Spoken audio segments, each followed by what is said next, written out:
Alright, yeah! Do it now!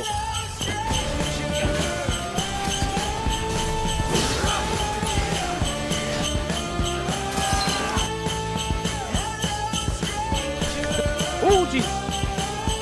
Creepy girl. Ah! Oh no! Oh no! Oh! Ah! Ah!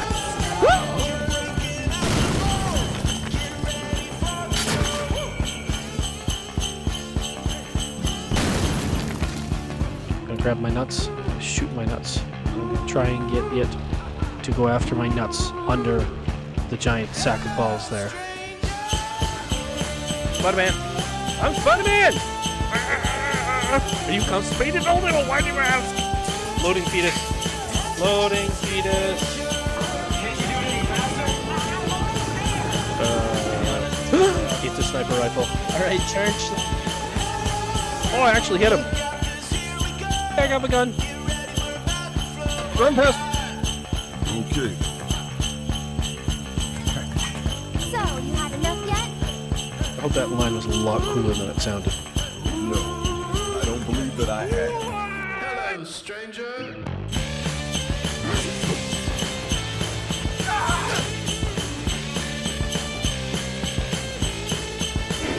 Oh, right, the beast.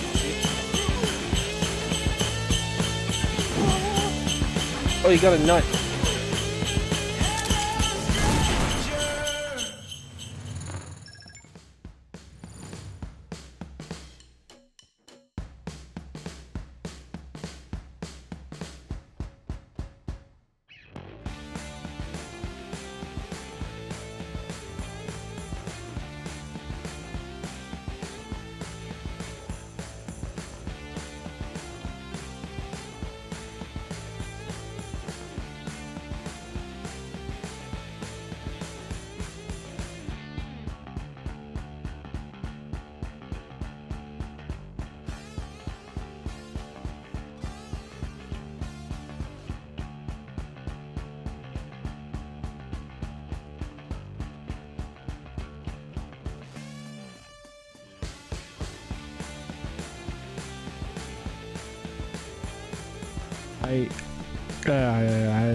There we go. Now you can hear me. Because I have to unplug the thing and then plug the thing back in.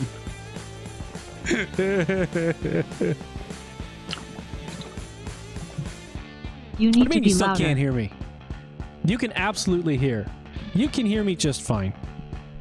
What, I need to be louder? Okay. How about this? Is this better? This might be better. Is this better? Am I coming through better? You tell me. Okay, what was I saying when you couldn't hear me? Now that you can hear me, because I know you It can will hear do. me. There it will do.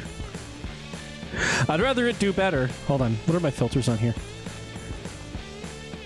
Noise suppression. I need to upgrade that. Okay, let's turn that down a bit, and that'll probably actually sound a lot better, because I used to have that thing jacked up all the time, and that was not the correct play. That was not the correct play. Now Spotify's going to get too loud, because I always tell that thing to be too loud. There we go. That should be better. The noise cancellation to kill that a little bit. I got 25 dB on the out. Wow. Okay. All right. Maybe bring that up a bit. Okay. It's probably gonna sound like garbage now, but you know what? Tell me if it does, and I'll fix it. What was I saying? I hate the jingle bells. Lols, just get on with the show. Just get on with the show. Okay. I was saying, like, if someone's able to get me, like, jingle bells, I will legit record jingle bells for over that, because I hate those ones. Because it's just a track I stole off the internets. I didn't stole it. I got access to it. And I think I made it, like, a little bit longer to try to make it match, and it still kind of doesn't at a lot of spots. It just sounds really bad. It's just... So I would legit sit here for the whole song and just record ching ching ching ching ching ching ching ching ching, like something actually. So if somebody can get me, I don't need to keep them. I don't want to own jingle bells. But if somebody gets me jingle bells that I could just borrow, I will record that to fix that monstrosity I've created. You know people with children. Get their children to borrow them from school or daycare. You're not wrong. You're not wrong. We'll work on that. We'll work on that. Okay, so that's the plan for next year. Is we're gonna get some Jingle Bells. We're gonna liberate some Jingle Bells from an elementary school, and we're going to use them to improve the stream, because that's what we do here on Athos 252. We liberate things. Or there might be an app for that. You know what? You're probably right. It won't be. Oh, you know what? You actually know. Think about it. You might be right. Just Jingle Bell app, and you shake the phone, and that wouldn't be as good. Yes. So welcome. It's Friday. I didn't do the traditional Friday greeting, but that's fine. You wouldn't have been able to hear it anyway, so I just saved my voice. Yeah, it's Friday. We are. What are we doing? We're playing Slay the Princess. So this is actually a game that was donated to me by Kobold Knights, so thank you very much, Kobold Knights, for that. I hope he's able to pop on for at least a little bit tonight and watch. I never know what his schedule's like, so I know he's a busy guy. But hopefully he can. And it's a story-driven game. It's a point and click. So, you know, it's kind of on theme for what I've been doing lately. Yeah. Now, hopefully... I got this set up all right. It was weird. OBS is so weird. It's beautiful, but it's weird. So I'm hoping everything sort of comes together when I boot up the game here. I booted it up once. And here's the thing. You never know with these games, right? So I don't like booting it up ahead of time. But to get the capture set up, I do have to sort of do that ahead of time. So I booted up ahead of time. There's some like warning / information screens right at the beginning. I don't know if we get into a menu or not. I'm hoping so, because it's not coming up as full screen. So we'll see what it ends up doing. But I suppose we can just jump into it here. So let's okay, where's all my buttons? I moved my buttons. And I moved my buttons because I don't know where we want my face to be. So I've now got it doing this if I need to get out of the way of something. Okay, so this is the content warning. So you see I've got the little scratchy clicker thinger here. Content warning. This is a horror game. It is not intended for all audiences. Weak people need not apply. I'm pretty sure it says that in very dark black. You guys probably just can't see it. Please visit our website, blacktepygames.com, if you need a full list of content warnings. Yeah, conversations on content warnings. Slay the Princess contains a flickering image... flickering image effects, as well as a parallax effect that on rare occasions has caused motion sickness in players. If either of these cause health issues for you, you can disable them in the game's preferences. One click. Whatever horrors you may find in these dark spaces, have heart and see them through. There are no premature endings. There are no wrong decisions. There are only fresh perspectives and new beginnings. This is a love story. Ooh, love story. Okay. Okay, good. Settings. Full screen. Okay, I'm going to have to resize this, or did it figure it out on its own? Oh, that's wrong. Yeah, no, I'm going to have to resize it. Hold on. But that's fine. We will just deal with it. Okay. Control accessibility. Advertising. Follow us. Okay. All right. No, that's fine. All right, let's just get into it. Chapter 1. The Hero and the Princess. Ooh, am I the hero?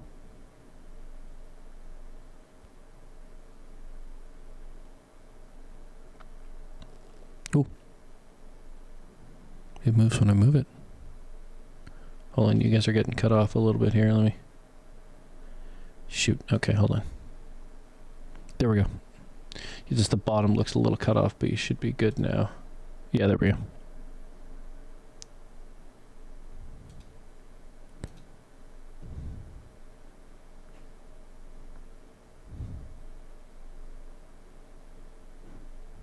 Okay.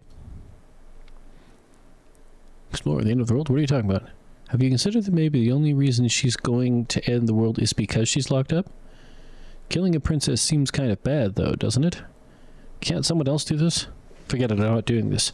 Have you considered that maybe I'm okay with the world ending? Wow, they give a lot of options. How do I get some sort of reward for doing this? Oh, okay, thanks for telling me what to do. Sweet, I've always wanted to off a monarch. Viva la revolution! Silently continue to cabin, turn around and leave. The end of the world. What are you talking about?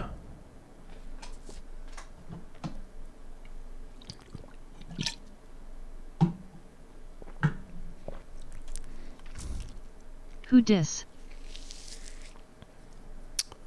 Holy, that's a name. Tango Alpha November 826. Hello. Hi there. Welcome to the channel. Thank you for jumping on. I'm talking with the... Okay, hold on. The world as we know it, no more birds, trees. You have to put an end to her. Jess started the game here, so I'm trying to figure out what's going on here. The amount of options they give you is nuts. But how can a princess locked away in a basement end the world? If you don't tell me why she's dangerous, I'm not going to kill her. Do you have any evidence to back this up? Oh, I know you by another user handle. Nuts. Nuts. Yes. Nuts. Hey, how's it going? Nuts jokes. From time to time, you know. I'm not allergic, I'll say that, you know. So back this up.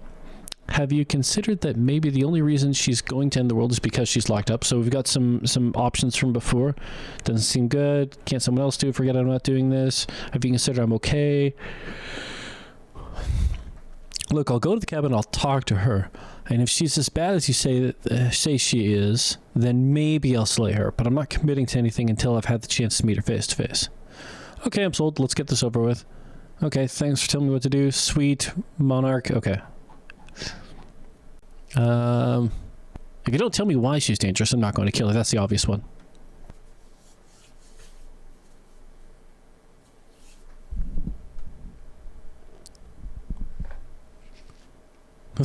Nuts on it. Okay, what happens if she gets out? Do you have any evidence to back this up? Have you maybe considered the only reason she's going to end the world is because she's locked up? No, I'm on this path here. Okay, what happens if she gets out there? I want specifics.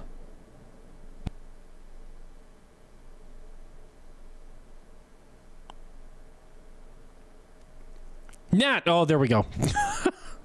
Not saying Nat. How you doing? It's been a bit. The more specifics you have, the harder it'll be for you to do this very important job. She's a princess. People will listen to her because listening to her is in their nature. And when they do, everything will come crashing down.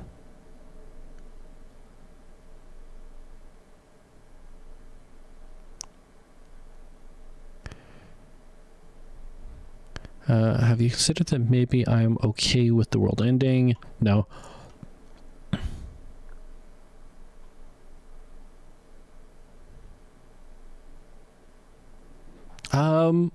Interesting.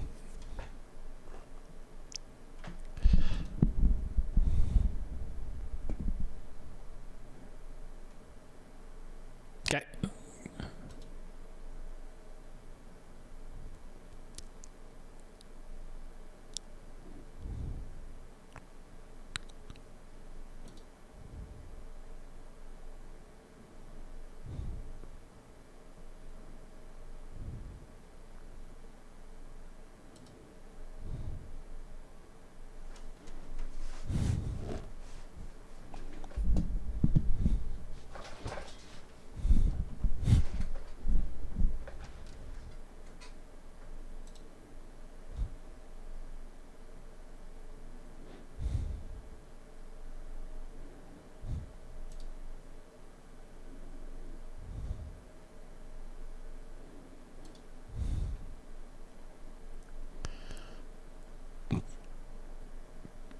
Have you considered that maybe I'm okay with the world ending? Do I get some sort?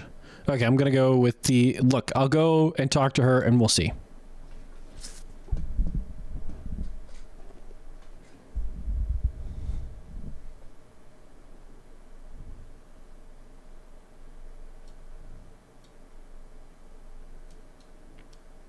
You guys aren't getting game audio, are you? Nope. Okay, well, let's just haphazardly add it here.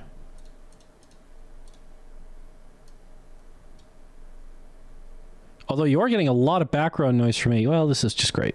This is just...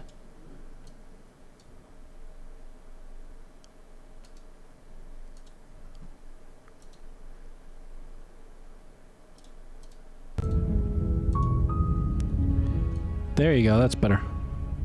And now you should get that.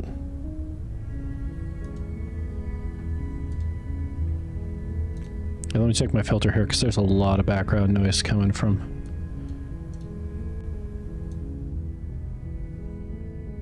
Turn that up just a bit. Do I want the noise gate? No, the noise gate's just making more issues. Okay, that should be good. Okay, hopefully that doesn't sound bad. Okay. Then each and every one of us is doomed. So Okay. sure, go talk to her. See how that turns out for all of us. The voice acting's You fine make your so way far. up the short path to the cabin. You'll find the princess within. We're not going to go through with this, right? She's a princess. We're supposed to save princesses, not slay them. Ignore him. He doesn't know what he's talking about. Proceed into the cabin.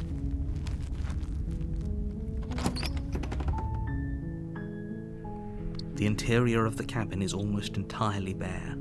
The air is stale and musty, and the floor and walls are painted in a fine layer of I found the knife. The only furniture of note is The a knife's plain right here. table. Perched on that table is a pristine blade. Oh, well, don't tell me about it. The blade is your implement. You'll need it if you want to do this right. You take the blade from the table. It'd be rather difficult to slay the princess and save the world without it. Oh, I have a knife now. Let's always be prepared, you know. The door to the basement creaks open, revealing a staircase faintly illuminated by an unseen light Oh, in the cool. room below. All right. Well, you're here at the right This is part. an oppressive place. Ooh. The air feels heavy and damp, a hint of rot filtering from the ancient wood. If the princess really lives here, slaying her is probably doing her a favor. I see what you did there, narrator. Also, it's kind of ironic that we're going into the basement on a house that's on a hill, because it's still higher than... I think it is. It goes all right. It goes all right. Obviously, haven't been streaming a lot, been busy with work, but, you know, got some time right now, and then next month planning on Her doing the big voice Doki Doki carries stream, up so... the stairs. How are you doing? How are things out there? Who's there? She sounds dangerous. It's almost as if she's the one in charge down here. I noted that, too. Don't let it fool you. It's all part of the manipulation. Hey, I think I'm here to kill you. Yeah, sure, let's go with that. Oh, are you now? Why don't you come down and let me take a look at you? Great job. You gave away the element of surprise. Good luck, hero. I think I'm here to kill you. That is what I'd say. Walk down the stairs. Pat doors here, Lock and I eyes got with the princess. There's a dreams heavy for past chain trauma around that her I've been wrist, battling for 7 binding months her to now. the far What? wall of the basement. I've made very good. Well, I mean, that's not great to hear, but then the second part is great to hear. Yeah, I hope things are getting a little better for you, but doing much better. Okay, that's good. That's good. I'm glad. You know, sometimes you got to go through the fire, right? Or whatever metaphor is appropriate. You know. But I'm glad you're sort of on the up right now. And yeah, no, it's good to hear from you, because yeah, it's been a bit. So good for you. Go through the fire, sir. Oh no. I am the fire. I have become it. I am the one who knocks. I now identify as fire. And that's why they're always throwing water at me at work, because I'm so flaming. Anyways, You address me as fireman. Oh, man. Yeah, you gotta be careful with metaphors. Alright, what are we here? You walk down the stairs and lock eyes with the princess. There's a heavy chain around her wrist, binding her to the far wall of the basement. She's so coldly beautiful. Is she really a threat to the world? Oh, maybe. Focus on the task at hand. You weren't kidding when you said you were here to kill me. That's what the knife's for.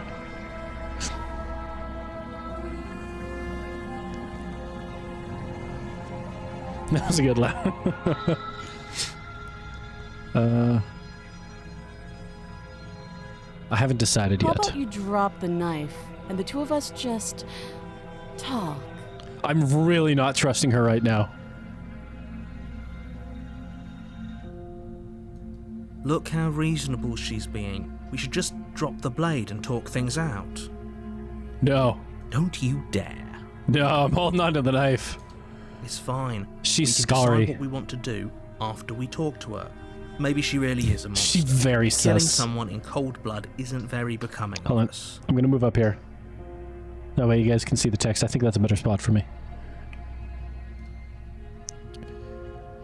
Tighten your grip. You ignore the trembling in your hands and tighten your grip on the blade. Sussin. Good old Susan. You poor thing. Your hands are shaking. Are you scared of me?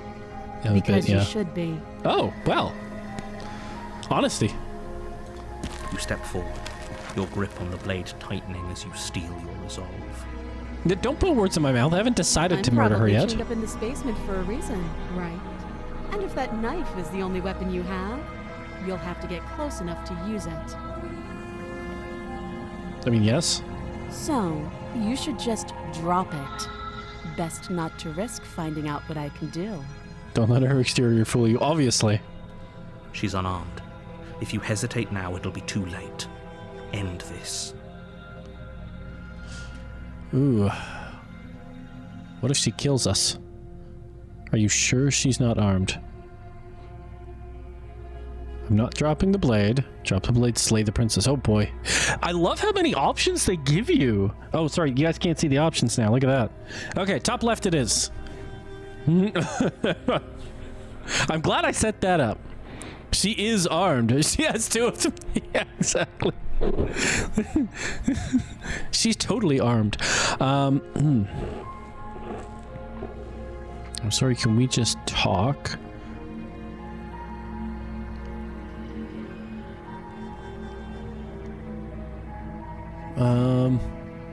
You're so close. Don't give up. You've come this far. No, this is a good idea. Maybe we can de-escalate things. Oh, threatened, are we? You poor thing. Drop the knife, and of course we can talk. Nope, not dropping the knife. I'm not dropping the blade. Then I'm not talking to you.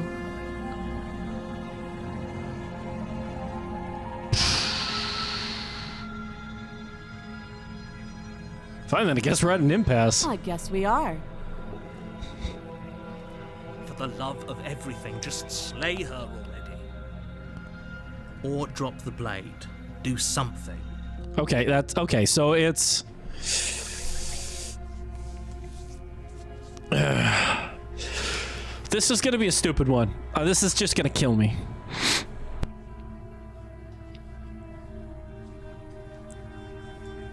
I don't like how she's being. I really don't. Okay. Okay.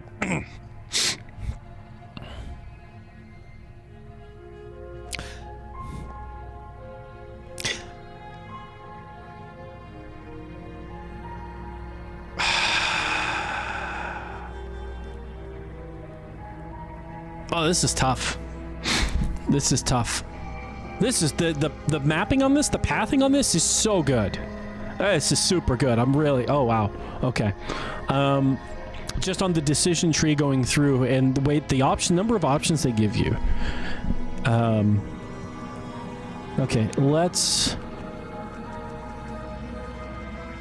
See, this is the cop out. These two are out, so it's down to one of these two. Where's that fire option? Well, that would probably be slay the princess. But it's hard to do. Like, it's hard to make the decision to do that. Yeah. Yeah, exactly, right? Like, it's hard to make the decision to do that because they give you just enough. It's like, yeah, she's clear. Like, there's something going on here, but is that something I need to murder her? You know? I don't know if it is. But I don't want to drop the blade either because I don't trust her. But, like, drop the blade.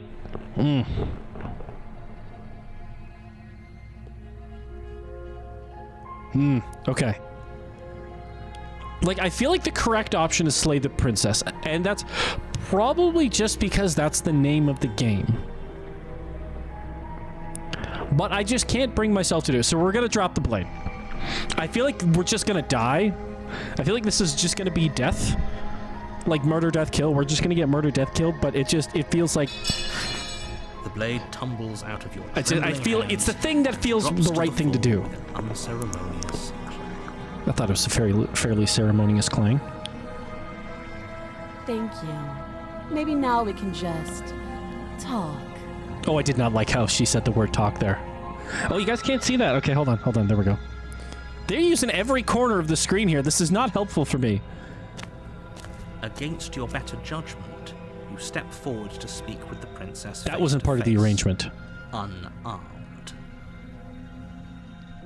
We'll be fine. I don't know what you're hoping to accomplish here, but I can assure you there's no reasoning with her. Just make sure you don't forget about the blade on the floor. You're going She to looks, need it. unwell. I'm assuming that's because she's drawn out a pencil sketch. So here we are. What an awkward start to a relationship. She's also been locked in a basement for a long time, so... That's wording.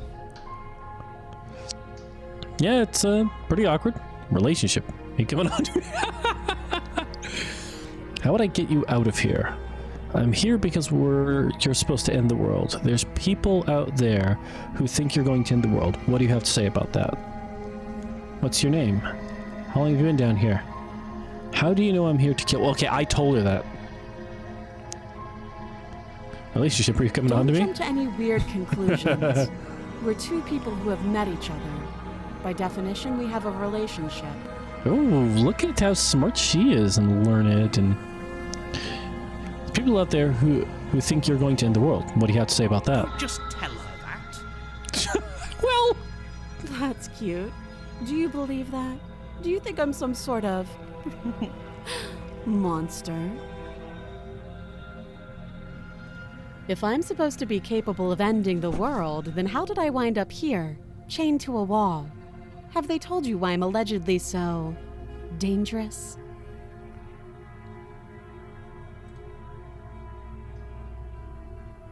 what are you going to do if I let you out of here? No, but I'm sure they have their reasons for keeping that information. No, and if I'm being honest, I'm more inclined to trust you than I'm inclined to trust them. Remain silent.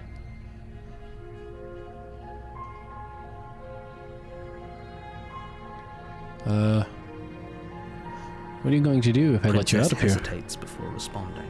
Ooh, a hesitation. She doesn't know. She's been down here too long to have any idea of what she'd do in another life. She knows what she'd do. She's just searching for whatever answer she thinks you want to hear. Ooh, I competing don't think I can answer headcanon. that question in a way you'd find meaningful.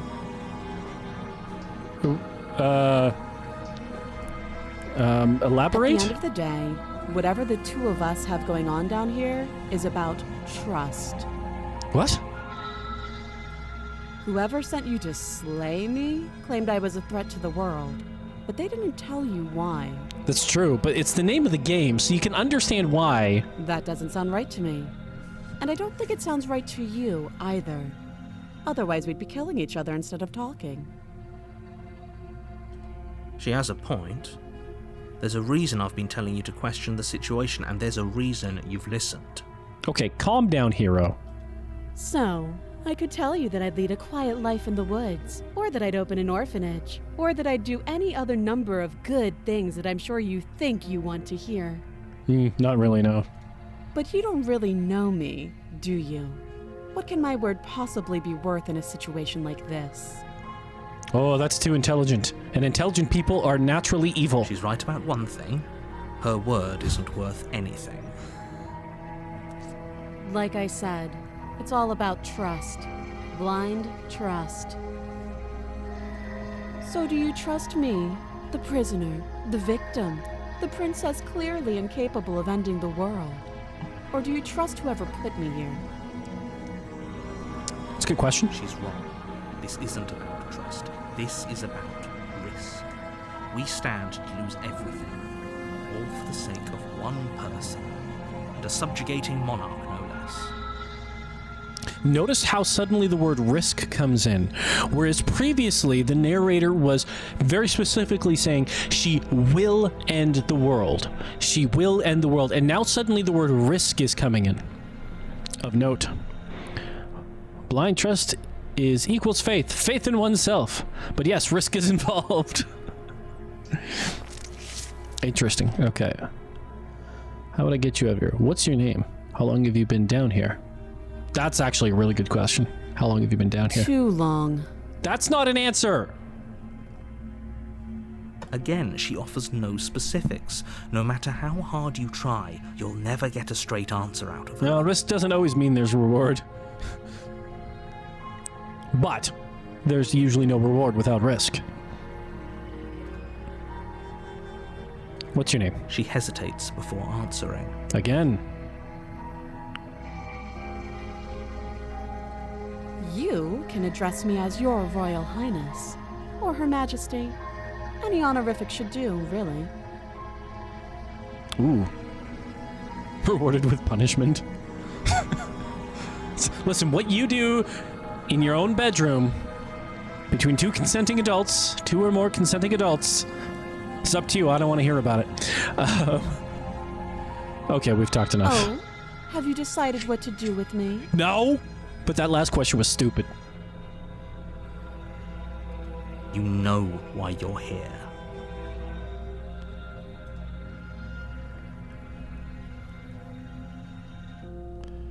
I'm going to keep you locked away down here, at least for a bit.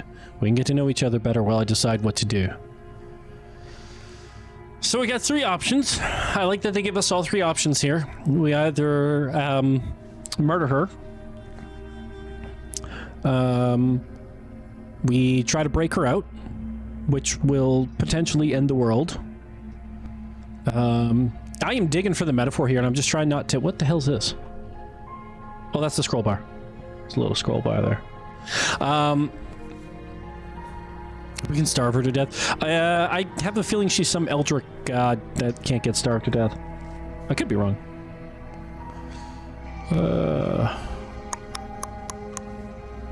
So she's potentially, pardon me, going to end the world, but it's only potentially, you know.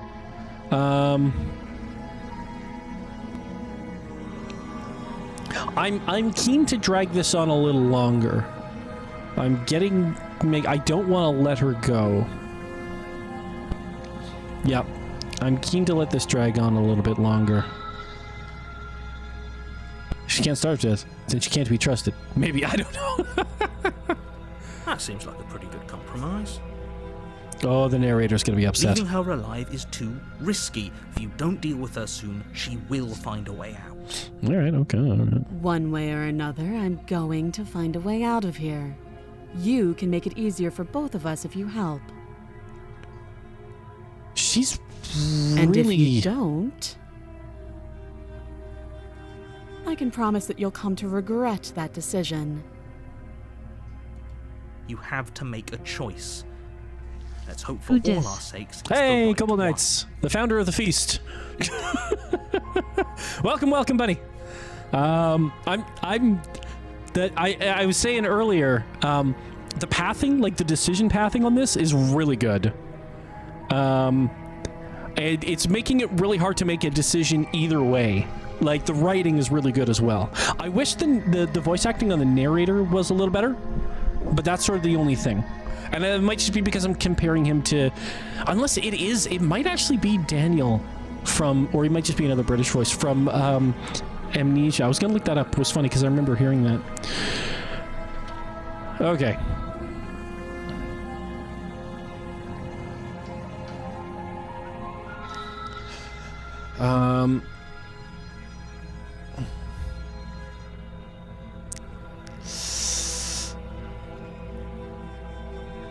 Like, I know it's going to be an iterative game. I know the decision here is going to matter but not matter. But I'm finding it so hard to just kill her.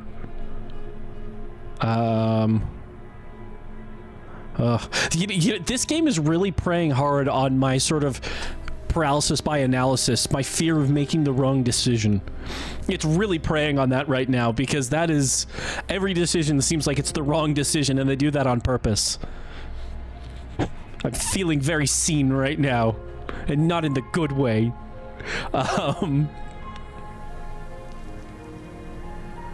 Let's compromise and make the decision that'll piss everybody off. Let's string this out even further. Just do it. I know you think this is a fair compromise, but it isn't. No one wins. I literally just said it's not. I literally just said I'm gonna piss everyone off. It's a chance we'll have to take. We can make this work. If we just stay here and keep watch, no one has to die. You're making a mistake. Oh my goodness. Would you rather I kill you? You turn your back to the princess and make your way to the stairs. Oh good, I have the knife. It won't be long before I slip these chains.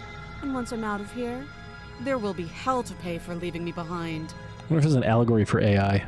The Slip basilisk these problem. chains. She can't, right? She needed our help to get out of here. But do you hear the conviction in her voice? I don't think she's bluffing. No, she's not. Either way, she dropped her mask, didn't she? You can still turn around and finish the job.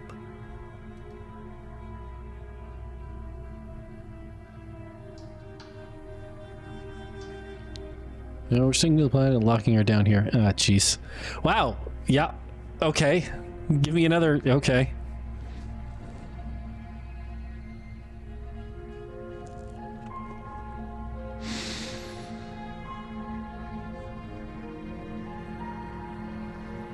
Okay.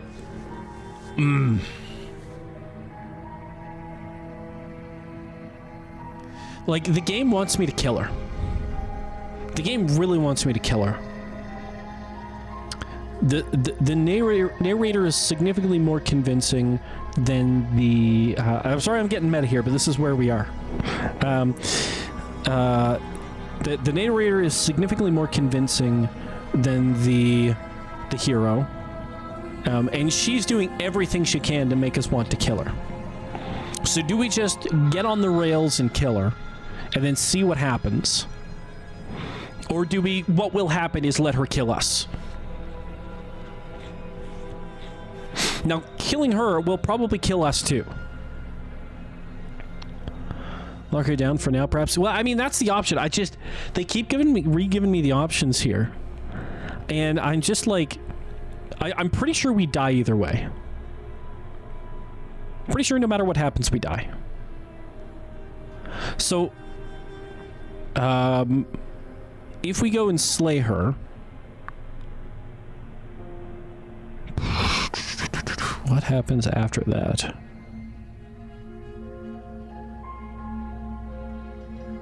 See, and okay, so let's look at the wording they're using here, because this is interesting. Oh, what a relief. Oh, that's a relief. I was afraid I'd already committed to not slaying her. So, like, they're not... They want you to consider this as a game. You're not... There's no attempt to draw you in. We're playing fast and loose with the fourth wall here, which is fine, which is good, which is... I'm okay with that. It's just of note, right?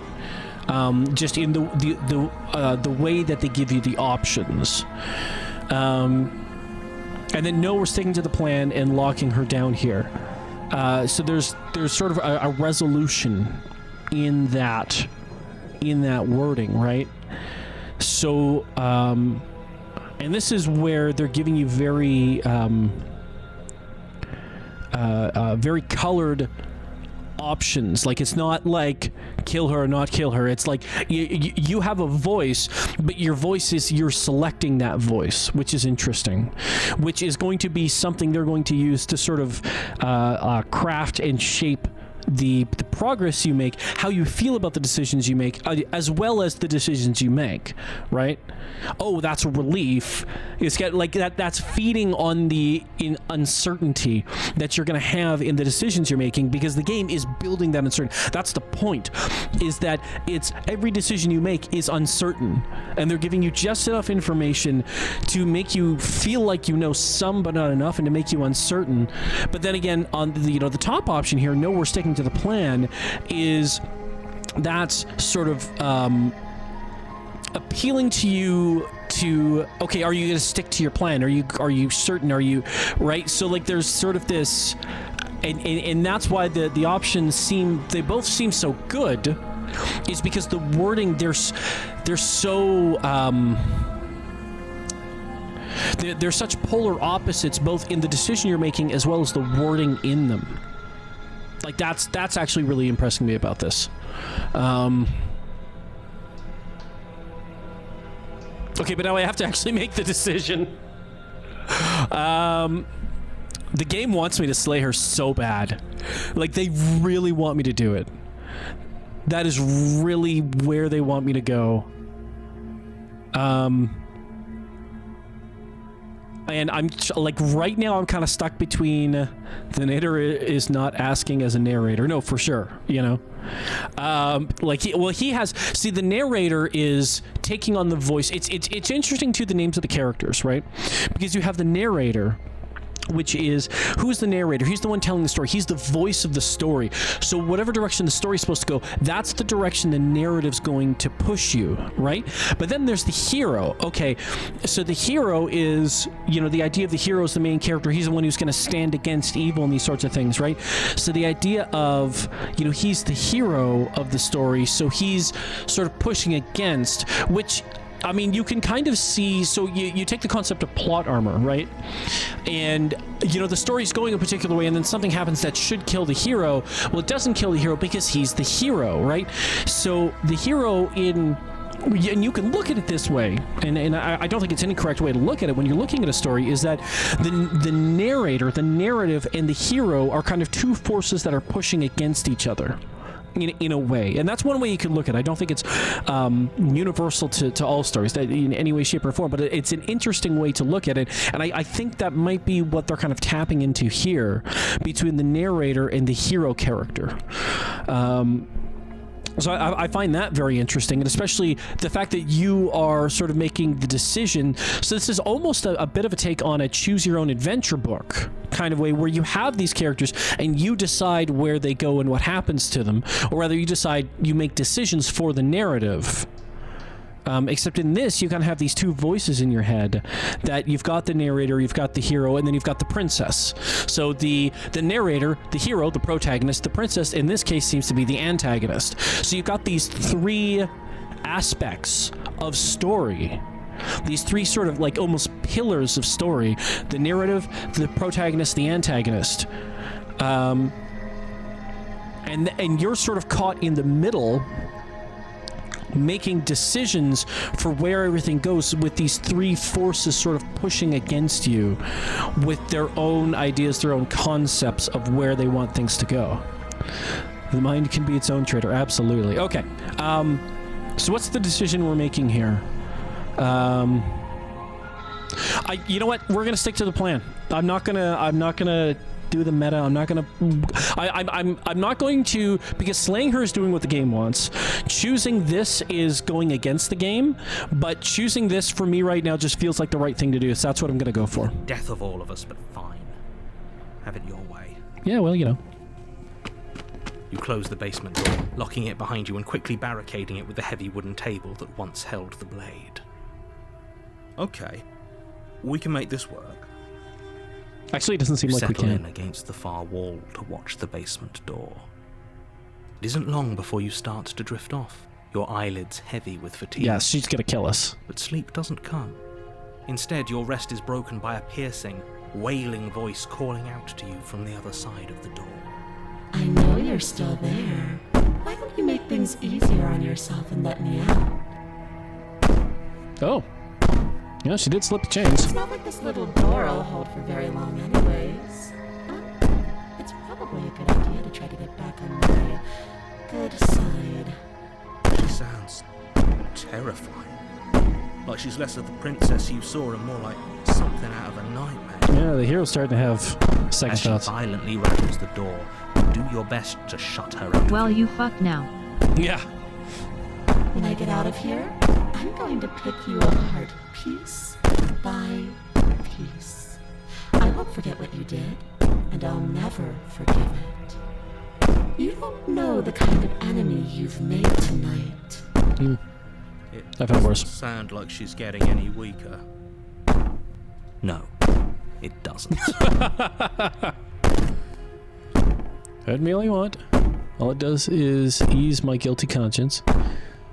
So all of that was just an act, wasn't it? You're not really innocent or harmless. You're not even a princess. You're a monster.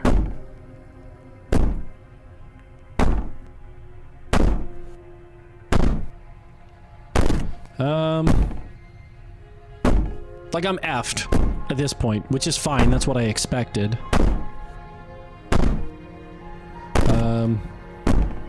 I mean, okay, that's obvious. I'm gonna just say that. Sleep lols cause then you won't see it coming. Like that's kind of the option I'm leaning towards. Is just go to sleep. Like just whatever. Like just yeah, okay. Like so, what am I gonna do? I'm gonna yell at her. She's gonna yell at me back. It's like whatever. Let's go to bed. Ignore her.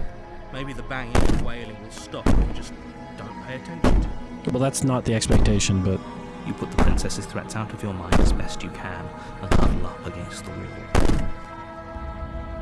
You jolt awake in the middle of the night to silence in the cabin. The ruckus has stopped, and the door to the basement is ajar. how did she turn it into a jar? And the table shoved out of the way. Where is she? Thanks for helping me get out of that awful basement. You're welcome. Stamp. You try and stumble to your feet, but as the princess draws near, it's as though your body simply stops working. It was definitely It something isn't weird, all isn't at she? once. The paralysis comes in waves. First your toes go numb, and then your feet, and then your legs. You lie prone on the floor of the cabin, unable to do anything but witness her approach. Whose side are you on? Whose side are you on? Guess you were still gonna see it coming. Yours, of course. But I have a duty to uphold the truth. Lying about the facts of the situation doesn't change them. So helpless. I can take my time with you, can't I? Yep. Oh, if you want. She steps closer, one silent footfall at a time, cocking Really? her head in curiosity as you Doesn't feel look like your she's walking. organs shutting down one by one. Oh, you might have less time than you think. So that gets to my heart. We're kind of done here. Or maybe Joke's on you. I can't take my time with you. You don't look well. A little green around the gills. Who wins in the end? Me, because I'm dying quickly. A shame. If you'd only helped me get out of here, we could have done such wonderful things together. See, you say that. I feel like we have different definitions of the term wonderful. Could be Monica wrong. much. Your lungs stop drawing in breath, and your heart freezes in your chest. You have seconds left. Yeah, okay. I'd say better luck next time. But we both know this is the end, don't we? I'm pretty sure it's not. It can't be. This can't actually be how everything ends. Nope. I'm sorry, but it is. Everything goes dark, and you die. Won't be the first time. Probably won't be the last. Chapter 2, The Nightmare. You're on a path in the woods, and at the end of that path is a cabin. And in the basement of that cabin is a princess. You're here to slay her. If you don't, it will be the end of the world. We've done this before.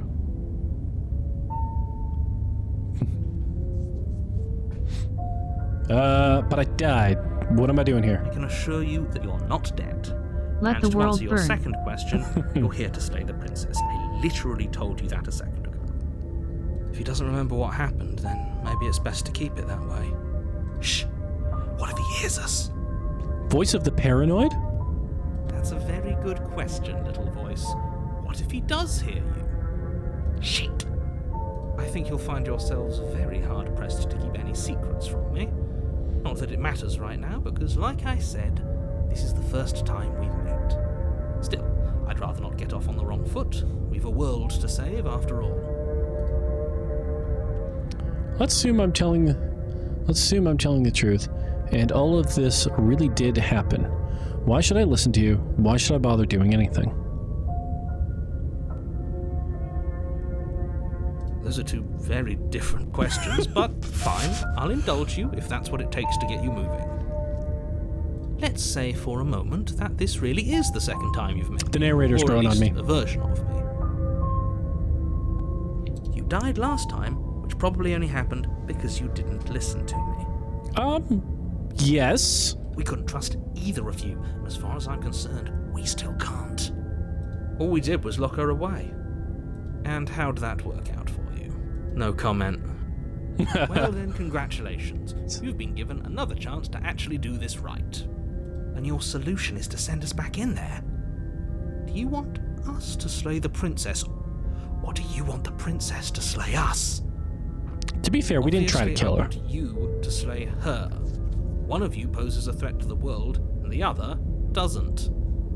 Anyways, I believe your other question was something along the lines of, what's the point of doing anything?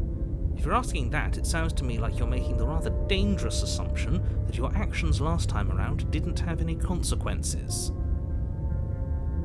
What do you mean? Of course there weren't any consequences. We were killed by the princess, and now everyone's right back where they started. That sounds pretty consequence-free to me. True story. Speak for yourself. From my perspective, there were plenty of consequences. I'm never going to forget the way she just made us stop working. Yeah, because we have another That's only voice now. scratching the surface. If what you said is true, it begs the question of how you got back here. Did time simply rewind itself, or have you found yourself in another world altogether? If it's the latter, what do you think happened after you died? Ooh, that's interesting. Do you think the people there lived happily ever after? Or do you think that the princess, left unhindered, brought about the end to everyone and everything, just like I told you she would? If she brought an end to everything and everyone, how are we supposed to stop her? What do you want from us? I want you to succeed. You'll find a way. You're the only one who can. Oh, I'm the chosen one now.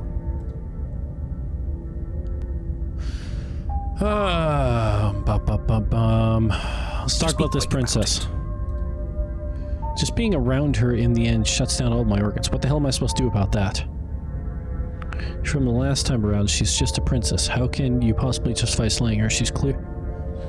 Justify saying that she's clearly something far, far worse. Just a princess. Whatever you think happened to you last time, just get it out of your head before you get to the cabin, and you'll be fine. What the hell am I supposed to do about that? If she killed you, it was probably because you didn't listen to me. Don't talk to her, don't trust her, just go in, do your job, and save the world. You're being cagey. What aren't you telling me? Yeah, who locked her? People locked her in that basement. I told you what this place is. It's a path in the woods. Don't overcomplicate things. You're being cagey. I've told you everything you need to know. Going into more detail will just overcomplicate an otherwise very simple situation and make your job more difficult. If you want us to stand a chance against her, we need to be armed with information. What is she really capable of? How are we supposed to stop her? Not to sound like a broken record, but the less you know about her, the better things will go for all of us. I know it sounds like I'm hiding something, but you're just going to have to take me at my word. He isn't telling us everything he knows because he doesn't trust us, which means that we can't trust him. Stop talking yourself in neurotic circles and just get to the cabin already. No, you should do anything but that. We know what's waiting for us in that basement. If people locked her away, why couldn't they slay her? Why is this falling on me? Look, I'm not supposed to we're say getting something. this, but We are a chosen one. it's because you're special. We're the You're chosen the one. only person capable of doing this. Call it a prophecy, if that helps, but it's just the way things are. You can't just goad us into doing something by calling us special. It's manipulative. Why are you trying to manipulate us? Oh, the voice of the paranoid. Kinda like being special. The voice of the hero, of course, right? Okay, fine. Maybe you can goad him into doing something, but he's not even the one who makes the decisions here. He's right. That's me. I'm not goading you into doing anything. You already know the princess is dangerous. All I'm trying to say is that you have to be the one to deal with her. I know it doesn't seem fair, but that's just the way it is. And for what it's worth, I know you have it in you to finish the job. Oh, I got some positive brain chemicals out of that line. You saw what happened to us last time. We need to leave.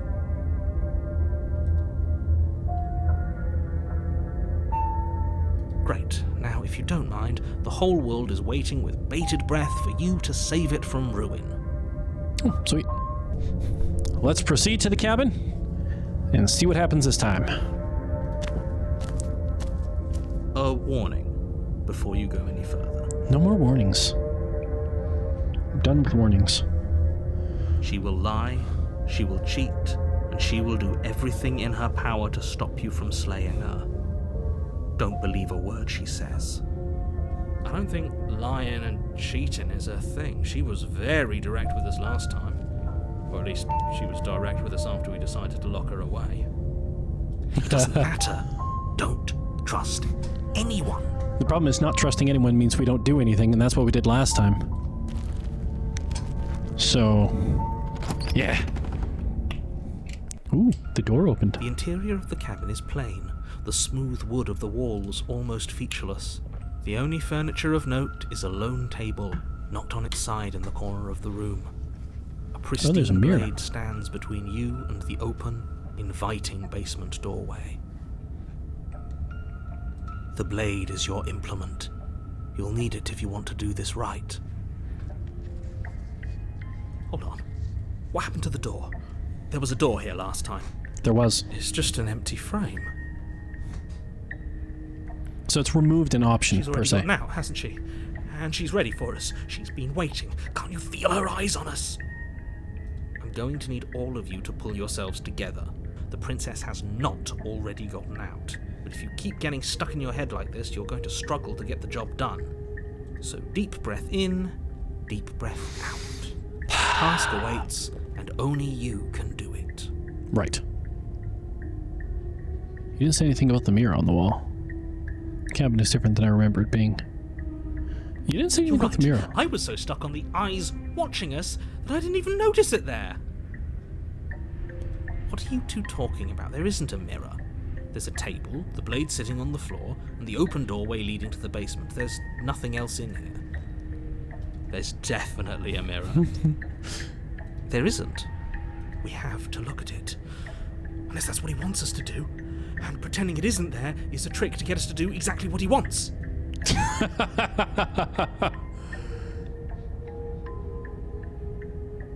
See how handsome I am? Why would you lie about there not being a mirror when it's clearly right there? What's the point? Exactly. Why would I lie about something so meaningless? What good would a mirror even do? That you waste time preening yourself instead of doing what needs to be done?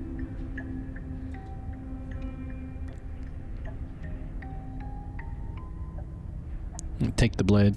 You reach down and pick the blade up off the floor. It would be difficult to slay the princess and save the world without a weapon. Good. Steel can't lie to us. Is it gonna be enough, though? Couldn't you have given us something else? Something, I don't know, better than a knife? Could we have a bomb? And the hero's kind of pulled to do he wants to do the heroic task, right? So that's the direction he's getting pulled in. but has to seem like a heroic task to The him. blade is the only thing you need to finish your task. You're more than capable of pulling this off, so long as you don't lose faith in yourself. Those are the words of someone who knows he's sending us to our death. Interesting to note, he's capitalized, which would generally be something that you would see, like God, when in a Bible, when you're referring to God, you would capitalize any reference to him, such as he.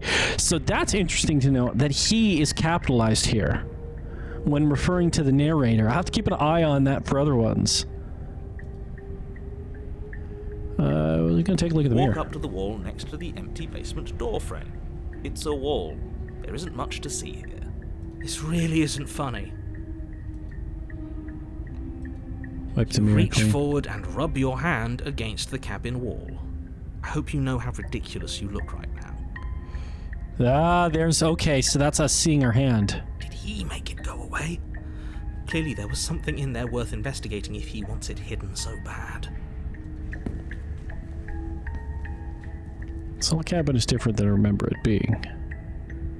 Very different. He changed it, didn't he? It's like he's trying to make us doubt our reality. Calm down. Maybe the three of you just think everything is different because you haven't been here before. Enough of this past life nonsense. You haven't died, you certainly haven't been killed by the princess. So focus up. A lot's riding on this. Into the basement. Alright, well, let's go down. You cross over the threshold and onto a series of isolated steps, suspended in darkness. More eyes, too. You never mention the eyes! The air seeping up from below reminds you of fresh lightning and static, as if you're descending into a place that isn't meant for a creature of flesh and blood. If the princess lives here, slaying her would probably be doing her a favour. Her cruel and playful voice prances up the stairs. I didn't think you'd come back. We're gonna have a lot of fun, you and I. See, she knows. Okay, we need a game plan. Last time we were here, just being close to her was enough to kill us. How hard is it to throw a knife? I'm going to talk to her. We need a plan. We don't need a plan. I'm just going to kill her. Mr. Narrator seems to think I can do it. I don't know why you're all being such pessimists right now. Step off into the void between the stairs. No, that's a meta answer. No creepy. Yeah, yeah, it's creepy. This is new. This is not what it looked like last time. Let's just go down. Let's just... You make your way to the bottom of the stairs. As you emerge, you find yourself between two loose rows of white wooden planks suspended in nothingness. A smattering of cobblestones visible against the inky black of the basement mark where the floor should be, forming vague pathways. At what seems to be the end of the room, they diverge in opposite directions, left and right. She could be anywhere, and there's nowhere for us to hide. We're completely exposed. Are you really not going to comment on how weird this place is? No, I'm not. Somebody needs to be the voice of reason here, and it certainly isn't you. Excuse me, I'm being incredibly reasonable. You're the one who's just matter-of-factly describing whatever the hell we're looking at like it's an ordinary basement. This is true. We're going to die down here. I don't want to die again. Again. Please stop saying that. You're only going to make things worse. Just pick a direction and start moving.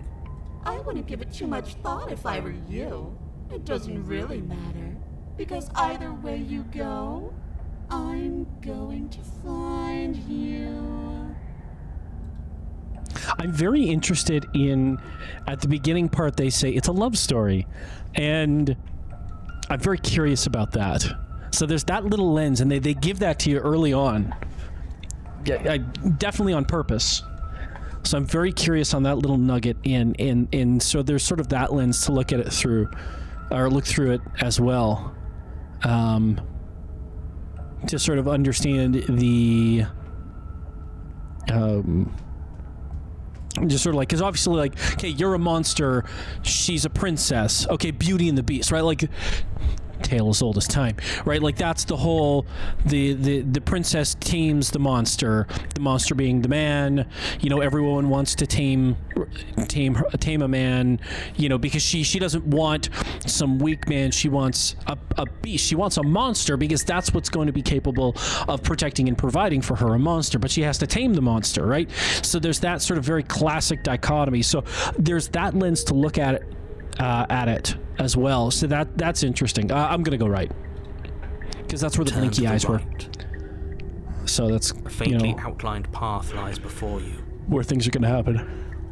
There you are. Oh, you're looking I less told princessy you than I ever. was going to find you. I really didn't do much to prevent that, gonna be honest with As the you. princess approaches, your legs suddenly go numb. Oh, this game again. Your arms quickly follow.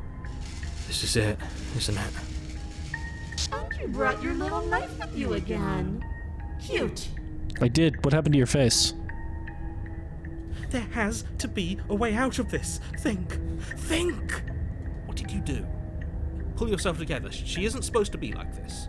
I wonder how many times I'll get to play with What you fresh hell before is you this? break.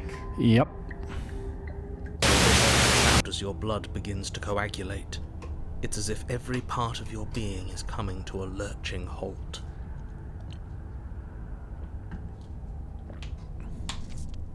Heart, lungs, liver, nerves. Heart, lungs, liver, nerves. Heart, lungs, liver, nerves. Heart. Your lungs pull in a desperate gulp of air as your eyes shoot back open. And we're back. What are you doing? I'm working. Do you want this body to function, or do you want... And then experience stops once more as your body reapproaches death. Okay, whatever you were doing, please just start doing it again. Are you sure about that? Are you sure that's what you want, or do you want to interrupt me some more? You have seconds left. Yes, I'm sure. Heart, lungs, liver, nerves. Heart, lungs, liver, nerves. Again, your eyes shoot open as you gasp for breath. Can't decide what you want to do, can you? I'm having a little bit of difficulty. Yeah, thanks for noticing. I appreciate that. Oh, well, standing there gasping like a fish is more fun than dead, even if you look ridiculous. She isn't attacking us. Why? The why doesn't matter. She's already proven her ill intent. Don't lose sight of your mission. It's like, what's the metaphor here? Your weapon is still in your hands. Strike at her and end this before it's too late. Because I mean, like, okay, plunging knife in, you know, beast plunge knife into princess, obvious sex metaphor. I don't think that's it though. I'd be disappointed if that was it. What good am I to you alive? What do you want from me? What happened after you killed me last time? I was sent here to stop you from destroying the world. I can't just let you leave. It's a pleasant love story game, yeah. If you want to work together, can you at least turn off the whole organ shutting down situation? How would I just kill you instead? We don't have to be enemies. We can work together. We can be friends even. I'm not doing any of this. I'm not helping you leave. I'm not going to try and kill you. So do your worst. Toss the blade and remain with your nightmare. Okay, let's get out of here. Leave together. Fine, you win. I'll let you leave. Run, slay the princess.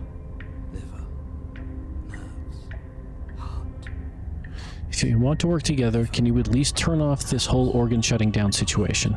I am what I am. It's not my fault that you can't handle being around me. It's a very woman thing to say. What happened after you killed me last time? While you suffocated, but that stupid cabin wouldn't let me. So I started to drag your body out with me, and then... Well, you died before I could get to the door. And then I was here, and now you're here too. I don't think I can live without you. And dead doesn't count. And as much as I love what we have going on, I have bigger plans than tormenting one poor little creature forever. I want to leave.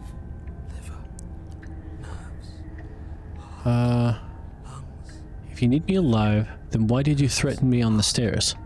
Why didn't you try being nice to me? I am being nice. You're alive, aren't you? And you died of fright as soon as you saw me last time. I didn't think keeping you alive was an option. But it looks like that's not a problem anymore. At least not for me. You seem miserable. Oh, I'm not great. Thanks for noticing. Stop you from destroying the world. I can't just let you leave. And if I let you out, what then? Do we go our separate ways? Yeah. How about I just kill you instead? And what if I refuse to let you out? What happens then? What if I just kill you instead? Princess cocks her head, neck cracking uncomfortably.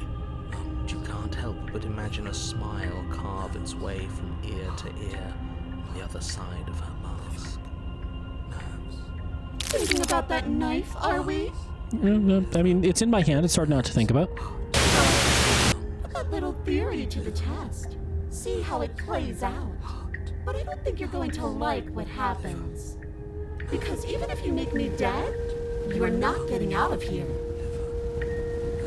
This place is mine. I swear to God, capital G-O-D. If this is another horror game that's a metaphor for an abusive relationship, I'm gonna be pissed off, because right now this has the makings of being like more of a just sort of basic human female or male female relationship metaphor, and I think it could be really good. But if it's just like about an abusive relationship, I'm just gonna be so upset, because that's so overdone. That is so overdone in the horror and psychological horror genre. So I'm worried that's what it's going to be, and I really don't want it to be that, but we'll see. And I'm not giving you the stairs unless I'm leaving with you. I'm not giving you the stairs. Okay, all right.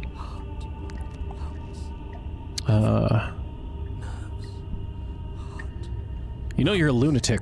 You're a lunatic. You know that, I right? said, I am what I am, and right now I'm in control. Yeah. Okay. So, you might want to be a little nicer to me. I mean, She raises Meh. one gloved finger, its tip hovering just over your skin, seeming to enjoy the lingering threat. But she withdraws, sparing you another momentary glimpse of death. okay. It's decision time. I'm not doing any of this. I'm not helping you leave, and I'm not going to try and kill you. So do your worst.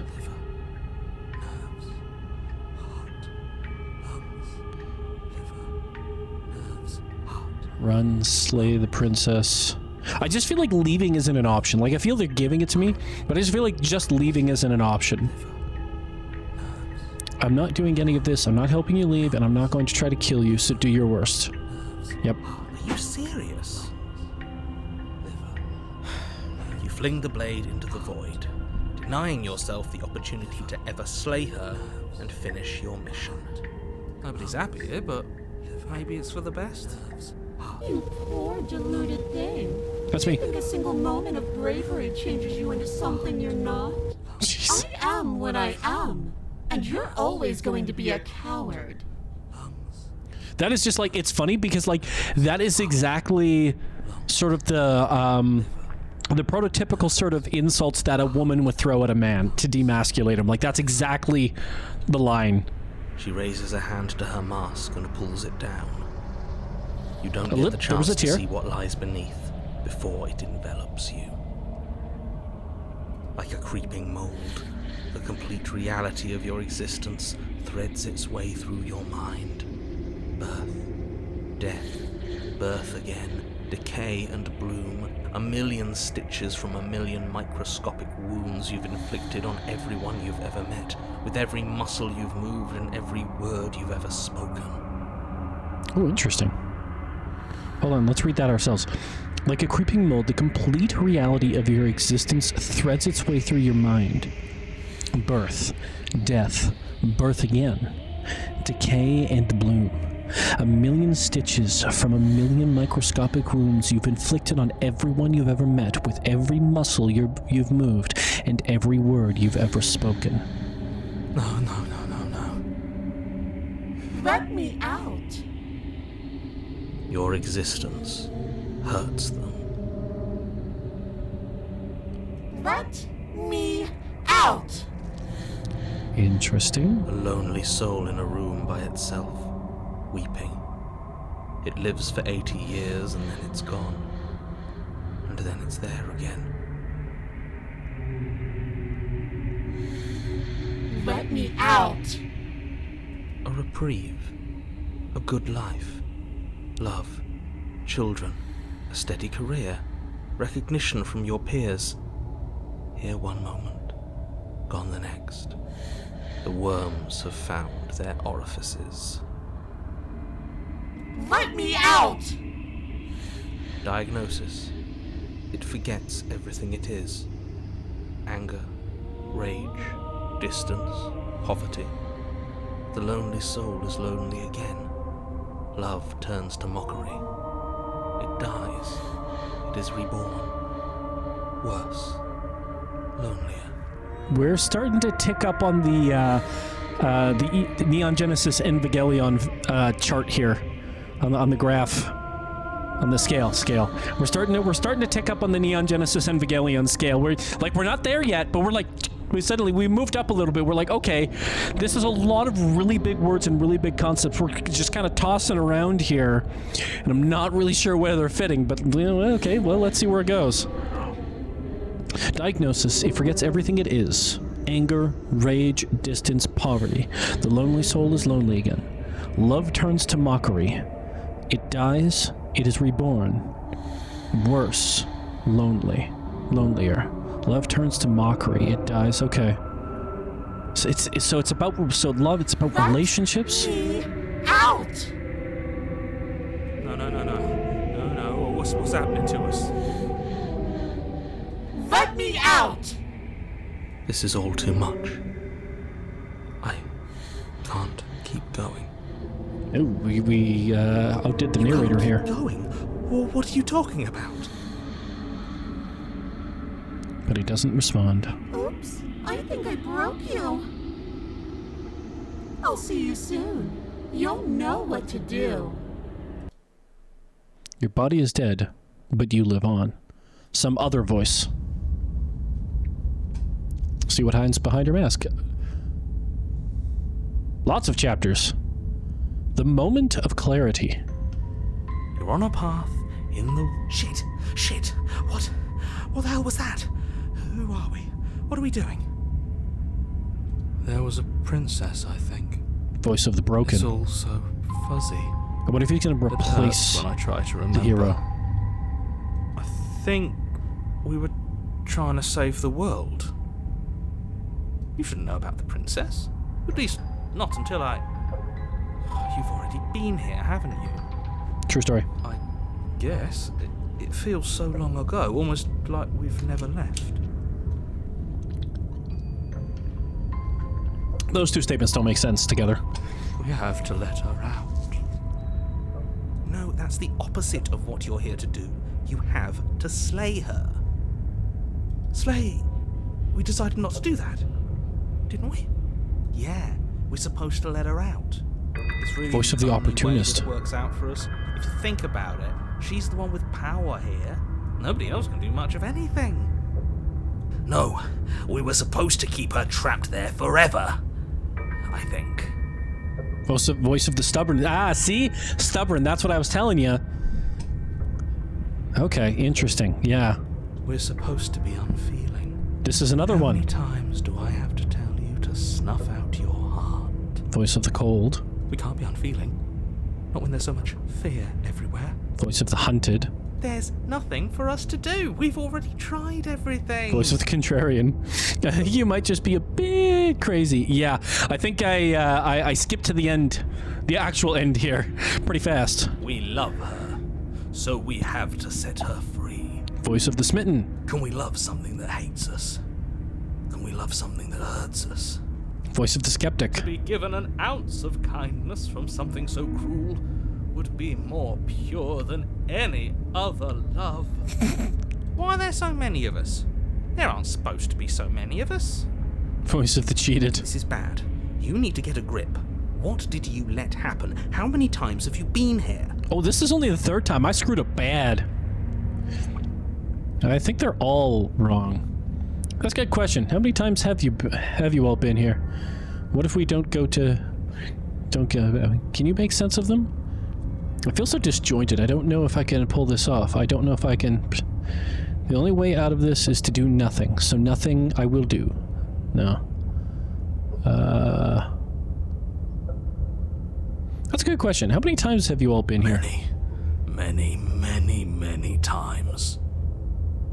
It feels like we've been here forever. But it also feels like we've barely been here at all. Voice of the paranoid, voice of the broken. We just have to do what she says and then everything will be fine. It won't. It will be for us. She said so. You're part of everything. If things aren't fine for everything, they won't be fine for you. He makes a point. There's no difference between fine and not fine. It just goes on and on. Voice of the contrarian's like, fine, not fine. What's all that? Doesn't make sense. I only remember being here twice before this, and some of you don't seem to remember being here at all. Was I here those other times? Did someone else make the decisions? What does here even mean if you really think about it? I like the way they have that move. That's neat. Shut up! You were here. Every single time. You did your best, really. There's just a pecking order. And our cruel and beautiful goddess sits atop it, right where she's always belonged. You're lucky. What I would give to be able to forget. It's one critique thus far is the voices. That all of the different voices are different characters, but they're played by the same person because it's all the same person. That makes sense. I don't know if whoever they have doing the acting here had the range to do this many different voices, because some of them just sound silly. It's for the most part working, but it's also somewhat not. I've tried to keep them numb, but they're all too soft. A shame, really. I think they're all wrong. Of course we're wrong. She is the only thing that's right. Yes, obviously they're all wrong. What are you going to do about it?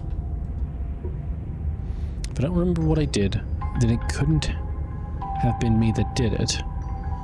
What if we don't go to the cabin? Can you make sense of them? Worth making sense of. They're clearly all traumatized. And yet, you aren't. We break apart, and you stay the same. Didn't capitalize the U for the narrator here. Yeah. What's your secret? Why can you break the rules when we can't? Oh, are they talking about me? I feel so disjointed. I don't know if I can pull this off. So these are the two decision ones. I like that they have the explore marked. That's good. I don't know if I can pull this off. I don't know if I can slay her. What if we don't go to the cabin? We've tried that. I didn't try that. It doesn't work. Our hearts always brought us back to her. Okay, calm down. The deck is stacked. So many paths, and they're all circles. Remember, if I don't remember what I did, then it couldn't have been me that did it. Think about that too hard. All it will do is weaken your resolve and make it that much harder for you to slay her. Maybe you're shattered in your own way. Are you your memories? Or are you the one perceiving the present moment? Well, that's something the voice of the skeptic would say, isn't it? Here you go, philosophizing again. It never goes anywhere. Yes, this is far from the first time you've asked us about consciousness. Who am I? What am I? What is I? Who even cares? It's like he knows me so well. They're good questions. Great questions, even. but they don't have any answers. Okay, that's fair. And they all just end in quivering torment. I don't really agree with that Doesn't matter one. what we do, because we always find her, and if we don't find her, she always finds us. Oh, interesting. Then she smashes us into smaller pieces. If you all just stopped feeling, we could have been done with this ages ago. Your thoughts are far too scattered to rein back in. Your only option is to silence them. What does that mean?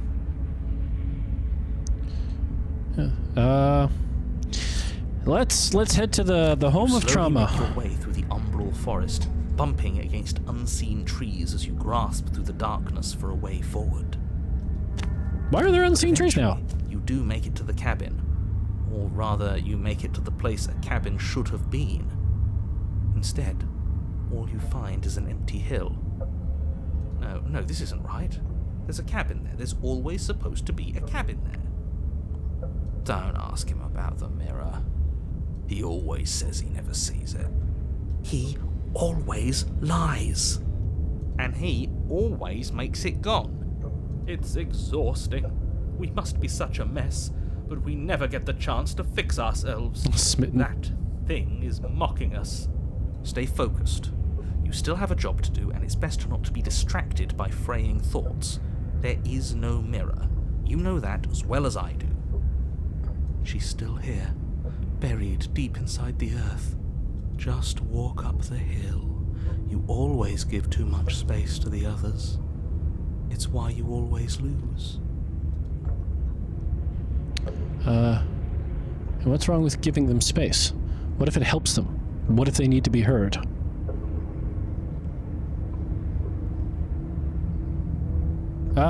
Do I care about that?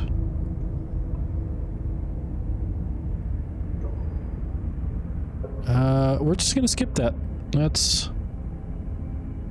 Yeah, we're just gonna approach the mirror. You walk up the hill, hesitating just beyond the bounds of the cabin. That's definitely there, trust me, bro. Cabin that isn't there. You've got to clean the mirror, haven't you? You've got to see what's in it. Smash it to pieces! She's on the other side, and we have to let her out. It's the only way we can be free. It's the only way we can have our thoughts back. Just go around it. Just do something. It doesn't matter what. Exactly. I'm sure that whatever you settle on, it'll be the best possible decision you could have made. Proceed? Proceed to where? I'm afraid you're going to have to be a little more specific. Well, that was the only option you gave me, you dick. That's a new one. Do you think it'll work? Of course it'll work. He always makes the best decisions. It's why he gets to make them. And it already has worked. It's gone, don't you see? Oh, he means the, yeah, okay. We're one step closer to her. The interior of the cabin is much the same as the exterior of the cabin. A dull, fuzzy, dreamlike nothing. It's empty and isolating, but there's just enough vague shape and unknown texture to suggest the structure therein.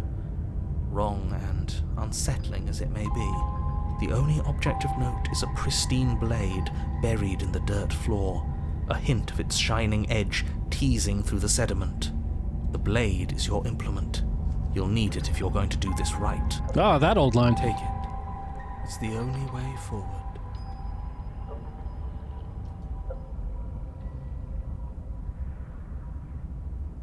Take the blade. It's the only way forward. You've already tried everything else. Don't you remember? You have to take the blade.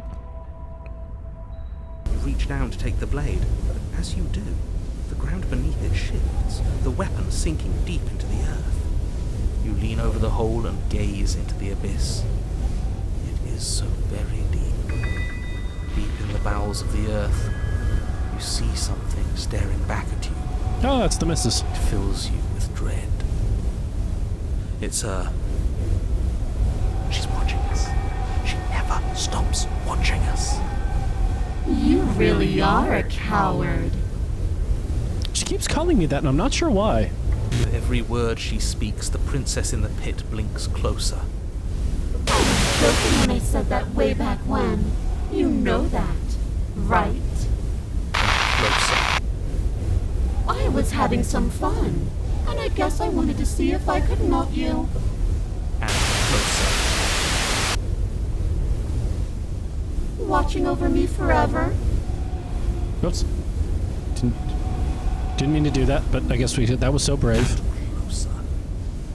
But forever is so long. And time erodes everything. Except for me. I've already taken your will, and you're not getting it back. Interesting. And what's left is for you to take my hand and let me out. It'll be so much fun. You and me, together, exploring the world and spreading fear wherever we go. Well, mostly just me. But you'll get to be there too. A trinket that gets to stay with me all the time. Right by my side. A witness. Oh, I can even make you a little cage if you want. Gilded and everything.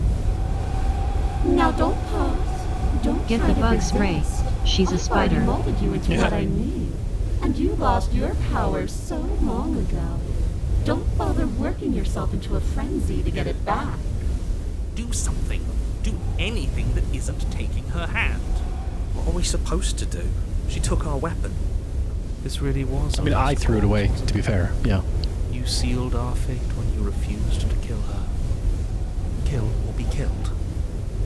Voice of the hunted. Yep, Yes, that makes I sense. suppose you're right. Oh well. There's no paralysis anymore. Is it because we've already given her what she wants? No, she hasn't gotten what she wants. You're just an object, a tool. You once were something else a long time ago. But was that something you, or is it just a dull and jaded memory? There is no other ending here. Just take her hand and set her free.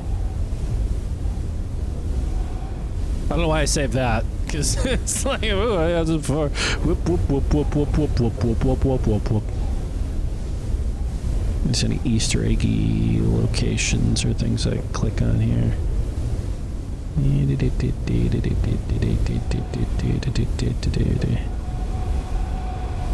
Yeah, okay, alright, well, then let's see what happens. You extend your hand to hers. For all her past cruelties, the moment feels gentle. Tender, even. I can't believe you just made me say that. I hate you.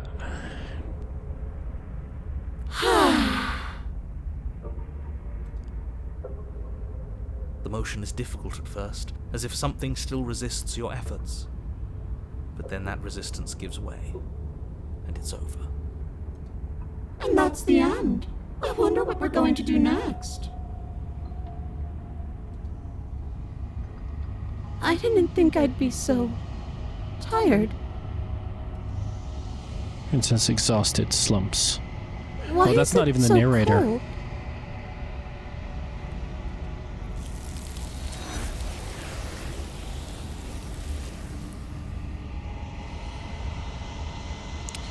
You do not have an opportunity to respond. Something has taken her away, and it's left something else in her place. She's gone. Oh, the Smitten's gonna be upset. Yeah. I can finally think again. Almost. That mirror's back. What does that mean for us? I'm sure it'll be whisked away just like her.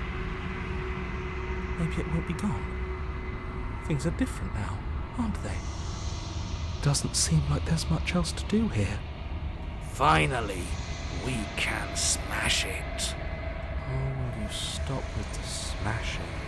Never stop with the smashing. What do we Always say, smash. boys? One last vain attempt to look at ourselves. No, the Smitten's taking this quite well.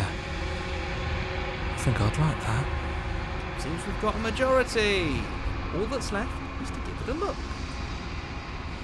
Approach the mirror. Are we the princess? It holds a truth that you must Something witness. tells me that this is the end of the line. But I don't feel bad about it. I'm ready. It feels okay. The fear's gone. I'm done fighting. My heart feels quiet. The game was always going to end. I'll be free of all of you. I'm ready for the truth. ready to sleep. I'm just ready to be anywhere that isn't here. Boys, it's been an honor. As you reach forward, they're gone, but the mirror remains. It's time for you to see what's in it. Okay, well this is... Okay, I'm... curious. This might be a make or break for the game, because I mean, the only things I can think right now that it could be is either, okay, you were the princess all along, in which case I have questions. Is it just going to be you're a monster? Which feels like I have no idea what all of this means, if that's what it is. Yeah, okay, alright, well, it's you. You are alone in a place that is empty. It is quiet here. Proceed to the cabin. You are at the cabin. So this is the non-narrator narrator. Approach her. Something finds me in the long quiet and brings me the gift of a fragile vessel.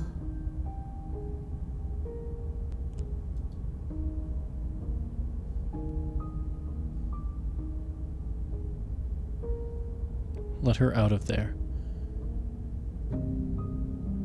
Are you what sent me to slay the princess? Are you what trapped me here? Do you know about the worlds beyond this place? Are you the princess? Do we know each other? The gift of a fragile vessel? Yes. Nerves and fibers to feel the worlds beyond. Perspectives to make my own. This one is filled with sadness. A doll, abandoned to the company of her darkest impulses. She Desires only companionship, but the only thing she knows is how to hurt. She will make for a tender heart. Do not mourn her. She has finally found her way home. Okay, so we're not talking to the princess right now. What are you? I am solitary lights in an empty city. What are you?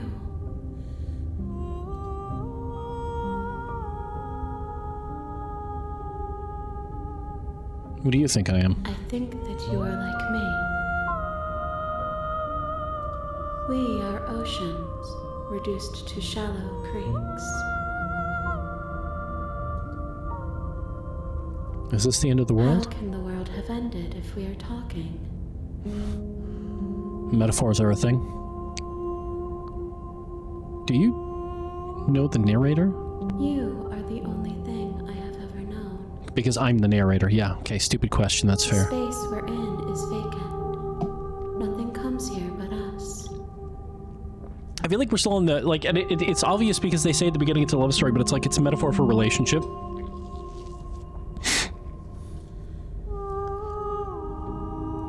Are you what sent me to slay the princess? Are you what trapped me here? I have only just now stirred to consciousness. I could not have trapped you here, and I too yearn to be free.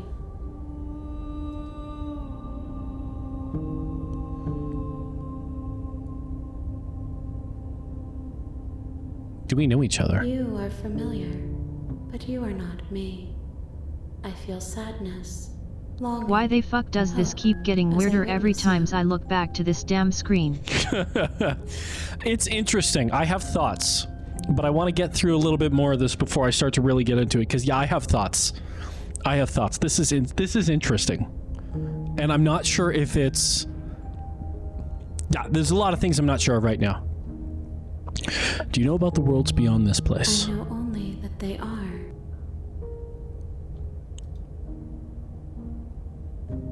I'll ask the obvious. Are you the princess? She is part of me, and part of me is her.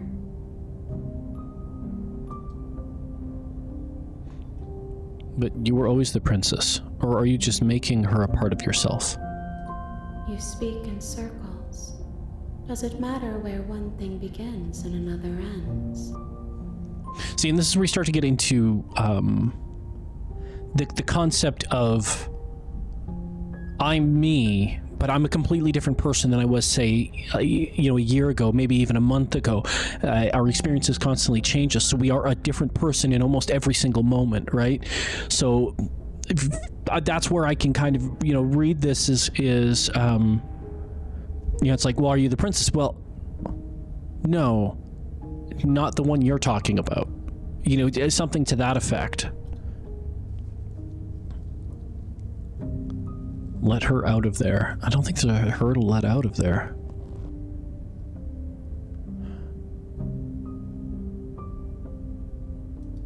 I'm sorry. There are some changes that can never be undone. There are some tears that can never be unshed. This is not a place that can hold a fragment of a concept. The moment she arrived here, she was going to return to me. Okay, this is an important line. I'm sorry, there are some changes that can never be undone. There are some tears that can never be unshed. This is not a place that can hold a fragment of a concept. Right, so...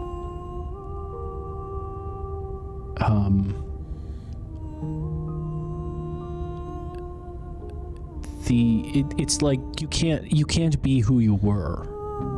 You're constantly changing. You get new information, new experiences. It changes. You can't go back. You can't go back home, right?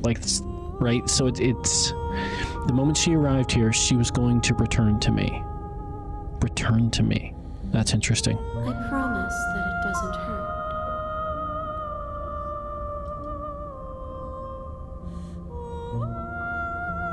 What happens now? Nothing, as we are. But I know that there are worlds beyond us, and that we are meant to reach them. There is no exit, but this vessel is a creature of perception. She can make you forget, if only you believe her to be able to. Bring me more perspectives, so that I may be whole, and perhaps then we will know our freedom. Aren't you scared that I'll find a way to kill you? How much will I forget? How many more pieces of you do I have to find? And what if I don't let you do this to me? I was sent to slay the princess to stop her from destroying the world. If I help you, is that what you're going to do? You ask of things that cannot be done. To destroy is merely to reshape, to remold. That's what every villain says.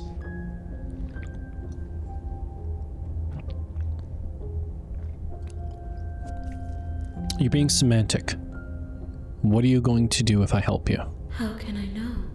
I am flickers in something sprawling and unilluminated.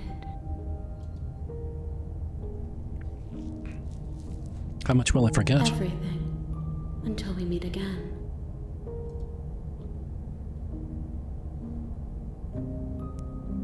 And what if I don't let you do this to me? Then we will be here forever, as we are now. Unfinished. Dry. Hollow.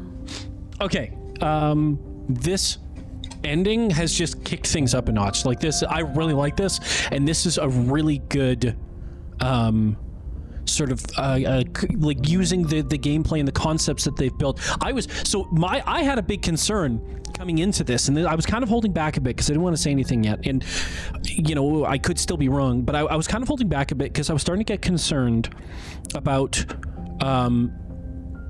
it felt like we were building up to an unearned ending because so much stuff was just getting thrown around. It was feeling kind of short too. I mean, we've only been playing, well, it's about 2 hours, but that's short even for indie game like this. But like it was, well, okay, it depends, right? But anyways, there's a lot of stuff sort of getting bandied about. Like there was suddenly all these big concepts. Like it felt like we had skipped a chunk of the game. So I was worried, like, okay, like, is this just going to be a lot of unearned stuff at the end? Just a lot of these big concepts, and we just harvested these big concepts and just sort of threw them in there and said a bunch of words, and then it sounds like we're very smart. And I was concerned about that. That's not what I'm perceiving right now. Right now, what it looks like is that because we're only in the first iteration of the loop right now. which is awesome. And I'm excited to keep going. I'm excited with this right now. So, okay. Then we will be here forever, as we are now, unfinished, dry, hollow. How many more pieces of you do I have to find? More than you have found, but less than there are to find. I am infinite. Oh, well, that's The helpful. rest will find their own way home. Okay. Make me forget. She asks that I tell you to remember her. I need to remember her. You won't. Everything goes dark and you die. Chapter 1. The Hero and the Princess. You're on a path in the woods, and at the end of that path is a cabin. The real Slay the And in Princess the starts basement of here. that cabin I just the is a achievement I got. princess.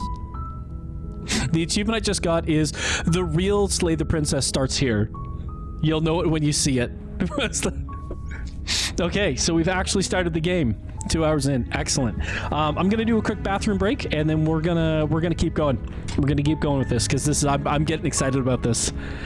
I'm getting excited. Okay, I am going to be right back. And we're back. Okay.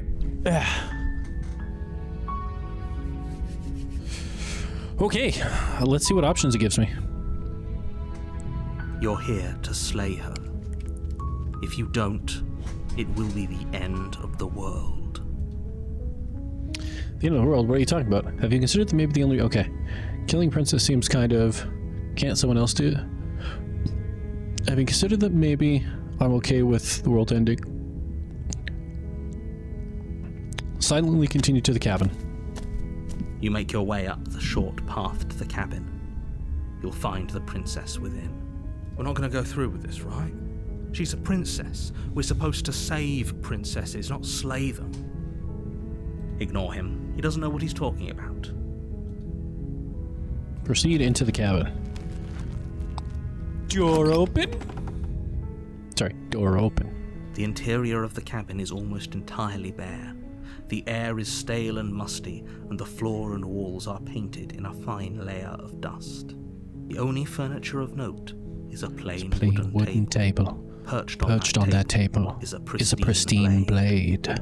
The blade is your implement. You'll need it here if you want to do this right. Into the basement. Not even gonna take the blade. The door to the basement creaks open, revealing a staircase faintly illuminated by an unseen light in the room below. This is an oppressive place. The air feels heavy and damp, a hint of rot filtering from the ancient wood. If the princess really lives here, slaying her is probably doing her a favor.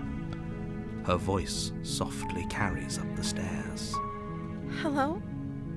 Is someone there? It's hypnotizing. It's the kind of voice you only have to hear once to remember it for the rest of your life. I wonder if the voice is different because it's the second time around or because I didn't bring the knife. Don't let it fool you. It's all part of the manipulation. You're playing a dangerous game by coming here unarmed. Meh.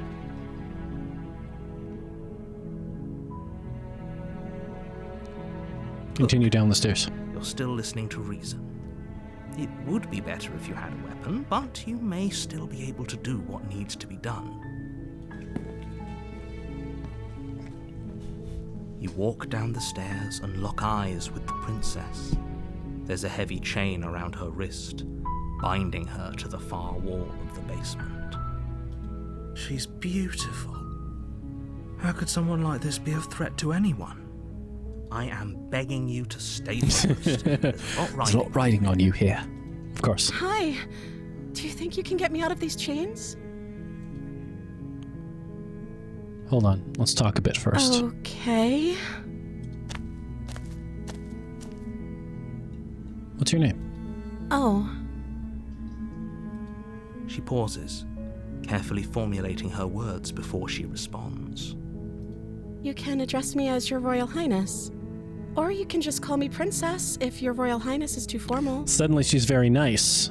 Now, again, I'm curious if it's my approach or something else. Is Princess her name or her title? What if it's both? Could you imagine being named Princess? So was Princess your name? Like I said, you can call me Princess if you'd like. I'm sorry, I've been down here so long, I guess I've just forgotten. I must have a name, though. Everyone has a name.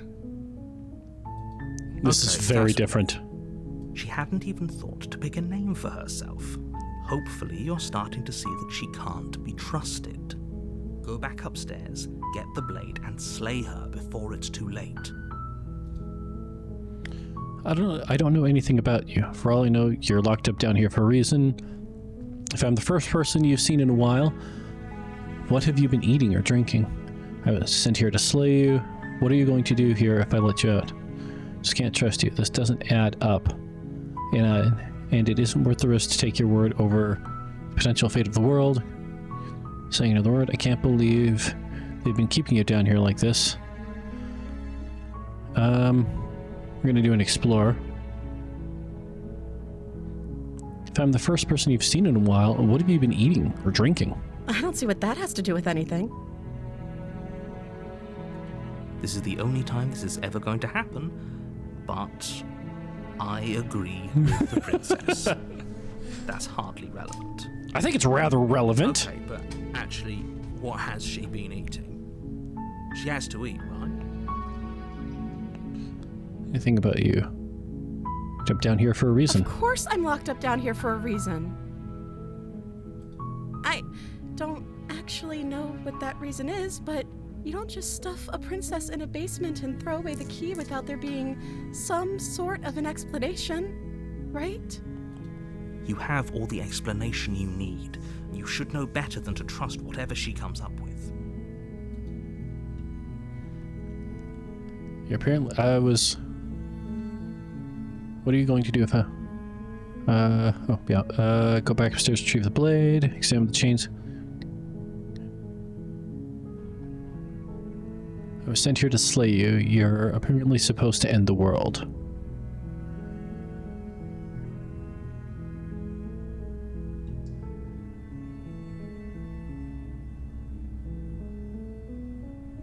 But I wanted to see you for myself. I'm still not. With all the explanation you need, you should know better than to trust whatever she comes up with. But I don't think you're actually dangerous. Is that why they threw me down here? But I don't want to hurt anyone. I like the world, I think. I don't remember much about it, to be honest. I've been down here for so long.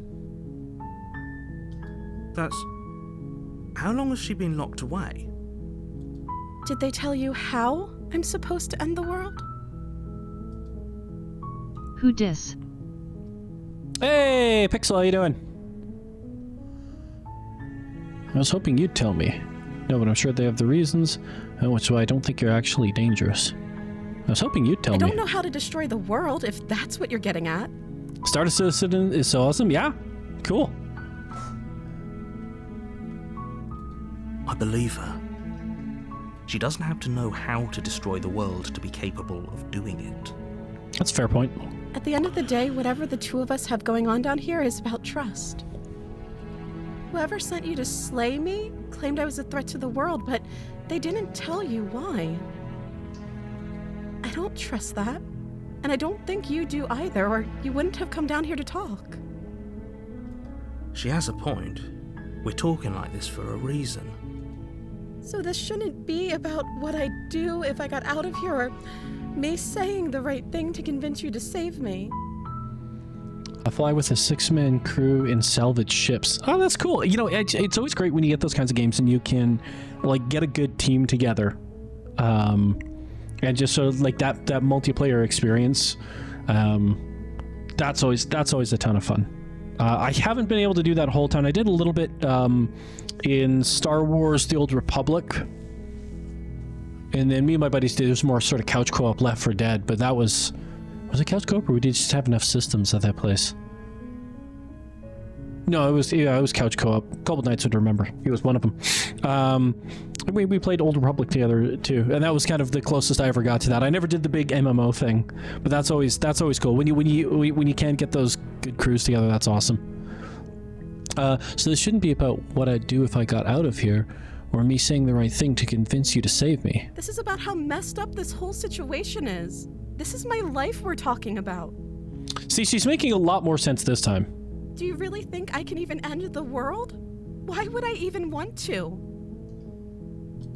We both know that if there's people we can't trust in this situation, it's whoever locked me down here, and it's whoever sent you here.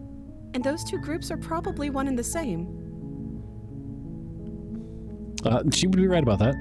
The thing is, the bigger ships are forcing players to play together. Oh, cool. Yeah, that's like Sea of Thieves. That would be the other one, actually. In a couple nights we did that as well. Sea of Thieves, which is a ton of fun sometimes. Don't let her turn the tables here. This isn't about trust. This is about risk. We stand to lose everything, all for the sake of one person, and a subjugating monarch, no less. And a subjugating monarch, no less. You drive two of the biggest ships together. Oh, nice. I won't kill you, but I can't set you free, sir. I'm sorry, but I just can't trust you. Okay, I'm gonna get you out of here. Don't make me regret this. Oh, the narrator's gonna be so upset. You're only making this more difficult. Well, maybe so. Thank you, and you won't. I promise. She's being a lot nicer this time. You're making a huge mistake. No, Says you. You're doing the right thing. You walk up to the chains binding the princess to the wall and give them a tug. They're large and heavy, far too solid for you to even imagine trying to break them apart. I'm guessing you don't have the key? Maybe it's somewhere upstairs. Doubtful. Whoever locked the princess away down here intended for her to never see the light of day. They wouldn't have just left the key to her chains somewhere in the cabin. If there isn't a key, do you have any other ideas? I'm gonna check upstairs. Maybe the key is still lying around somewhere up there. And if not, maybe I can at least find something to break you free.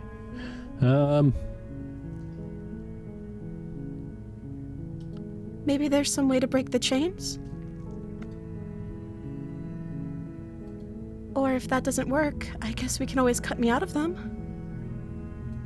She offers the suggestion with almost complete nonchalance. If we were stuck down here long enough, I'm sure we'd be nonchalant about cutting our way out if it meant we could finally be free. It's not wrong. You attempt to make your way out of the basement, but the door at the top of the stairs slams shut. You hear the click of a lock sliding into place. Is someone else here? You try the door, but it's locked from the outside. Hey. Your shouts and pleas are met with silence. You're here to slay the princess, and you won't leave until the task is done. Oh, you did this. You make your way to the bottom of the stairs. This would have been so much easier if you'd just taken the blade like you were supposed to. So they're forcing the issue again. Easier for whom? Easier for everyone. Look at the mess you're in. I heard the door slam. They locked you down here too, didn't they? Seems that way. There's a slight panic rising in the princess's voice. Well, that would make sense. If I could just get out of these chains, I know we could force our way out of here together. She barely hesitates before raising her arm to her mouth, her teeth tearing through her limb with the determination of a trapped wolf. As she rips her flesh from her bone, a sound comes from behind you, the clang of bouncing metal. It's the blade from upstairs. You're not sure how it made its way down here, but if there's a time to strike, it's now. Or we could use it to free her. You won't like what happens if you do that. I mean, I've already experienced it, so I mean, like... Fine. Against your better judgment, you place the Against blade your better against judgment. the ragged, self-inflicted wound on the princess's arm, just above the unyielding chain binding her to this place. You cut into her flesh.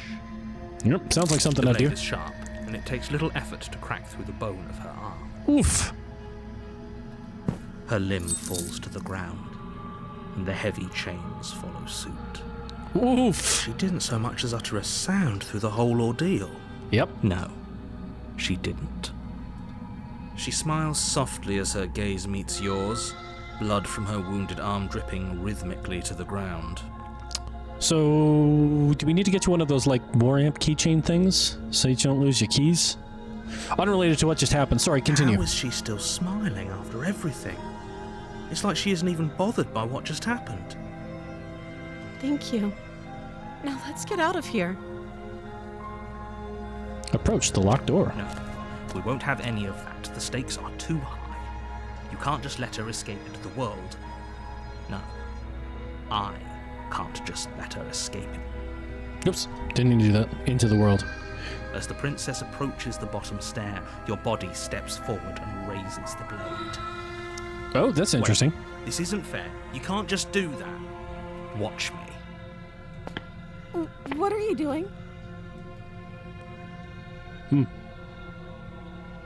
Oh, hey, there's a Warner. Stop that. Something's come over you, hasn't it? Yep. You know you don't have to do this, right? Well, I have some control. It's a negotiation. I'm in a negotiation. Body lunges forward, the blade held low, ready to sink into her heart. But the princess dodges, stumbling back against the wall before the blade has a chance to connect. Stop it. Stop trying to resist me. I'm trying to get you out of here alive.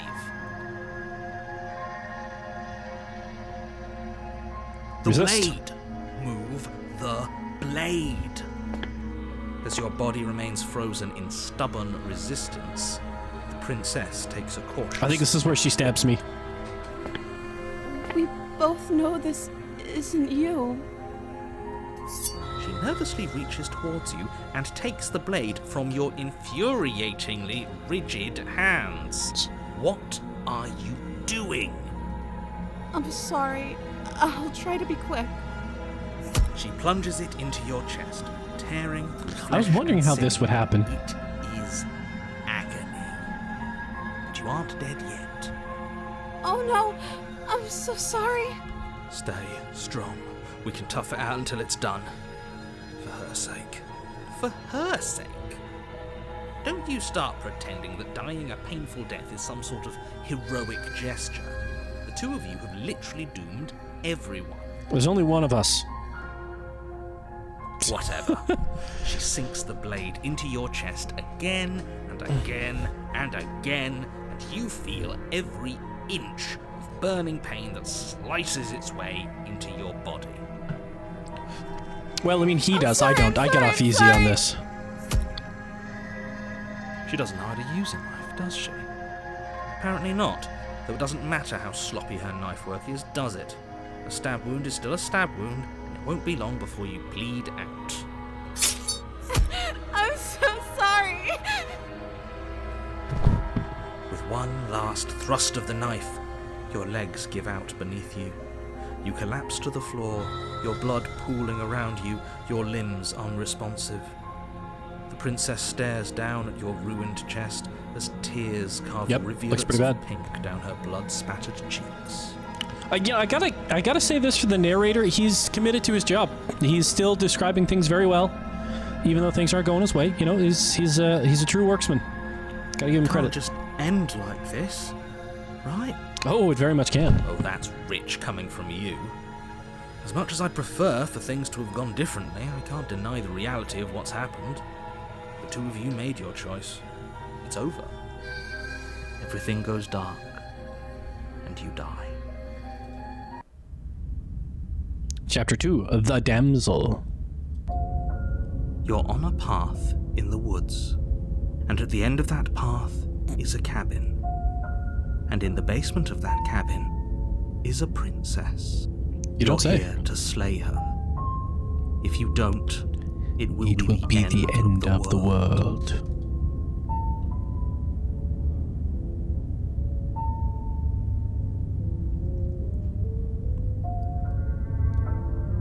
Oh, you bastard.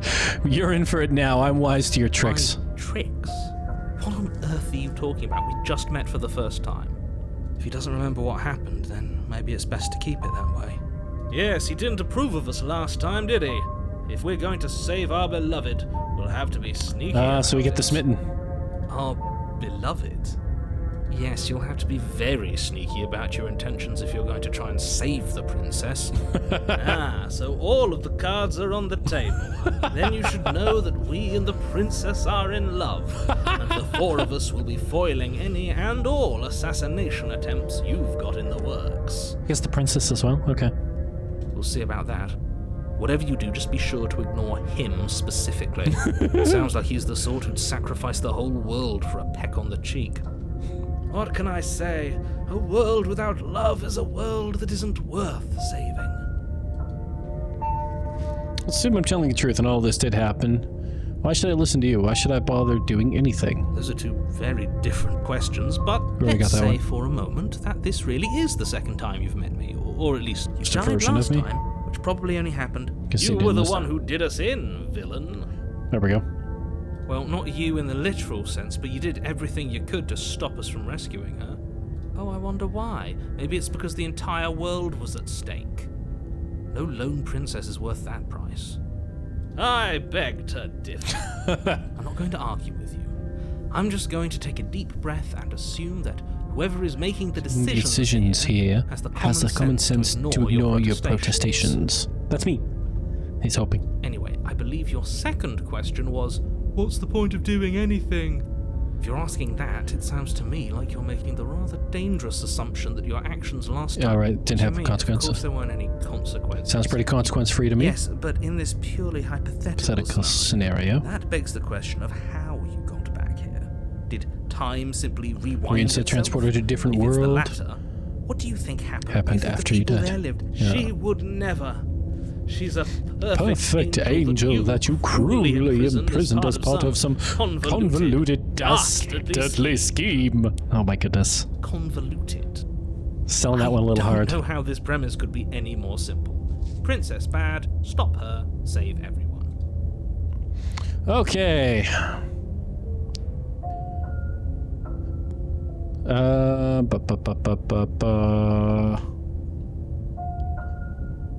Well, let's butt heads with the narrator. That's right, you can't stop all of us. We're going to sweep her off her feet if it's the last thing anyone does. Are these really the sorts of people you'd like to align yourself with? You're not at the cabin yet. You still have plenty of time to reflect on the situation. I just hope for all our sakes that you make the right call. Okay. Proceed to the cabin. A warning before you go any further. Fair enough. She will lie, she will cheat, and she will do everything in her power. Don't believe We a word she already says. told you we're not playing along with your little game. It's your lies that can't be trusted. Her beauty is the only thing in the world we can believe in. I think we've already been over this. I'm pretty sure he just likes the sound of his own voice. Yeah. I do, but I also speak from the heart. My passions are too great to be stifled. They must be expressed. Sure, yeah, your passions are strong and all, but not everyone needs to hear them. Some things are better kept quiet. Don't pay their Thank you, bickering hero. any mind. He's the real Focus on hero. the task ahead. To the cabin mobile. And there's gonna be another mirror. The interior of the cabin is clean and elegant, its stone walls draped in fine threaded tapestries. A prison Interesting. befitting a royal prisoner. The only furniture of note is an ornate wooden table with a pristine blade perched on its edge. The blade is your implement. You need if you want to do what's right. He doesn't think about the That's mirror. because there isn't a mirror. There's a table, the blade sitting on the table, and the door to the basement. There's nothing else in here. See, I believe that he doesn't see the mirror. There's definitely a mirror. There isn't. I'm sure the princess would tell us there was a mirror if she were up here. Oh, jeez. That guy's really annoying. In which case she'd be lying to you because, again, there isn't a mirror.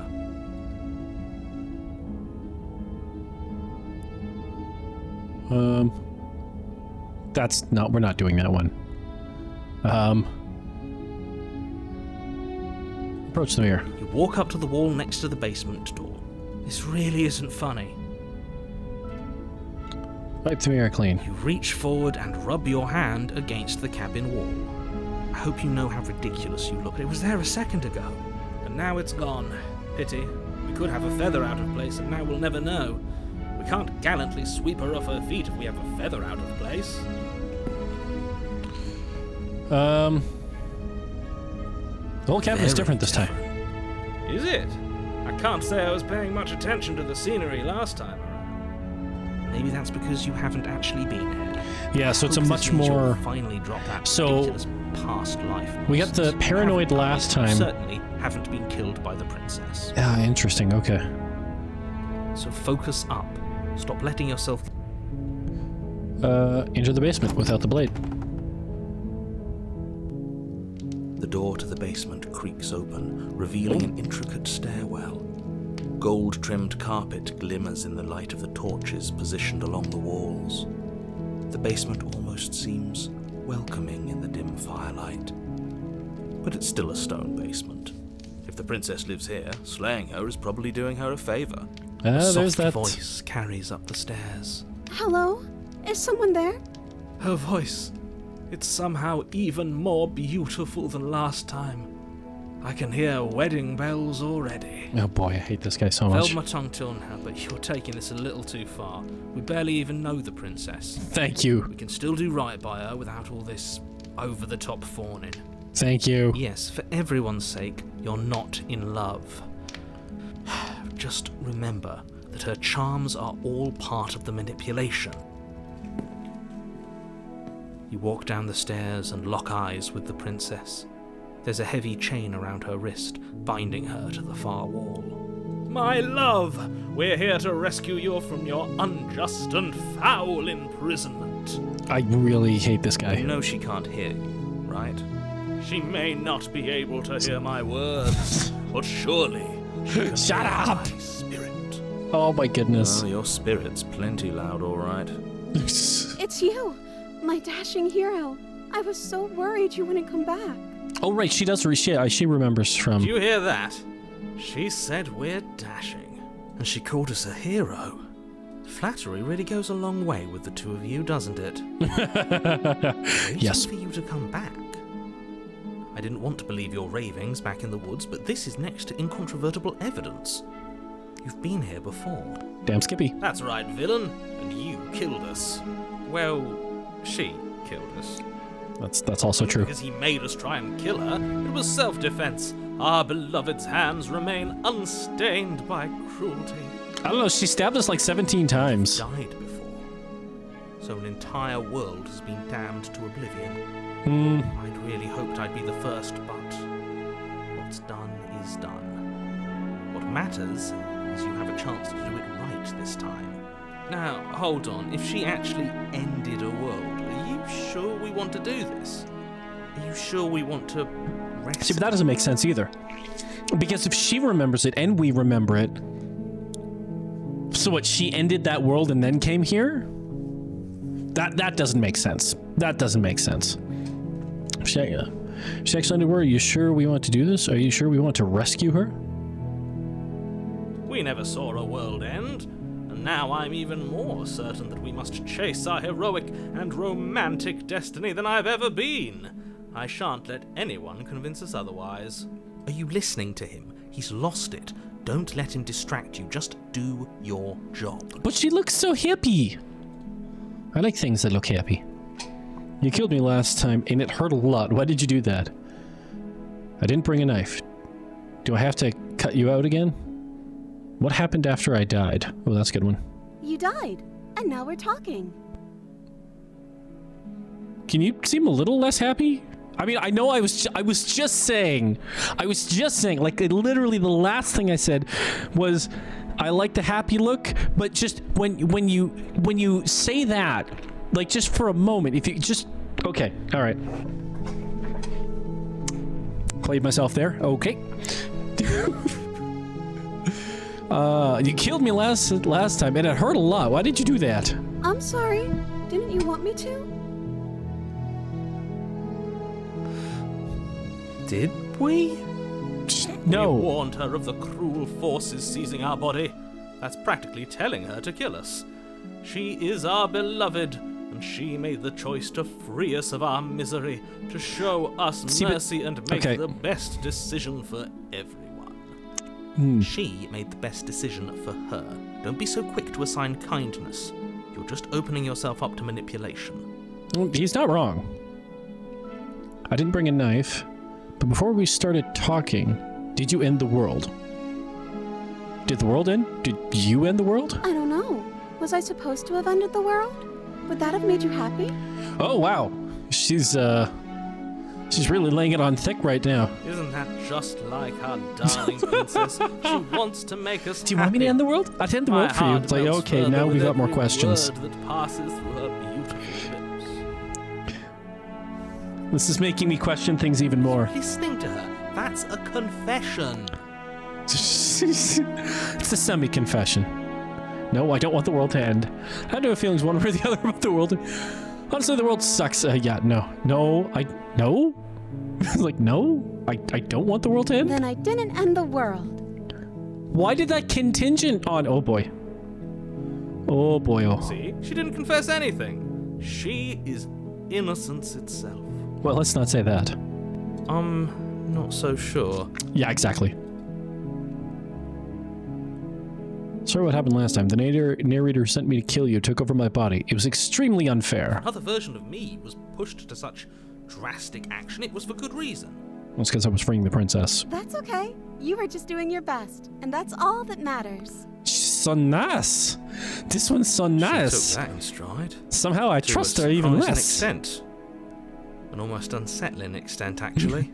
She took that in stride. Truly surprising. Oh, yeah. That's because she's perfect. Oh, boy. Shut up. Do you think she has someone like him telling her what to do? Ooh. Could be. Doesn't. There's no one else like me. I think he's right, because I like it better if she doesn't have some horrid little voice like him, always trying to drive her to violence. Oh, shut up. I didn't bring a knife. Do I have to get you out again? I'm okay with whatever you come up with. You can cut my arm off again. Oh, jeez. We won't be laying a finger on her perfect wrists, and indeed, we won't even have to. Do you see how dainty her hands are? We'll be able to slip her right out with no harm done. What? No, she's a prisoner here. You can't just slip her hand through the chains. Why are you two arguing over the logistics of slipping her hand out of her shackles? She just said she'd be okay with any idea we came up with. Am I the only one here who thinks that's weird? That's Didn't true. care last time. Why should she care this time? That's our stoic, smiling angel. See, but now, okay, jeez. So yeah, this is. See, it's so interesting, just sort of the different avenue this has gone, because and this is all from my perception of just not bringing the knife down, because I didn't kill her last time, but I brought the knife down, and that was the only the difference was at the top of the cabin. So interesting. It's extremely bizarre behavior and further evidence that she's a monster who's not to be trusted. So go ahead and slay her. Oh, I don't even have the option to slay her. No. Because I don't have a knife. I can't let you do that. If you take another step towards the princess, I'll what? Take over our body and force us to try and kill her? Let's see. I would if you had a weapon. Ah, but I don't. Not on my watch, villain. My passions contain tight Shut panic up. depths, and if you try anything that might harm our dearest, I will end our life without a second thought. You wouldn't. I would. I'd listen He to would. him if I were you. He has a lot of strong feelings, and doesn't the world end if we don't stop her? You approach the princess and gingerly slide her hand from her bindings. That shouldn't have worked. I'll be damned. We're doomed. And I can't I'm a believe monster. But I guess I have to. Yeah, well, I you know. told you. There's no life more worth living than that of a true believer. I'm free, and you're not trying to kill me this time. Thank you. Thank you so much. And she's gonna kill me. The princess jumps up and smothers you in a joyful embrace. And then chokes me to death. Watch. If only you had a weapon, one slip of the wrist and your pristine blade would be buried in her back, and everyone out there would be saved. Luckily for Mr. Romance, we don't have a weapon. Who needs a weapon when we have the power of love on our side? Oh, shut up. What do we do now?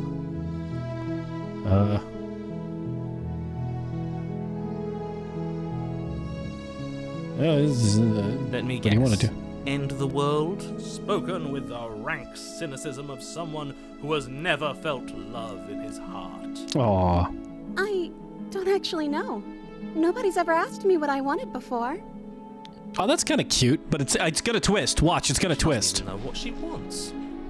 You may have had her all wrong.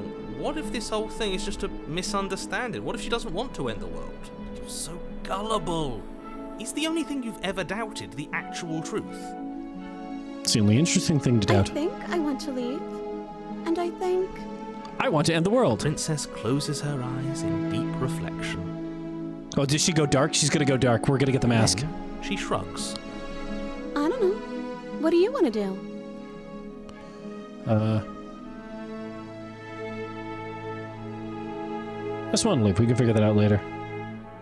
If you want to leave, then let's leave. That sounds perfect. Oh, the audio. Hard audio change there. The princess takes your hand, the last hopes of the entire world slipping through your fingers as they intertwine with hers. So that's a strong metaphor. That was good. I appreciate that narrator. We have each other. We don't need the world for our happy ending. I like to think that you do, actually. Look, I have my doubts, but the choice has been made and this is happening. You don't have to mope about it. That's fair. I will mope about it, because moping is the only recourse you love-blind fools have left me with. You and the princess walk up the stairs hand in hand.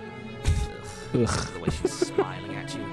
She doesn't have to be so happy about this. She's very happy about this. She's disturbingly happy about What this. happens after we walk up the stairs? Let's see. Oh, isn't that interesting? The door slams in your face and the lock clicks. That's a familiar move. Did I do that last time? Then you should know that you won't be able to leave. Oh no! Did someone lock us in here? That's not fair. We're supposed to leave now. She's right. It isn't fair. But the unfairnesses of the world are no match for the strength of true love. I love this music. Enough of this true love nonsense. You just met her. He's right.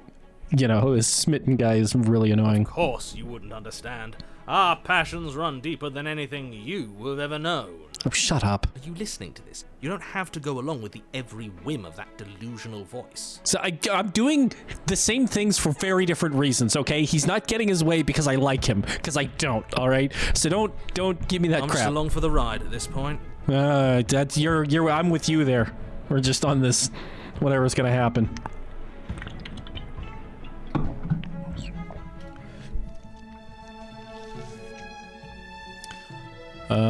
I think I've got this. Open the door by yourself. Okay. Yeah, you've got this. That's right. Place your hand on the door. And die. The lock clicks. The door creaks open. Are you kidding me? I knew it. Your words are no match for the pure strength of our hearts, bound together as one. It's like, and then the door opens. Oh, okay. You and the princess make your way upstairs and... Blade, that's right. There's still a chance for you to do the right thing. Take the... Whoops. I hate when I do that. Take the blade from the table and slay her before it's too late. You're not doing that. Enjoying this, aren't you? A You're little taking bit, yeah. every opportunity you can to draw out the end of the world and make me suffer. I hate you. Hey, listen, you weren't exactly kind to me in the Stanley Principle, okay? That wasn't a great experience, so I'm just paying you back a little bit, okay? I'm just paying you back a little bit. That's the way out. We're going to leave together, just like you wanted. Well, just like you wanted. Well, I mean, just like we both... you know what? Never mind. Yeah, let's find out what happens. Yes, I suppose you are going to do that, aren't you? That's right. Across the room, opening the door to the cabin. And then you step outside. Romantic Haze, your love will set you free. That was the achievement I just got. Oh, did you guys see it? I don't know if you see those. Our happy ending at last. Music change! We did it. What should we do now? Music change. Where did everything go? Where did he go? Oh, is he gone? I hadn't noticed. I was too busy staring deep into our beloved's eyes. The audio mix is not the greatest in this either, because sometimes their voices get too quiet to the music. I'm cold. Is being happy supposed to be so cold? Oh, this is interesting. It's cold. Quick, our feathers. Pluck them all and weave her a coat worthy of a princess. Whoa!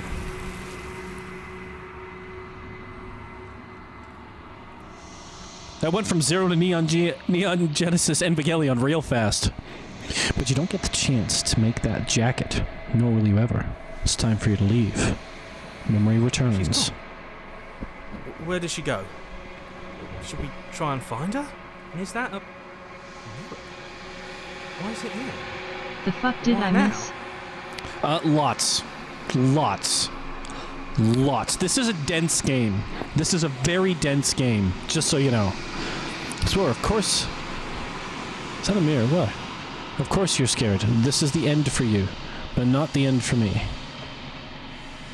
Well, yeah, let's talk What to is the that hero. supposed to mean? Whatever awful thing I felt before, it feels so much worse now. You'll be back. Do it then. End us all before I die of a broken heart. This is the second time I've got to the end of the game. You approach the mirror. I have been watching, but suddenly hands are grabbing at her and pull her into THR void. It's the second time that happened. That's the second time she got pulled into THR void. Silence as you reach forward. They're gone once again. The mirror always makes them leave. But you need to see what's in it. It's the beast. The bloat, you've grown. Have I? You've grown. It's hard to tell.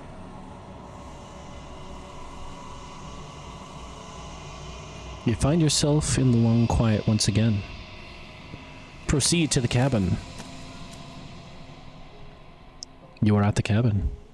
Approach her. This is the pseudo-creature. Flickering lights and empty cityscapes become pockets of vitality and movement. I am more than I was before. Whenever you are ready, I will wipe your slate clean once again. The implementation of the loop is done really well. Like the introduction of it, and then just the way the loops are done, it's really good. Are you the same being as you were before? How much have you changed? Is a child the same as an infant? I am an unbroken pattern, but every vessel gives fresh perspectives and carves new avenues of expression. I am different, but I am the same. Yeah. They went really high level on this. Like that's like they say it's a love story, but like there's a lot of human concepts in this. The idea of being a different person every time, and I think at the core of these human, like, and this is why this is so interesting, and this is why this is pulling me in, is because at the core of this, right, is this male-female relationship. Right, that's what's at the core of this, and just sort of the interaction between the sexes. But they're pulling from so many just sort of very human concepts and elements, such as the idea of just sort of being a different person. Like as you age, as you grow, time inevitably makes us different people. You are not the same person you were a month ago, a year ago, 2 years ago, at any of these times, right? So this, there's almost this, you could categorize it as almost this daily death that you have of your new experiences change who you are. So you're constantly dying and being born anew as a different person with every experience you have, right? This concept I've written about before. But it's, you know, so that's in part of this. But the framing device for a lot of these concepts that they're exploring is this male-female relationship, right? In this loop of birth and rebirth, and just sort of, you know, the constant renewing and changing of the human experience, even within one life, one vessel. What, you know, fresh perspectives, carved new avenues of expression, all these sorts of things, right? Very interesting. Very good.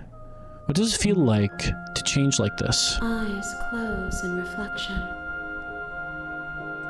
Perspectives meld together, and the breadth of my experience stretches to new corners.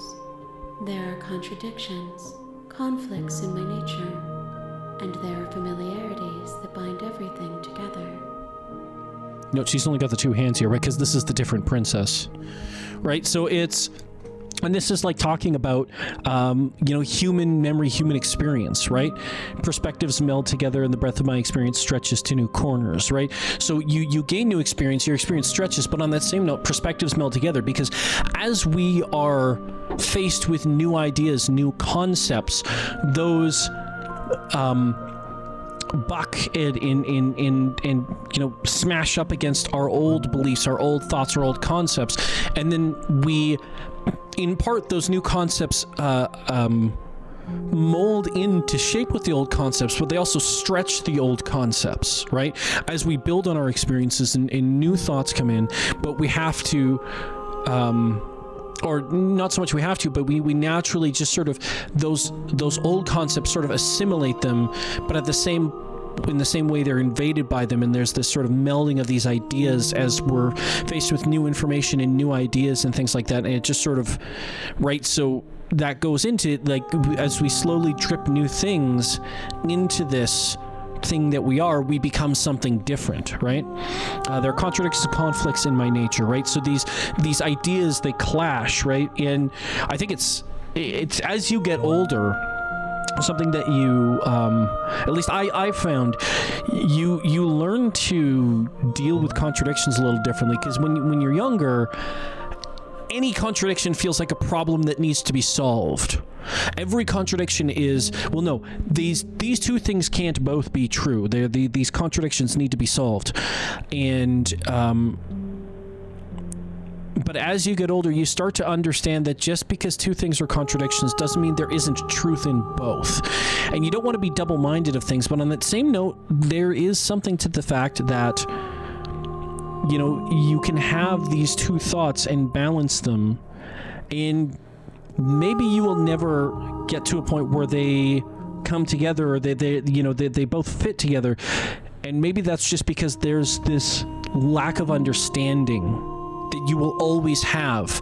So you have to take the truth from here and the truth from here, and never be able to sort of make them fit, but knowing that that's not a limitation of the ideas, but a limitation of your own understanding.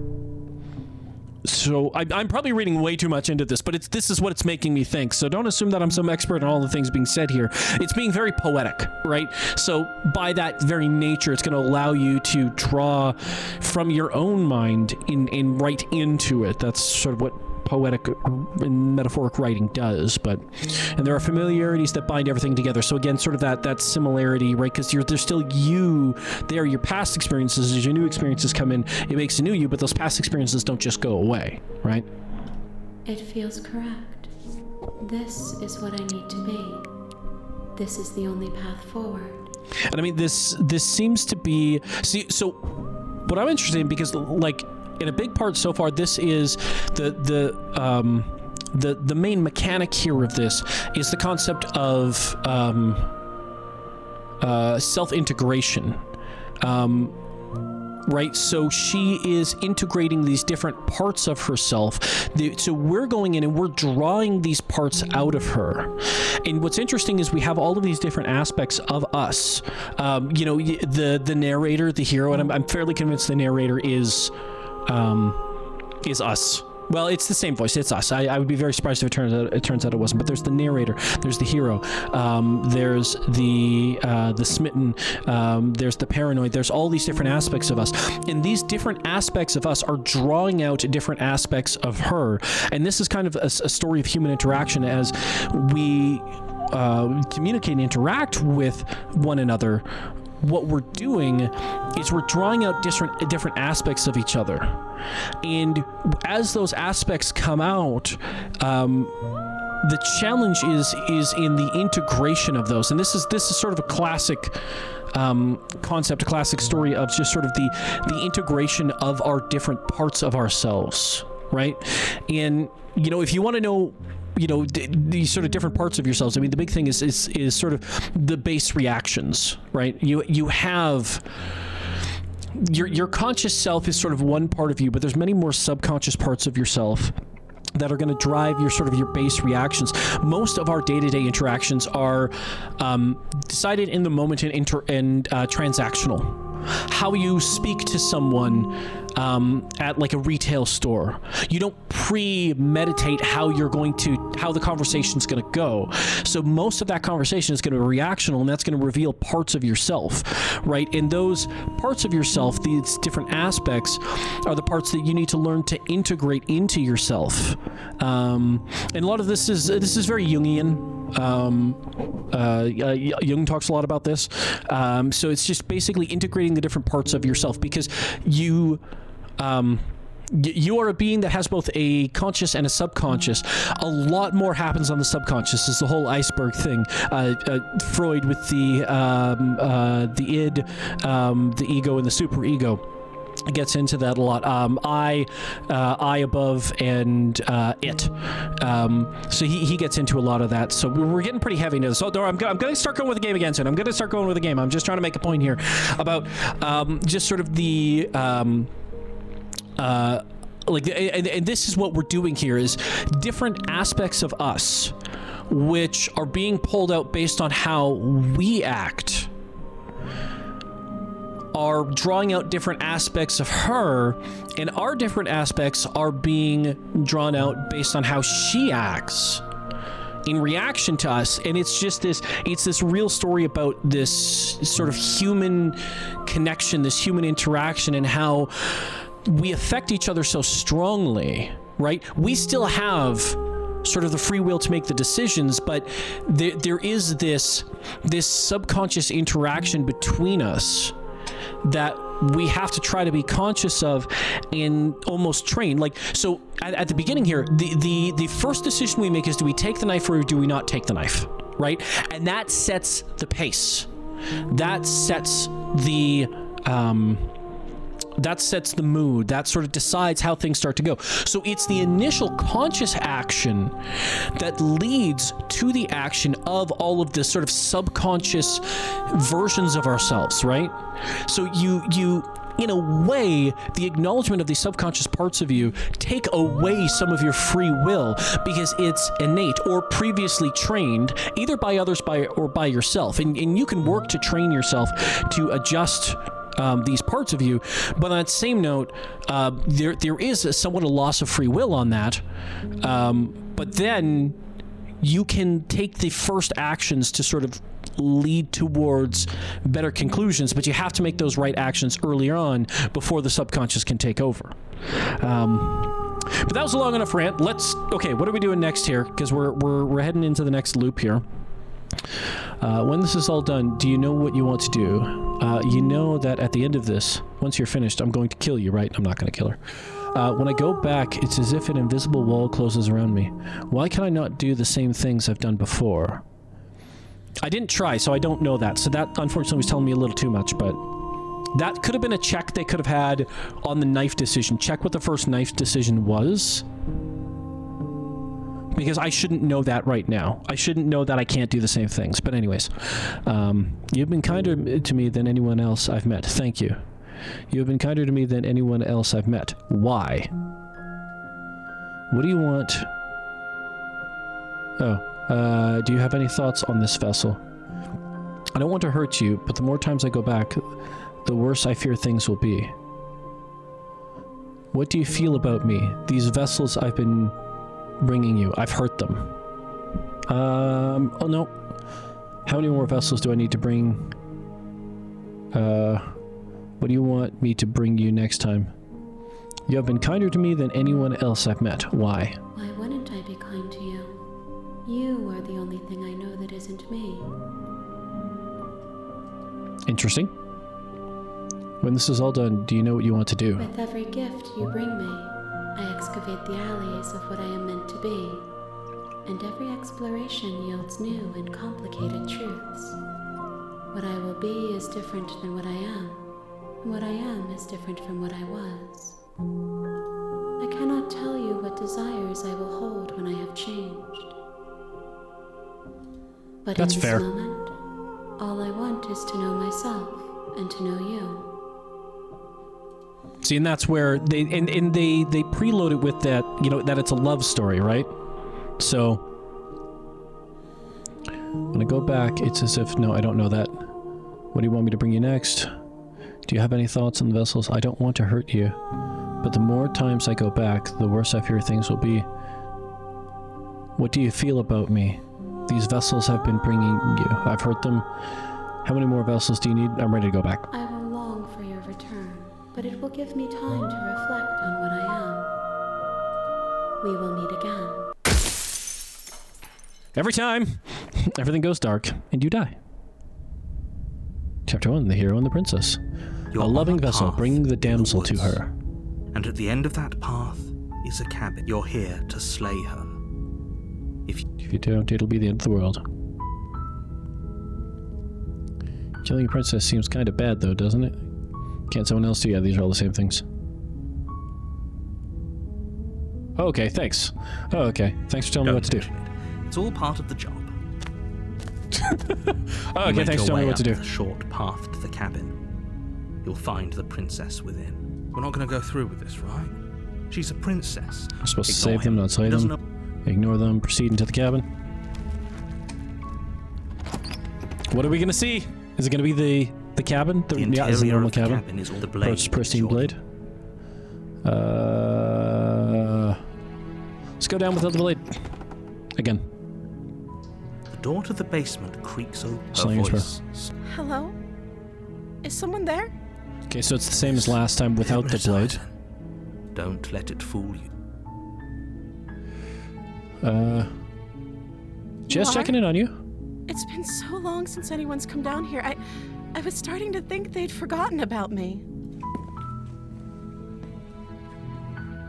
You walk down the stairs and lock eyes with the princess. A chain around her wrist, binding There's her a to the head. wall. She's beautiful.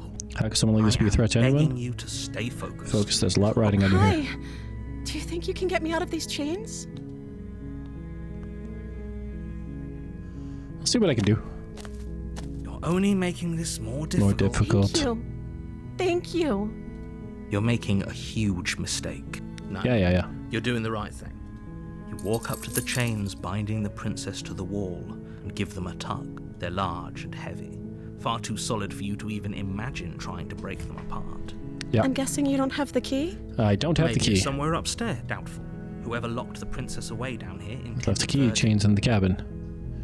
Gonna check upstairs. Maybe the key is still lying around somewhere up there. And if not, maybe I can at least find something to break free. Okay. I'll be here. Good luck.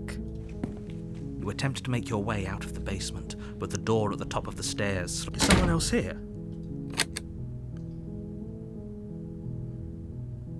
Try You the door. try the door. Yeah, okay. You make your way to the bottom of the stairs. This would have been easier for whom? Easier for everyone. Look at the mess you're in. I heard the door slam. They locked you down here too, didn't they? There's a slight panic rising in the princess's voice. If I could just get out of these chains, I know we could force our way out of here together. She barely hesitates before raising her arm to her mouth, her teeth as she rips her Yep. flesh from her bone. A sound comes from it's the blade from upstairs. You're not sure how it made its way, or we could use it to free her. You won't like what happens. Ah, see? Now, I don't want to do the same thing, but I also don't want to kill her.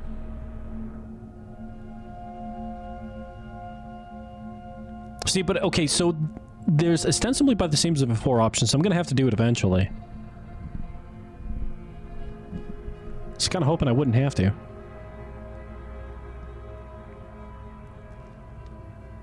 Yeah, she's not normal, that's for sure. You know. Frick. Well, they said there was an invisible wall. Let's test the invisible wall. Fine.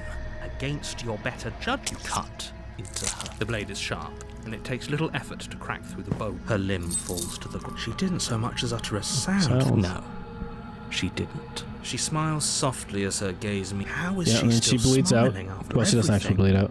It's like she isn't even. Thank you. Now let's get out of here. Let's get out of here. Approach the locked door. We won't have any of that. The stakes are too high. You can't just let her escape into the world. I can't. Yeah, and then he takes As over. the princess approaches the bottom. Wait, this isn't fair. You can't watch me. What are you doing? So I can either slay her. Oh, I can't warn her.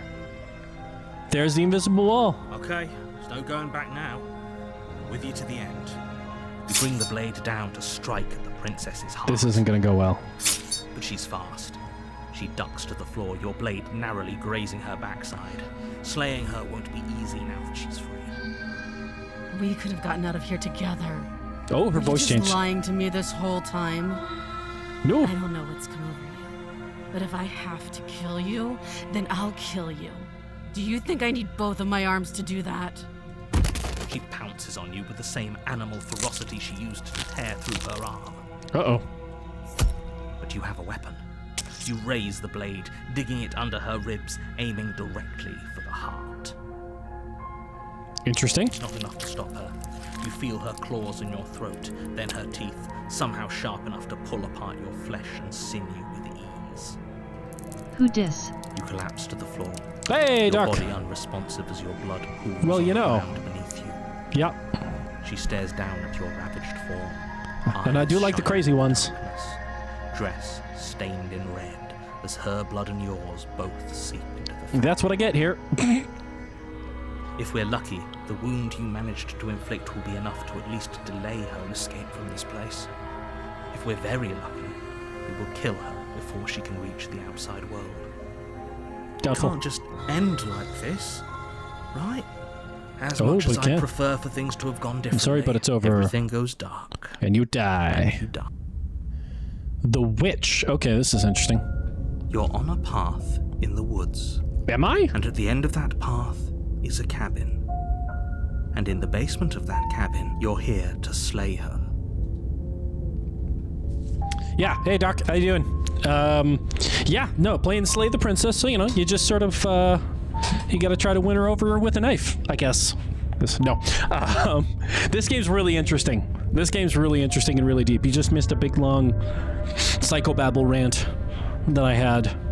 You might get another one soon enough. But I already slew the princess. Sure, she also killed me, but I definitely got her. Why am I here again? Sure. I can assure you that you didn't slay her and that she didn't kill you. People don't just spring back to life after dying, and the two of us are meeting for the very first time. If he doesn't remember what happened, then I'm Well, really it's best to keep it that way. We need to keep our cards close to our chest, and I'm not sure we can trust him. Voice of the opportunist. No, I can hear you, right? It's going to be a lot harder than you think to keep secrets from me. Did I say I'm not sure we can trust him? Slip of the tongue. Bit of the old brain. Oh, there's another capitalized him. That we should probably head over to the cabin and slay that princess. We already know we can't trust her, so let's get on with the show. Brain fuck. I meant to say we should probably head over to the cabin and slay the princess. We already know we can't trust her, so let's go. Okay. Let's assume I'm telling the truth. Those are two. Let's say for you died, we were just weighing our options in a morally ambiguous situation. You can't blame us for weighing our options. The opportunist. You failed to slay the princess, which you apparently did. So great. Congratulations. You've been given another chance to actually do this right. And I believe your other question was something Odds a bit soon as well. Good for you. What's Yeah, the point get of some good doing sleep. anything? It's almost If you're Christmas. asking that, it sounds to me like you're making the rather... What do you mean? Of course there weren't any consequences. Yeah, if it's the Yeah, last, and the if it's narrator's people BS there, about different that's worlds. a very good point. This princess character seems like a lot of trouble, and if you think about it, actually slaying her probably breaks us out of this cycle, right? We don't want to be stuck here forever, do we? You're laying it on a little thick, aren't you? Laying it on a little thick? What are you talking about? I'm sharing my honest opinions. What matters is that almost everyone seems to be on the same page. So whenever you're ready, you can stop dawdling, get to the cabin, and save the world. Proceed to the cabin. A warning before you go any further. She will lie, she will cheat, and she will do everything in her power to stop you from slaying her. Don't believe a word she says. I don't believe a word you say. Don't worry, I think we've taken that lesson to heart at this point. You can trust us to get the job done. Sorry, 2 seconds here, guys.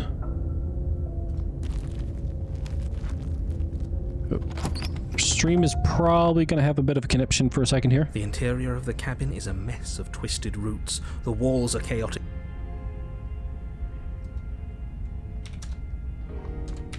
Sorry, something I needed to get started here to run. Okay, yeah, before I forgot.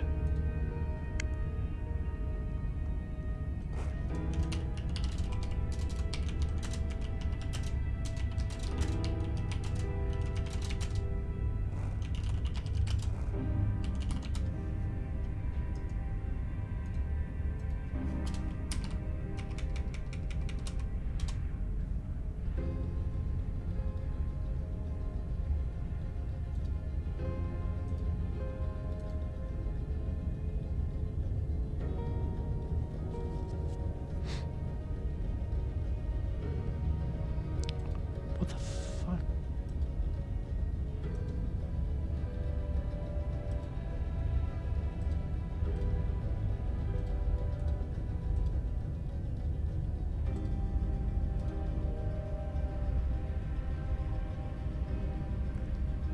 Okay, we're back. Sorry about that. Just needed to deal with something real quick here.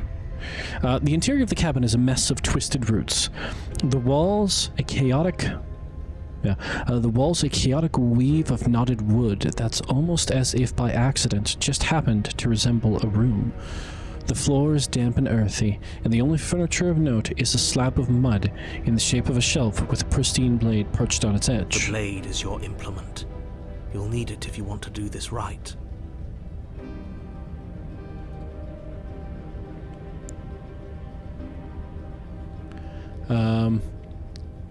This whole cabin is different than last time. I'm just gonna approach the mirror without saying anything about it. Walk up to the wall next to the basement door.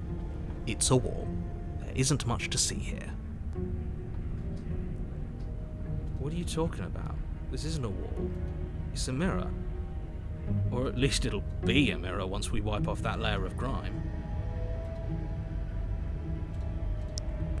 Wipe the mirror clean. You reach forward and rub your hand against the cabin wall. I hope you know how ridiculous you look right now. I don't look ridiculous, you look ridiculous. There we go. Oh, come on, get out of here. Sorry, I just have an automatic thing that runs on my computer every day about this time to deal with some stuff. There we go. Okay, sorry. And now Touch Portal wants to just not work.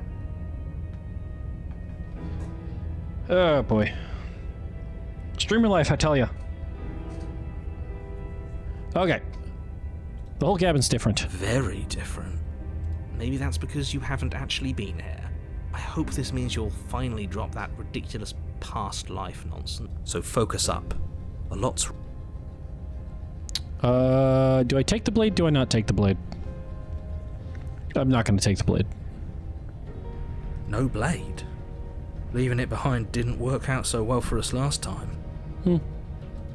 It'll always be here if we need it. Sure, that was also true last time and we still died, but we definitely know what we're doing this time. Okay, opportunist. The door to the basement creaks open, revealing a staircase dug into the muddy earth below. The ceiling is thick with roots that hang like locks of tangled hair. The weak starlight from the cabin windows behind you can barely penetrate the gloom here, only illuminating the edges of an opening below. It shines in the darkness. I'm curious about taking the knife and not waiting to swallow you up and freeing her. The air smells of dirt and copper. It's thick and wet, as if your lungs are being coated in mud with each intake of breath. If the princess lives here, slaying her would probably be doing her a favor.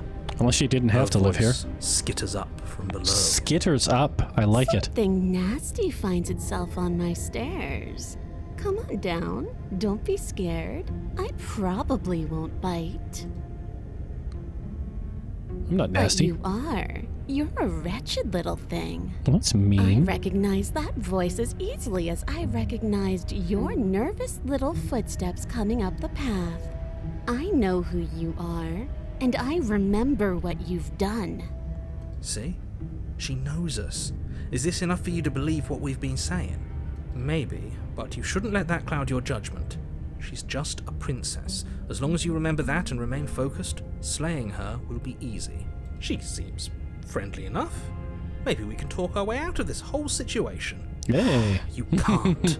Unless you slay her right away, she's going to break free and end the world. There's no reasoning with what she is. Look, I'm just throwing ideas out there. I like to think out loud. I'm the kind of guy who likes a discussion. Don't we want to hear what everyone has to say before making any big decisions? Do you want to hear what everyone has to say?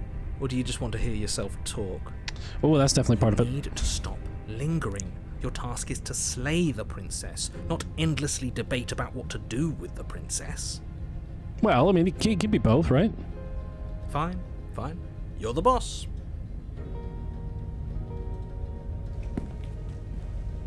Thank you. You descend the basement steps, entering the dark room below. She's got a tail. You can just make out the shape of the princess in the gloom.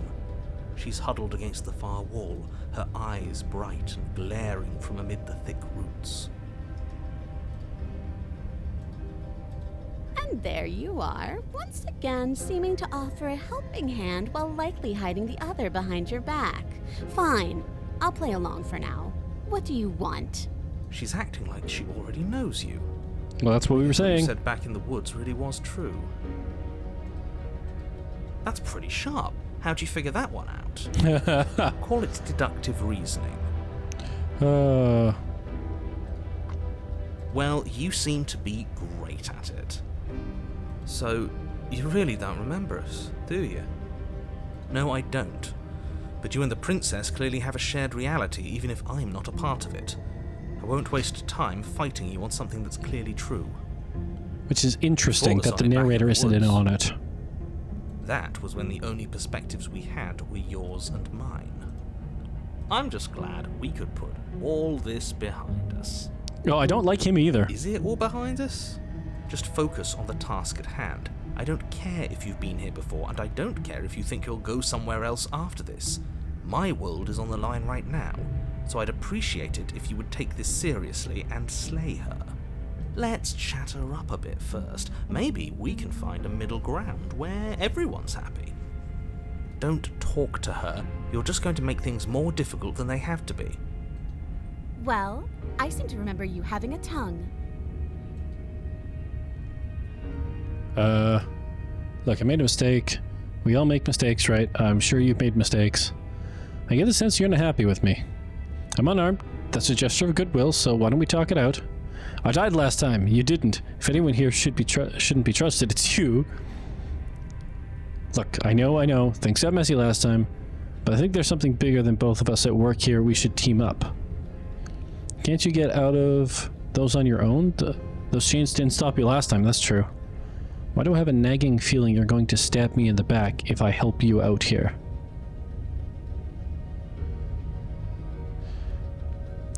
Not enough for you, and definitely not enough to get close to you. I'm leaving, bye. Leave her in the basement. See, that's an option.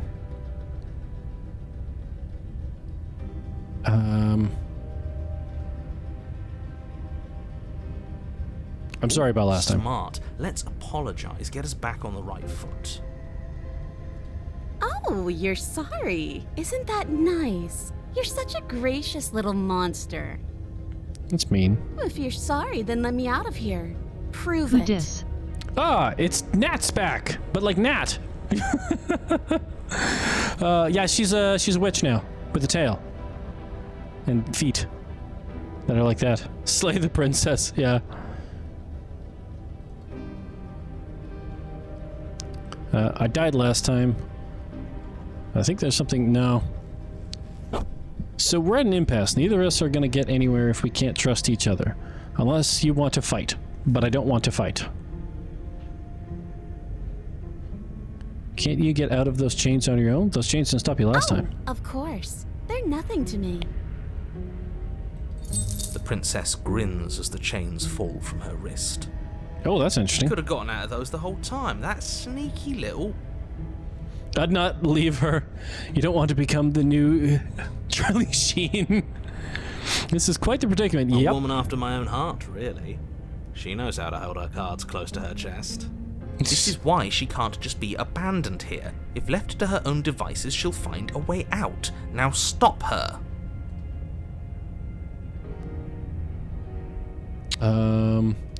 So we're at Impasse. Neither of us are going to get anywhere if we can.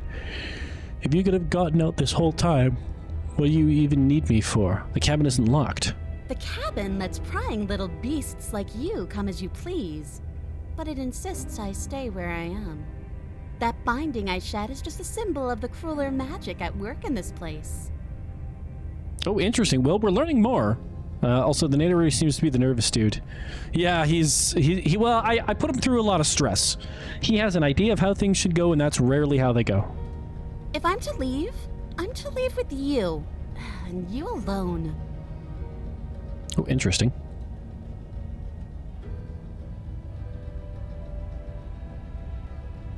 I get the sense you're not happy with me. Is that a joke? Do you think a joke will charm my trust back? You'll have to try harder than that. Yeah, fair enough.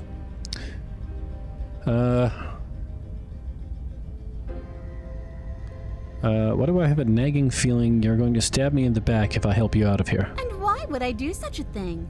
Is someone's guilty conscience getting to them? I mean, yeah, probably a little bit.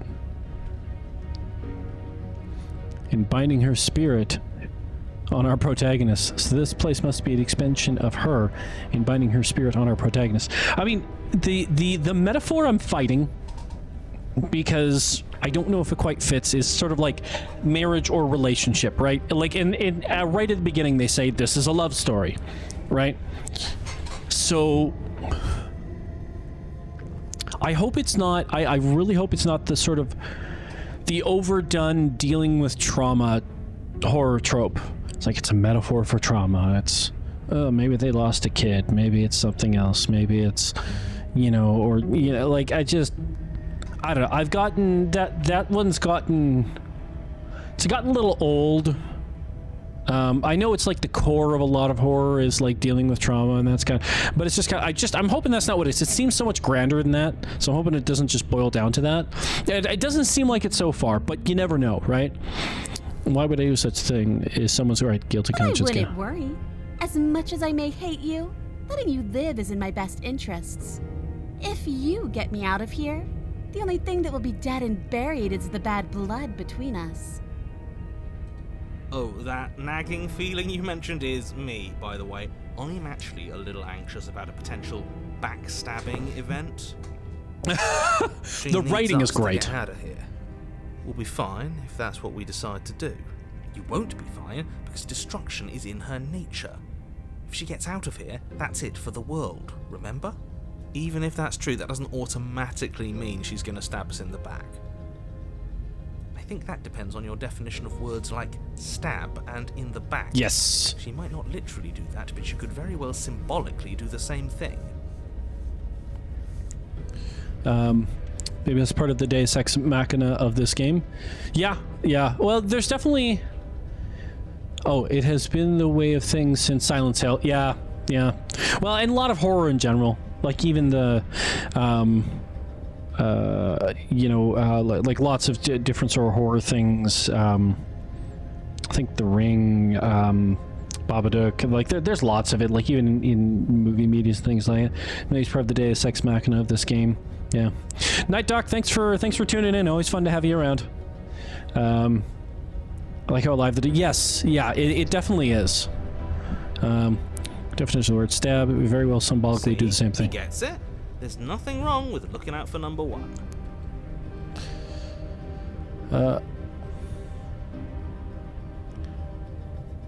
Yeah, I say we just go. Yes, let's. She creeps forward, taking one cautious step at a time until you and she are face to face. She never breaks eye contact, even as the two of you find yourselves face to face. So what was interesting on the last iteration was that we were with the Smitten. And the Smitten was able to fend off his attempts to control us to kill her on the second. And like they locked the doors, and it was the Smitten that opened the door. Yeah, too close. Yeah. Go through many things that are intangible but also real throughout the mind. Absolutely. So going through the Valley of Death, yeah, absolutely.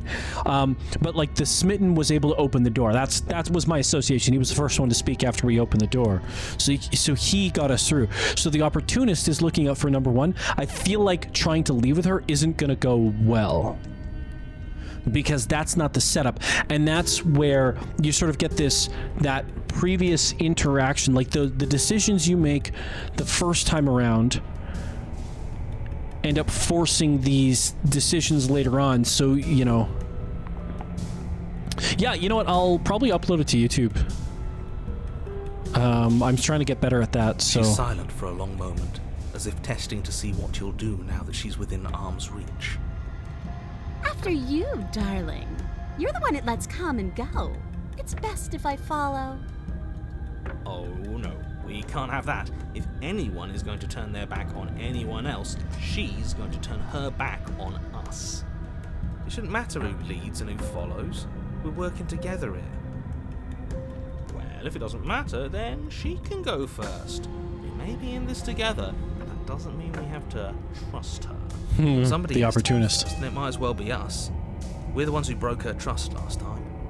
You're talking a lot about trusting someone who, by her very definition, cannot be trusted. I don't know how many more warnings I have to dole out, but if you help her out of here, you're going to regret it.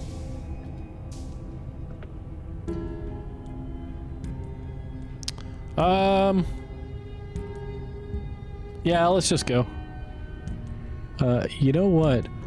Her form reminds me of my ex years back, as I've experienced a form of backstep situations. Yeah, well, let's see what happens. I'm just gonna go. That's right. You're the one who's going first. Don't worry, I'll be right behind you, watching every single thing you do.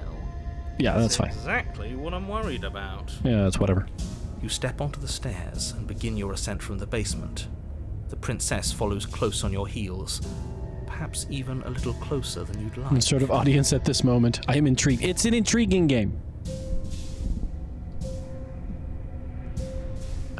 You step onto the stairs and begin your ascent from the basement. The princess follows close on your heels, perhaps even a little closer You're than only you saying looked. that because you want us to feel nervous. That's true. The narrator does I that. do want those things, but I want them for a good reason. I don't need you to trust me for my sake, because I already know that I'm right. This is for you. Can we walk backwards up the stairs? I think that's the smarter idea. She can't sneak in and attack if we're facing her. No. The stairs are a bunch of overgrown roots. You'll trip and hurt yourself.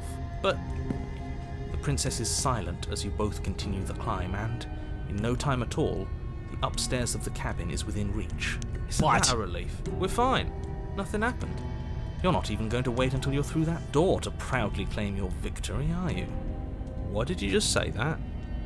I think we know why. You feel something dig into your shoulder, sharp and piercing. The princess clawing at you and pulling you down with her full weight. Okay. Together you tumble back down the uneven stairs, your body and hers crashing against the unyielding wooden roots, until finally you both separate with a bone-shaking thud against the basement floor. You feel something pop. The princess lands against the far wall, gasping as she struggles to It was her recover nature. from the impact. You're still in shock, trying to get a hold of yourself. She grins as you continue to remain exactly where you are, cackling derisively as she watches you realise that you won't be getting up. Wait, why won't we be getting up? I'm afraid your back is broken. Woo. One unlucky fall is all it takes, really, and you had several. Whoops. Hate when You I do know that. what? I'll say it. That sucks. I don't like having a broken back. We were going to help her. Why? Why did she do that? It's what I would have done. Have What? you considered not being like that? Of course not. It's what keeps us alive. And yet here we are, paralysed and stuck with someone who hates us in the basement of a remote cabin. You must have known this was coming. Yeah. The arrogance of turning your back to me after everything you've done. Yeah. The hell was that for? No, I know. We were never going to get up those stairs, were we? The princess lets out a mocking laugh.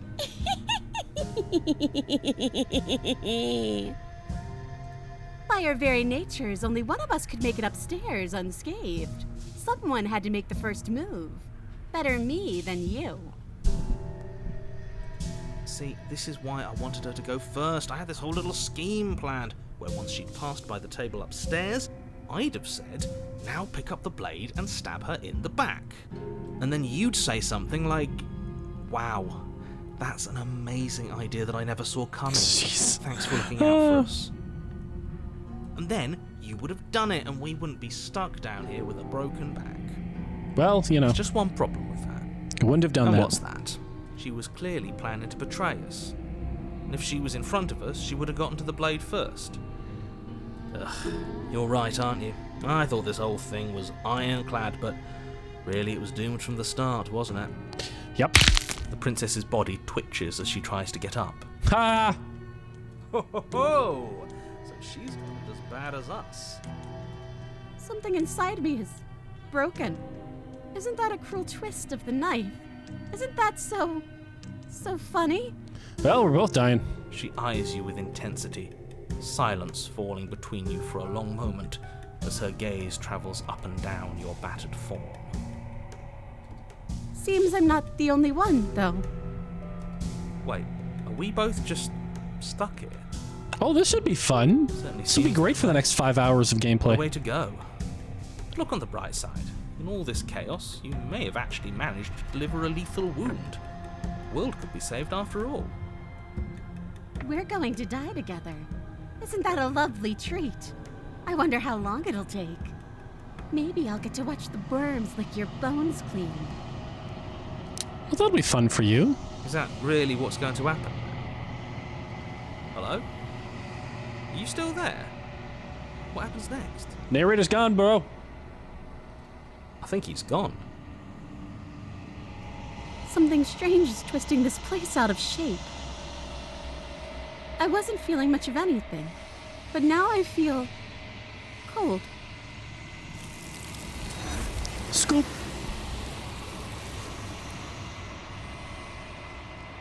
And it's the mirror, but you don't get a chance to respond, nor will you ever. It's time to leave. Memory returns. She's gone. Where did she go? Should we try and find her? And there's that mirror. Mirror again. Why is it here now? That's good. This is the end for you, but it's going to be okay. Just trust me. We've been here before, and you always get scared. It feels so bad. Like looking into it right now is going to be the end of everything. If he thinks it's bad, I'm with him. It's not the end. Whatever's on the other side is going to be nice. It's the end for you, but not for me. I'll see you on the other side. It's going to be okay. Okay. If you say so. We'll trust you. Finally. We're going places.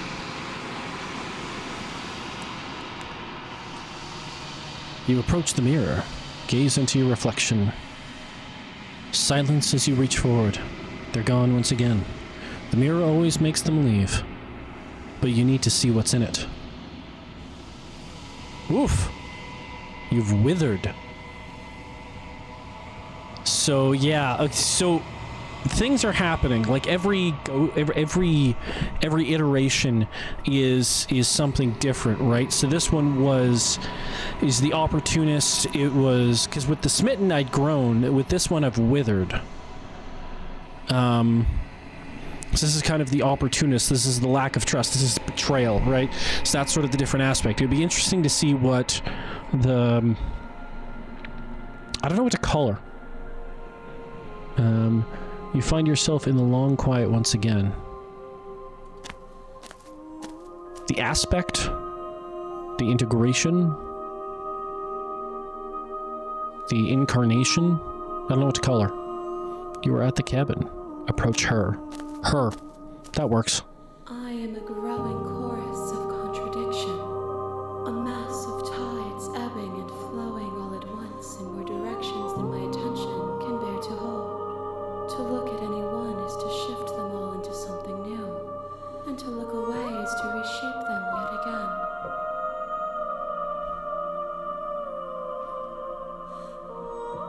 Yeah, this is the end of every loop. Yes. So this is the end of every loop. Is this thing. I'm still not sure if the first loop is the same every time.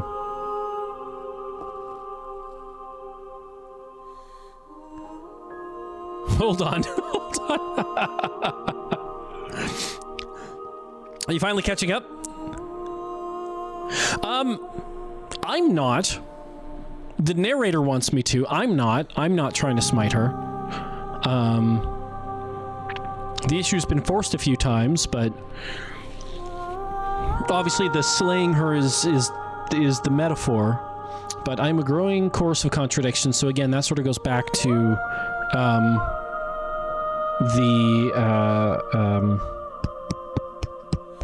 that sort of integration, right? A massive tides ebbing and flowing all at once in more directions than my attention can bear to hold. So different experiences leading you in different ways. We are contradictions. Everything we think and believe are things that are you're going to have experiences that empower it and experiences that are going to contradict it. That you experiences you have to almost toss to the side because they don't build you up to the direction you sort of want to go. Everyone has to do that. The way I see it now, narrator says, "Oh, he absolutely is." But the thing is, he's also us, right? And that's one of the big things here, is that all of these characters, all of the male voices are us. All of these different versions of the princess are her. And these are the different aspects of us, the different parts of us that pull us in different directions. Like schizophrenia is it's a way to look at it in an extreme sort of mental health version, but we all on a level have different aspects of ourselves, different parts of ourselves. Again, as I had referenced earlier, I don't think you were here at the time, but like if you look into sort of Jungian psychology and sort of this fact that we are different parts of ourselves. Yeah, like our split, like just different aspects of ourselves. Even looking into just the first one off the top of my head from the Jungian is the anima and the animus, right? The male and female versions of ourselves that exists in everyone. We all have that in us. Now, I am a man, but I do have an animus as well, which is sort of like the feminine aspects of me. From a psychological standpoint, because we are ourselves, but we are also a reflection of everyone around us, because we're not human unless there's other humans to be human around with, right? You can get into like a human alone never develops language, therefore in a way never becomes human per se, right? So this animus is in part me, but in part also a reflection of all the women that I meet and all the femininity that I see in them, these sorts of things, right? So that's just sort of one version of the different aspects of us. And this story is certainly about that. And I think it's framed in sort of this very traditional princess and beast, Beauty and the Beast kind of framework. So as we go through and we're collecting these different aspects of her that are created based on our actions, and then we in turn are getting these different aspects of ourselves based on her actions, right? So it's this cyclical nature kind of thing, right? I'm just gonna snooze the so this is my third iteration here, and every time we get sort of the version of her getting puppeted. So the first one was this really weird, ghostly kind of three-armed thing that she eventually turned into in a much longer arc than this one. And I don't know if that was a permanent arc or if it was created by decisions I had made. But the second one was actually saving the princess, and everything was great, and then everything collapsed because we had to come back here. And then this one seems to be like the witch, sort of the beastly, treacherous aspect, right? Which is, and all of these are being drawn out by us, or by the decisions I'm making. Took it all away to shift them all into something new, and to look away is to reshape them yet again. I'm going to be doing a long play. After I do the Doki Doki long play, I'm probably going to be doing a long play of this. Sorry, deep play. Okay. All of me is changing, and yet the rest of me is still the same. That's, again, those new experiences, right? You can't be... I don't believe that at all, but I want to hear what she has to say. And yet my waters flow and my streets bustle. There are no words that can describe me into non-existence. There is no logic that can bind my multitudes. I am everything that you have known me to be, but I am also none of it.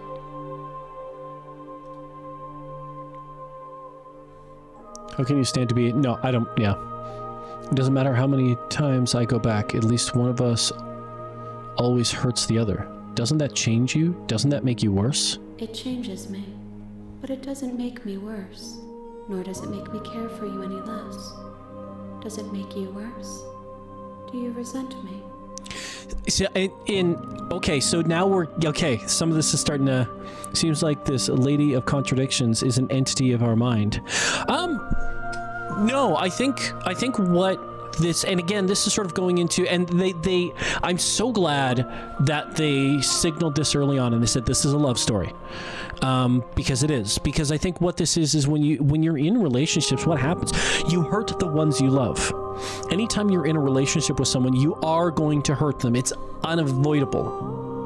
You are going to do it, and it's just a nature. And this sort of question sort of brings it out. It's like we keep hurting each other. How can you not hate me? And it's like that's just what happens. That's, it changes me, but it doesn't make me worse, nor does it make me care for you any less. Because in a real relationship, a real committed relationship, there's that acknowledgement that you will cause each other pain, but the relationship is worth it, right? The trust and the love and the aspects that you both bring into it it's worth it, and that's a hard decision to make. In the modern world we're in, we're only making it more difficult.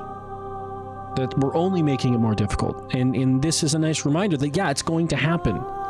But it's the decisions that you make, the daily decisions that you make, the decisions before the decisions, the ideas that you allow into your mind,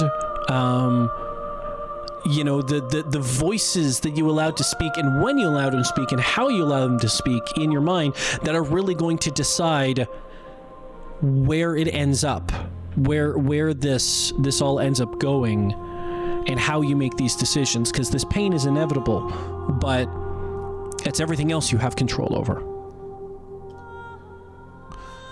If anything, it makes me like you more. I don't know what that says about me. Not really. It all seems so distant as soon as I'm near you. It is a love story. They were right about that. I have no opinion one way or the other, so I'll stop. Yes, you're torturing me and I hate it. No, not really. It all seems so distant as soon as I'm near you. It does seem small from here, and the more we journey, the smaller each of those steps will be. But that doesn't make any of them less special. And the more we journey, the smaller each of those steps will be. The longer you've been alive, the smaller each. The more years you're alive, the smaller each year in a percentage is of your life. At 20, every year is 5% of your life. At 40, it's 2.5% of your life. That's an interesting takeaway. Yeah, this game's great. This game's great. I'm falling in love with this game. Maybe not the princess. She's fine, but yeah, maybe by the end of it, who knows? If she could tell me your friggin' name.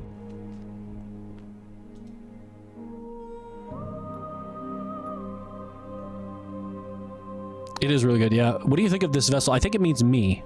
This one is hope, marred by bitterness. She could see the end of the tunnel, and the door was closed on her. She will make for a righteous and weathered heart. Oh, okay. So she's commenting on the vessel that she's been given. So the latest iteration of the princess. So it's a hope marred by bitterness, right? Because we were going to bring her out, and then the narrator forced us to try and kill her. So she could see the end of the tunnel, and the door was closed on her, because that's what happened. She will make for a righteous and weathered heart. So righteous, she's going to seek righteousness, seek vengeance, but weathered, like beaten down, you know. Hold on, I gotta do another snooze here. Do not mourn her. She is finally on the other side. Because she couldn't let the betrayal go. She suffered because she couldn't let the betrayal go. So she assumed everyone was, much like we were with the opportunist, right? We were the opportunist. So she couldn't let the past pains go, just like us. So when the two of us came together, death was inevitable. Nothing else could have happened, because we had both become those who were far too cautious. There was no happy ending for us.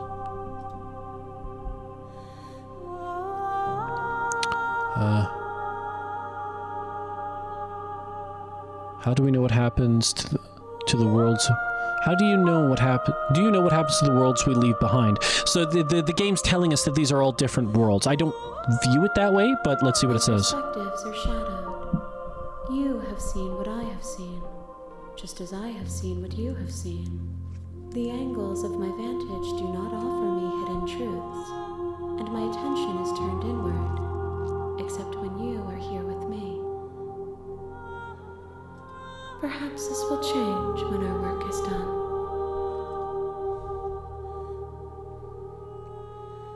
What do you want me to bring you next? I haven't asked that question yet. I'm going to ask. Gifts aren't what someone tells you to bring them. Ooh, I like that. Do not worry. There are no wrong answers. And every perspective illuminates my shadows and shares new secrets. So you don't have any preferences on how you'd like to grow or change? I'm ready to go back. I will be here. Is this Nico Robin? To meet again. Every time I'm not ready for it.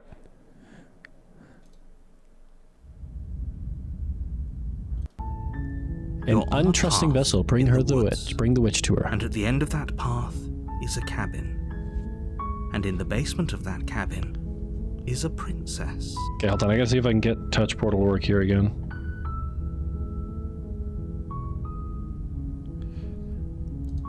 Because it is not wanting to work. And that's how I do a lot of my things.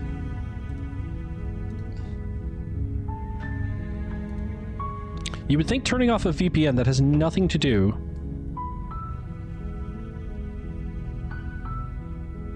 Oh, come on, are you kidding me? No, stop it. Phone, stop it.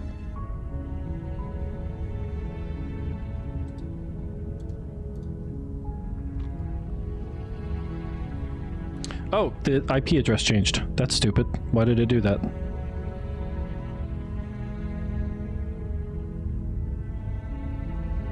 Okay, now that I got that fixed, I'm gonna do a quick bathroom break. Can you not work? Ah, for F's sake. Sorry everybody. 2 seconds. Okay, I'm gonna run for a quick bathroom break, and I will be right back. I think I got one more iteration in me tonight. Okay, and we're back. You're here to slay her. Slay her, yada yada.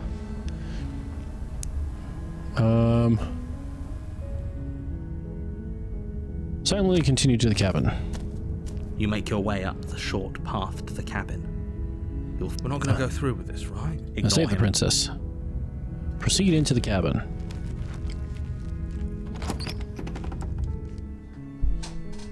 The interior of the cabin is almost in the blade is your... I'm gonna take the blade and... You take the blade from the table. So we're gonna get the same...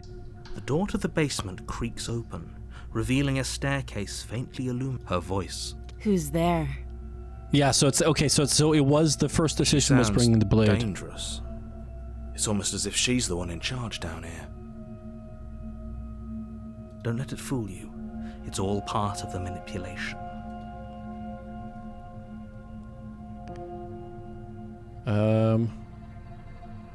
Hi. Don't be a stranger. It's been so long since I've had any visitors.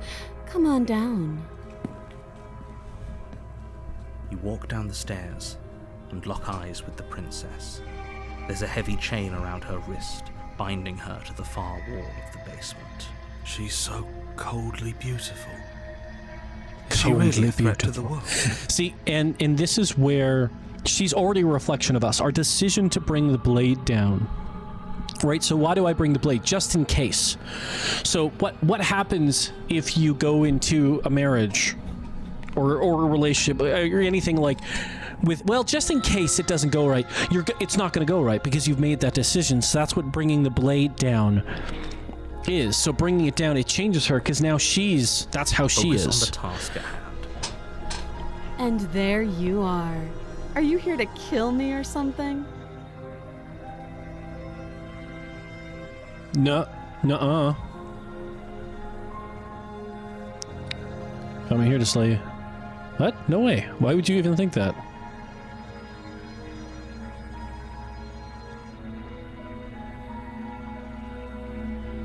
I haven't decided yet. How about you drop the knife and the two of us just talk? So this is where you get crazy Look how reasonable ghost she's one being. the first You time. should just drop the blade. Don't you dare. It's fine. We can decide what we want to do after we talk to her. Maybe she really is a monster. A killing... Yeah, drop it. The blade tumbles out of your trembling hands and drops to the floor with an unceremonious clang. So Thank this is... you. So far we're on the same path as previous. Against But I just your better decided to leave her down judgment, here. You step forward Against to your better speak with judgment, the love it. princess face to face. Unarmed. We'll be fine. I don't know what you're hoping to accomplish here, but I can assure you there's no reasoning with her. Just make sure you don't forget about the blade on the floor. You're going to need it. So here we are. What an awkward start to a relationship.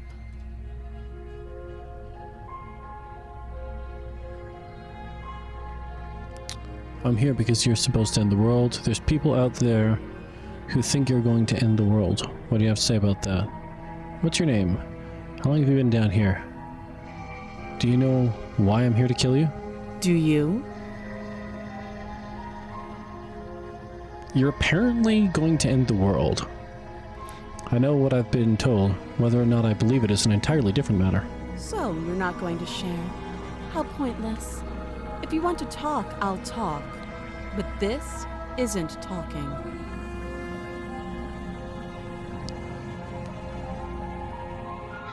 How would I get you out of here? Can't. Don't bother. I'm guessing you don't have the key then. I'm sure there's a key somewhere around here, and if there isn't... well, we can always put that knife to good use. Export on me, ma'am? Her sharp eyes settle on the edge of the blade. She isn't suggesting what I think she's suggesting, right? She is. I'm sure of it.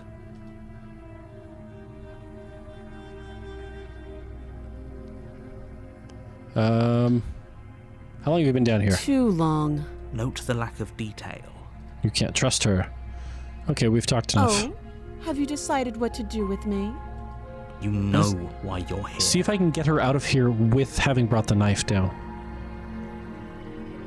I'm getting you out of here, examine the chains. You have to be kidding me. I'm not. You walk up to the chains binding the princess to the wall and give them a tug. They're large and heavy, far too solid for you to even imagine trying to break them apart. If you don't have the key, maybe you should go looking for it. I'm sure it's somewhere upstairs. Doubtful. Whoever locked the princess away down here intended for her to never see the light of day. They wouldn't have just left the key to her chains somewhere in the cabin. And if there isn't a key, do you have any ideas besides me cutting you out of here? I'm gonna check upstairs. Maybe the key's still hanging around somewhere up there. And if not, maybe I can at least find something to break you free. Well, I'll be here. the door's not You gonna... attempt someone else. Yeah. You make your way back to the bottom of the stair. Easier for whom? Easier for everyone. I heard the door slam. They locked you down here too, didn't they? The knife. Pick it up and cut me out of here. You won't like what happens if you do that. Yeah, probably not, but... Knife time! Against your better judgment, you place the blade against the princess's arm, just above the massive, unyielding chain. You cut into her flesh. The blade is sharp, and you make quick work of it. Before Let's long, try you to see able what to happens crack here. through bone, and she pulls the bleeding stub of her arm through the iron. She didn't so much as utter a sound. Free from her bindings, the princess Different turns to facial face expression. you, her fierce gaze meeting your eye. How is she so composed after losing an arm? It's like she isn't even bothered by it. Nope. Thank you. Now let's get out of here.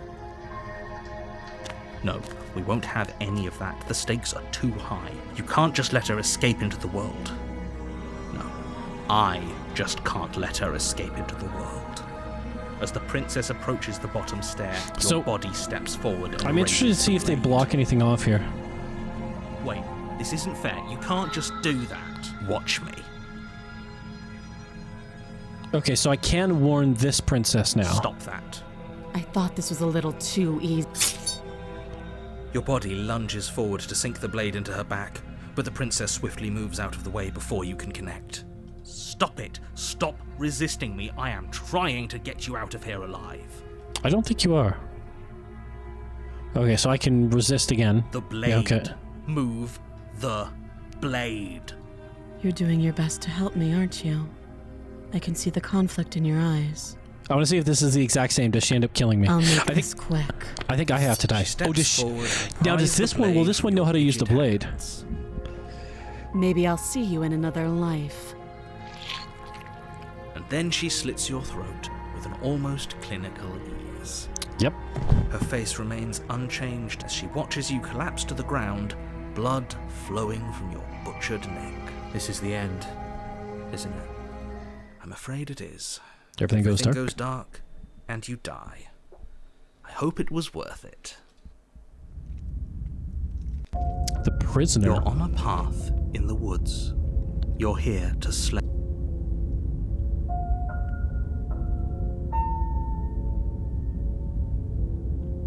Okay, no. Don't you start grandstanding about morals. The fate of the world is at risk right now, and the life of a mere princess shouldn't stop you from saving us all.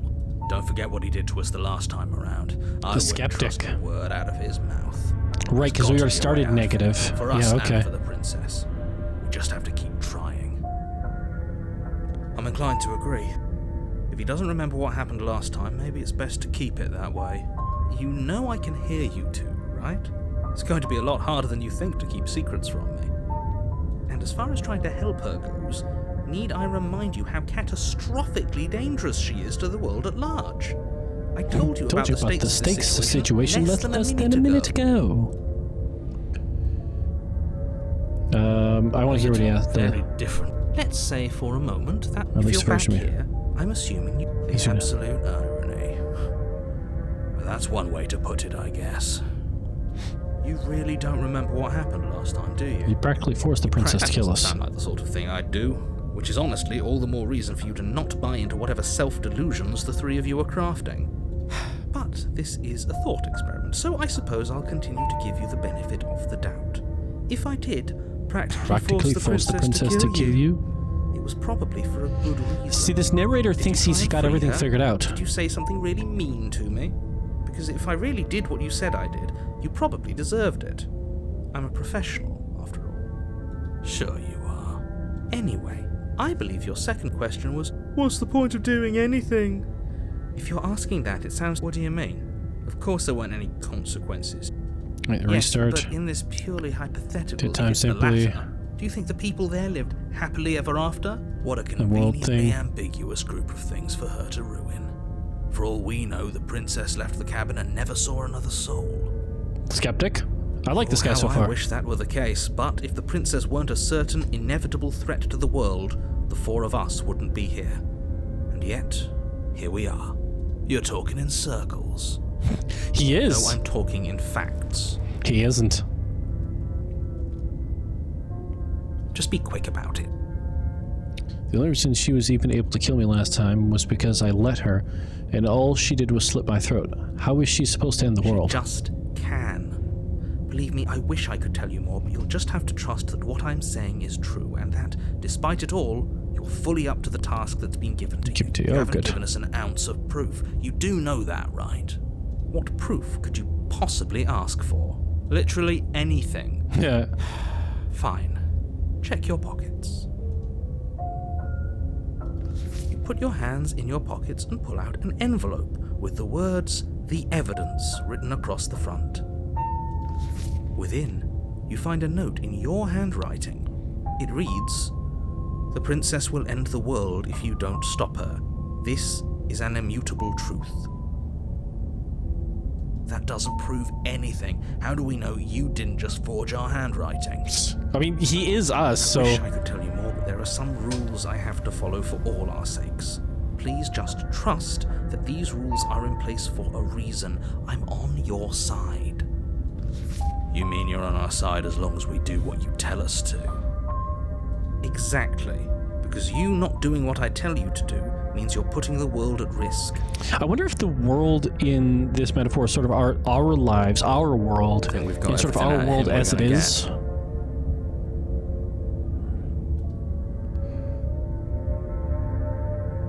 Who locked her in there? What is this place? Locked her in that basement, and I told you. Bathrooms don't overcomplicate things. Yeah, okay. Okay. Great. Now, I haven't done the turnaround and leave yet. before you go any further, she will lie, she will cheat. Yes, don't believe a word she says. Just go in, take the knife, and do what you're supposed to. Wink. Did you just say wink out loud? No, I didn't. Wink. Just ignore this clown and focus on the princess. Proceed into the cabin. Wink. Because he doesn't have an eye, so... The interior of the cabin is less a cozy woodland retreat and more like a dungeon. A few pathetic wisps of starlight attempt to illuminate the cold, uninviting This is a stone little walls, different. and thick, wrought iron bars barricade the windows, reminding anyone who enters that this is a prison.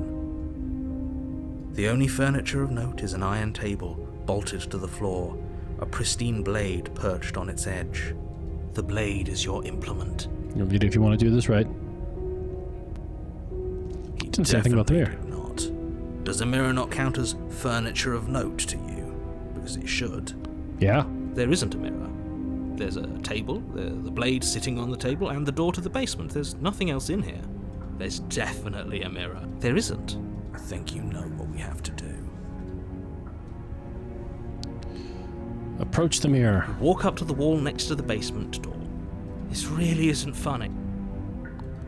You reach forward and rub your hand. How ridiculous it was you there look. a second ago, and now it's gone. If he doesn't want us to know about it, it must be important. We should keep our eyes peeled. Maybe it'll be back. That's... I haven't figured out what the mirror means yet. This whole cabin is Very different. Yes, but why? Did he change it? Or did it change all on its own? Maybe it's a different cabin. I like the entirely. skeptic. I like the skeptic. How isn't that a novel thought? What does that say about me? Maybe you haven't actually been here before. I hope this means you'll finally drop your ridiculous past life nonsense. You haven't died, and you certainly haven't been killed by the focus princess. up. Don't get distracted by minor details. No blade. I'm afraid I'm going to insist we take the blade. We're in a dangerous situation, and I'm not letting us go down there without a weapon. Are you sure? She killed us with it last time. What if she turns it against us again? Yes, I'm sure, and I've already got a plan for that. Still with those past life delusions, are we? I hope part of that plan is don't give the world any monstrosity your only weapon, because unless you've decided to arm the princess, I don't think you need to worry about her having a weapon. Peachy, we'll be fine. Okay, I'm trusting you. Hey, don't I get to say here? What's the big idea? Normally, yeah, but not about this.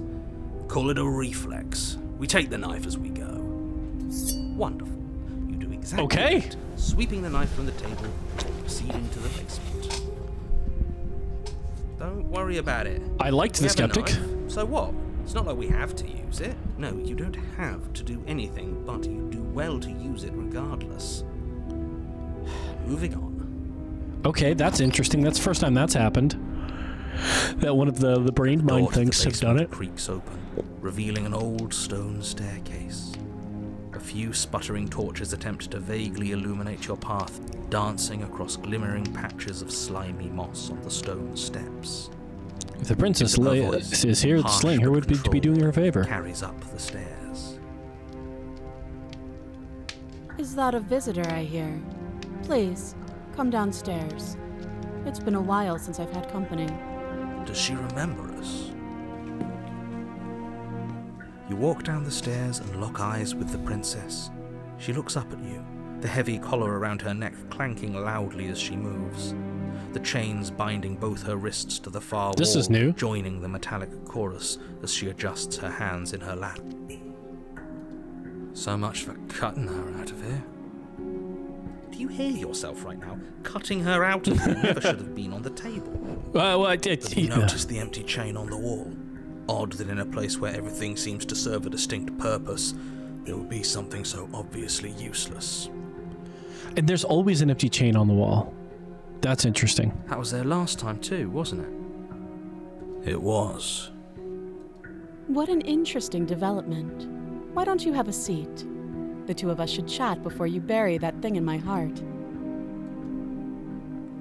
I'm not sure I need to do much of anything. Do you see how locked up she is?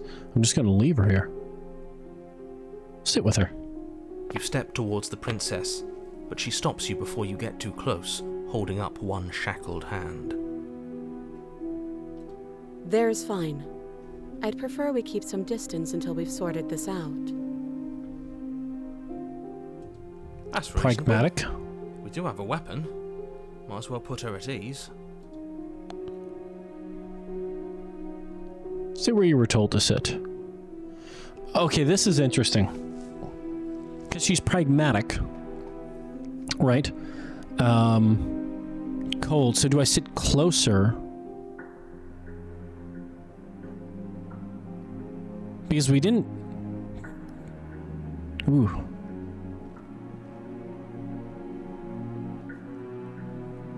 And who am I? I'm the skeptic. I'm gonna sit...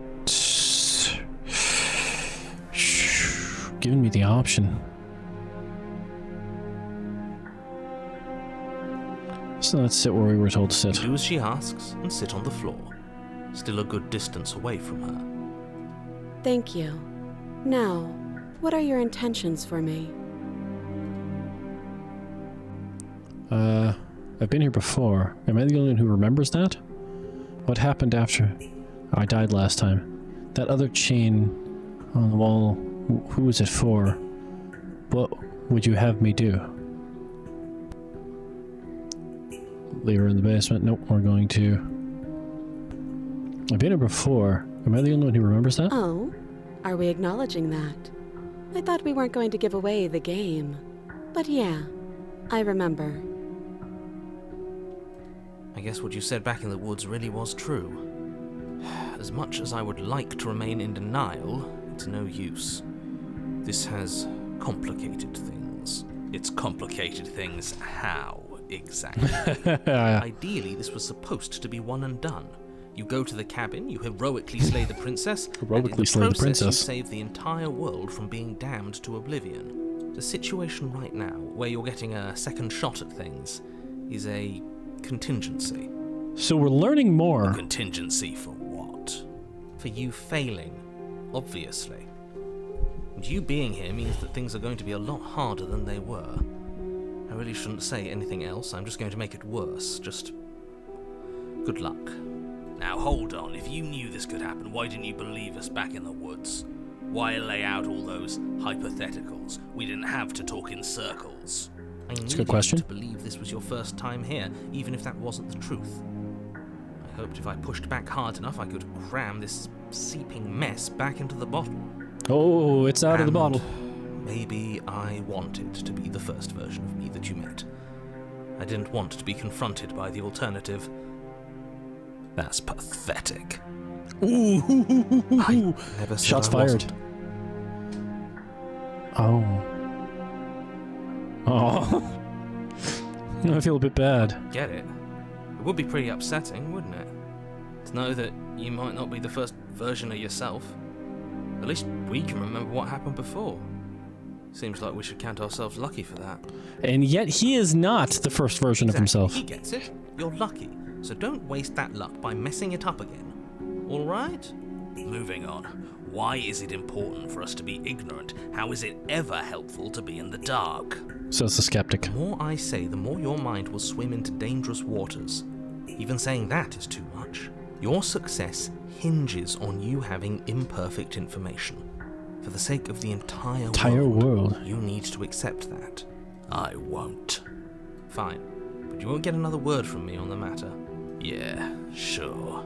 We'll see about that. Just give it a rest. This isn't helping. Focus. This is a serious situation. You shouldn't be daydreaming. It's not that serious. You're only a pencil sketch. What happened after I died last time? Nothing happened. You died.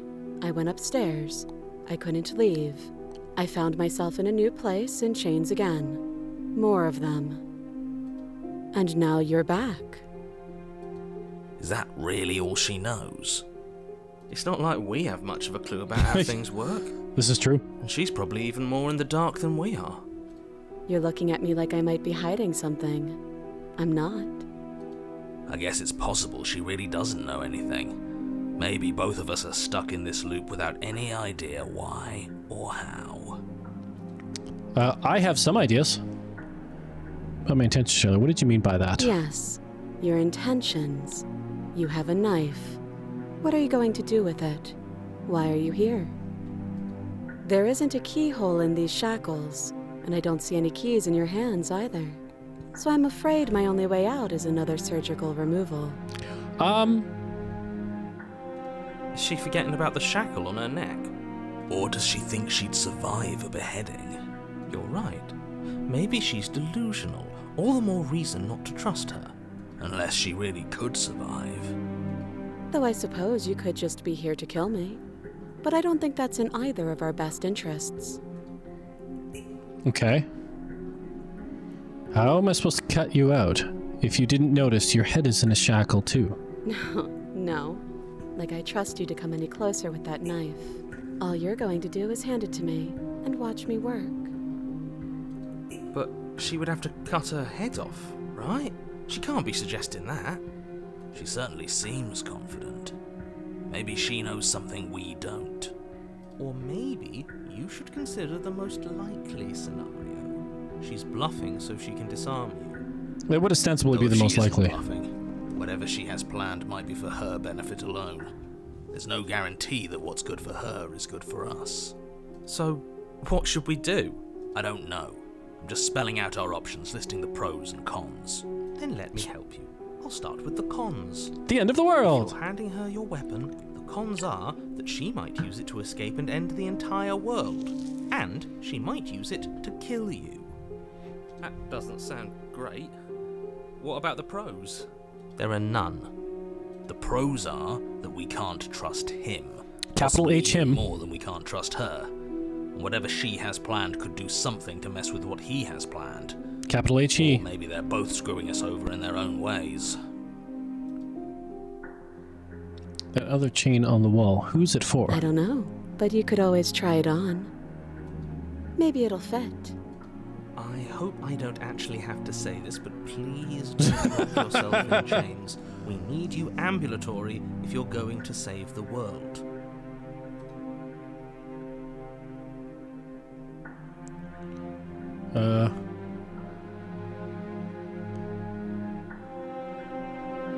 Going to inspect the shackle. I wouldn't do that if I were you. And why is that? Do I even need to explain myself? It's a shackle and it's one without a key. Do you want to be stuck here like she is? And I'm just looking Is at it going to lock the second we put our wrist into it? I don't know. Maybe it will. He doesn't want us to look at it. That's all the reason we need to investigate. But what if he's telling the truth? He isn't. I am.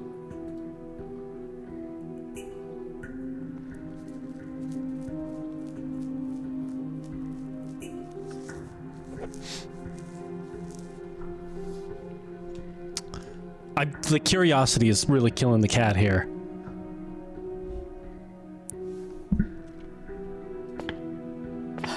Against your better judgment. Against your better approach judgment. The chain dangling from the far wall. The princess watches you with faux disinterest as you inspect it, though she can't fully hide her curiosity. I don't want to say what I'm supposed to say next. What is that supposed to mean? It sounds bad. Is it bad? Yes, it's bad. Come out and say it then. You're just wasting time. Fine.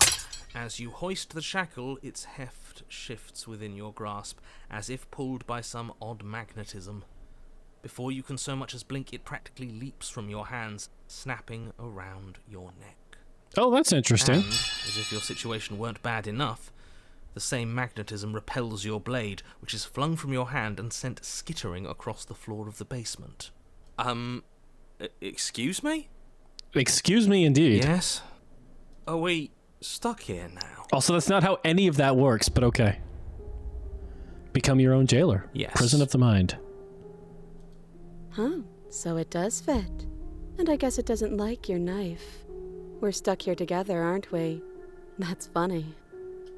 What are we supposed to do now? Can't even cut ourselves out. Guess we'll starve. That's horrible. It's not all bad. We learned a valuable piece of information. A valuable piece of Not to information. touch things we're specifically told not to touch. No, that there's something special about this loose chain. It's clearly important. He's right. Did you know this was going to happen to me? What should we do now? Wait, I guess. Maybe something else will happen. Maybe not.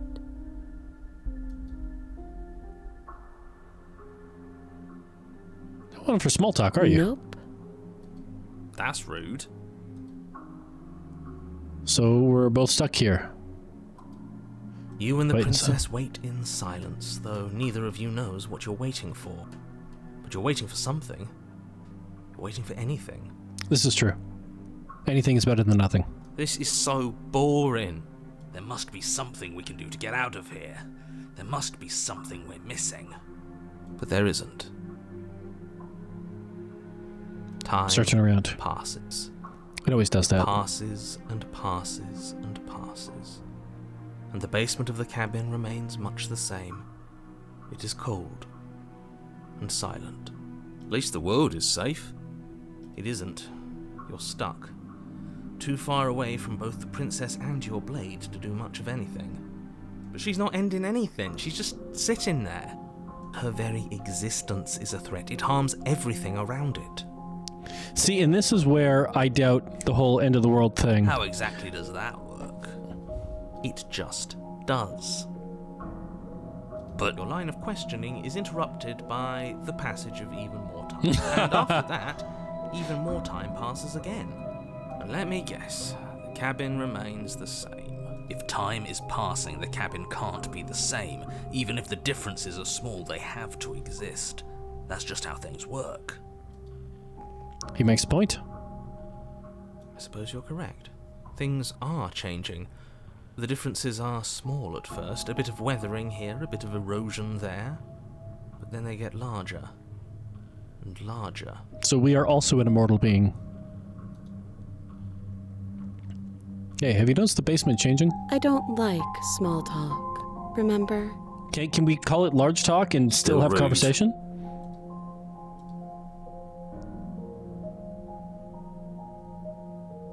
You continue to wait in silence, and the cabin continues to change. The decay comes faster now. You can see earth through holes in the stonework, can watch lichen spread along the seams of the walls. That doesn't make sense. Has our entire concept of time changed? What happened to starving? We should have died by now if the rocks around us are starting to erode. She hasn't starved. I guess she hasn't. So we are not so different from her. Even more silent time passes as you watch roots push themselves through the increasingly porous walls of the basement. Dirt seeps inside, flowing across the stone floor like a liquid. Oops. covering the ground and threatening to swallow you both. Time continues to pass and pass suddenly, and pass. There are no walls. And then... And? I think he's gone. Oh, the thing's taken over. Would you look at that? We made it out of the cabin, and nothing bad had to happen to either of us. Just the death of the narrator. So this is the outside world. It's cold. Nom!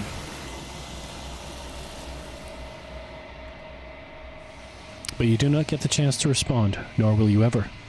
It's time to leave. Memory returns. Where did she go? Should we try to find her? Mirror again. Why is it here? Why now? It's going to be okay. Just trust me. We've been here before, and you always get scared. But it feels so bad.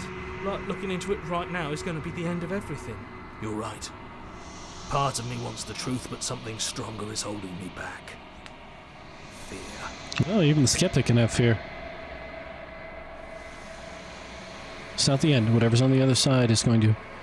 I'll see you on the other side. It's going to be okay. See, is this a lie? Because I feel like it's not, because I'm going to go to the other side, and then we're going to reset. So I wonder if they're selling me this as a lie.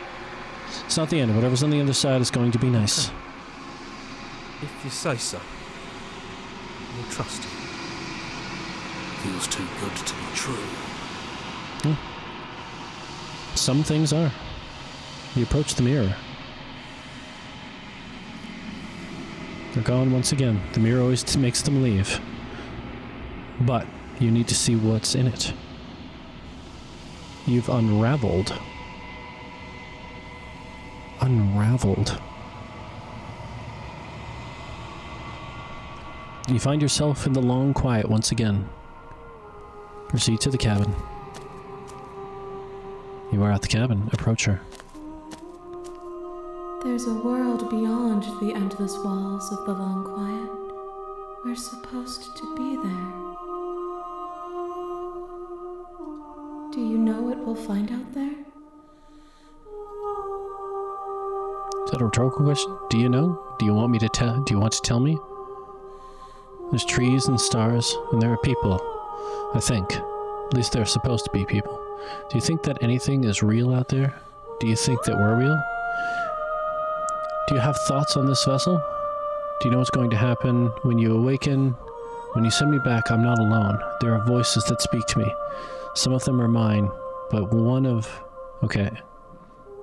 How many more vessels do I need to bring you? Okay, we're gonna start with... There's trees and stars, and there are people, I think. At least, there are supposed to be people. There is a warmth and sadness in me at the thought of people. Fresh tears on a winter's day. They are not like us. They do not last. When you send me back, I'm not alone. There are voices that speak to me. Some of them are me, but one of them is something else. I call him the narrator, and he wants me to kill you. Do you have a narrator? Have the vessels had one? No, their thoughts are quiet. Do you think your narrator lives in the spaces beyond? He does. I don't know why, but I know this for a fact. He does. I don't know what I'm going to do when I find him. He does, and when I find him, you and I are finally going to have answers. Okay, so we know for a fact that he's not us. Okay, so I was incorrect on that. He does, and when I find him, I'm going... He does, but you're going to keep that to yourself. He does, but I don't know why. But I know this for a fact. He does. I don't know what I'm going to do when I find him. He does, and when I find him, you and I are finally going to have answers. He does, and when I find him...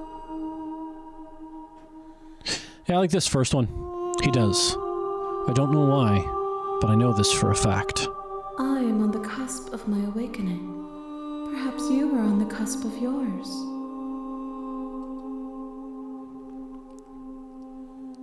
Do you think that anything is real out there? Do you think that we're real? We are real.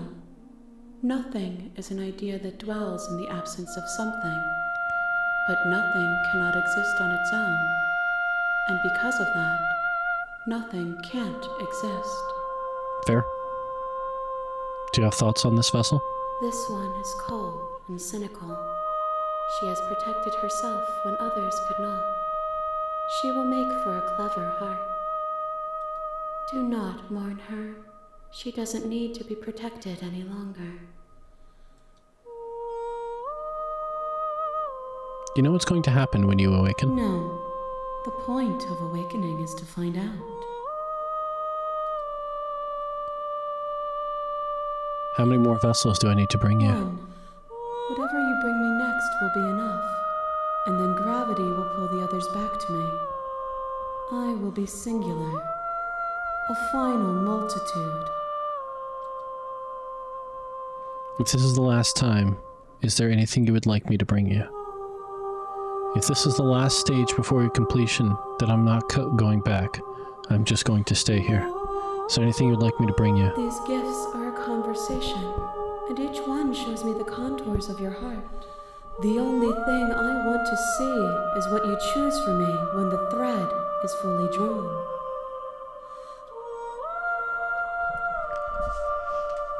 Oh, do I have one more in me? It's, what, 11:20? Yeah, let's just finish it.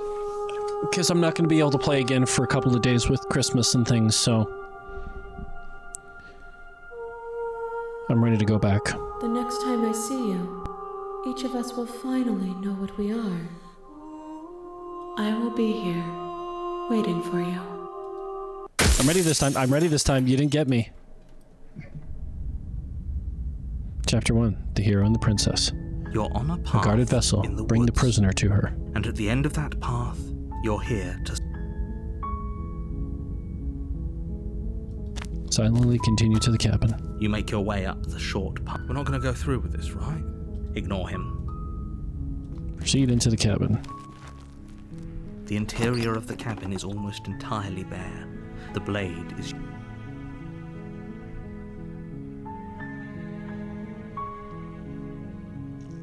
I don't know what other paths are left to me.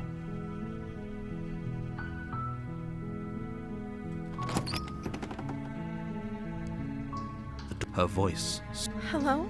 is... Don't let it... Continue down the stairs. You're still listening to reason. It would be better if you had a weapon, but you walk down the stairs and lock eyes with the princess. There's a heavy chain around her wrist, binding her. She's beautiful. How could someone like... I am begging you to stay focused. Hi. Hold on, first let's talk about... Okay.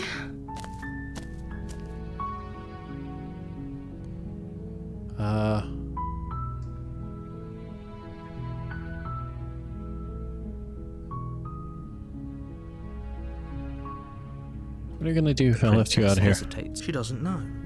She's been down. She knows what she'd do. Are you looking for the truth, or are you looking for the right answer? Because with the dynamic we have going on here, I don't think the specifics of what I do really matter.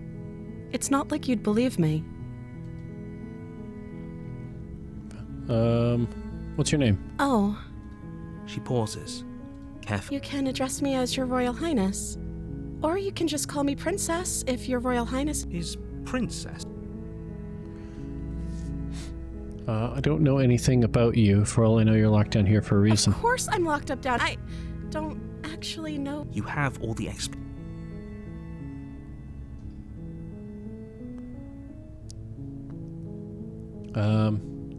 So you're apparently supposed to end the world.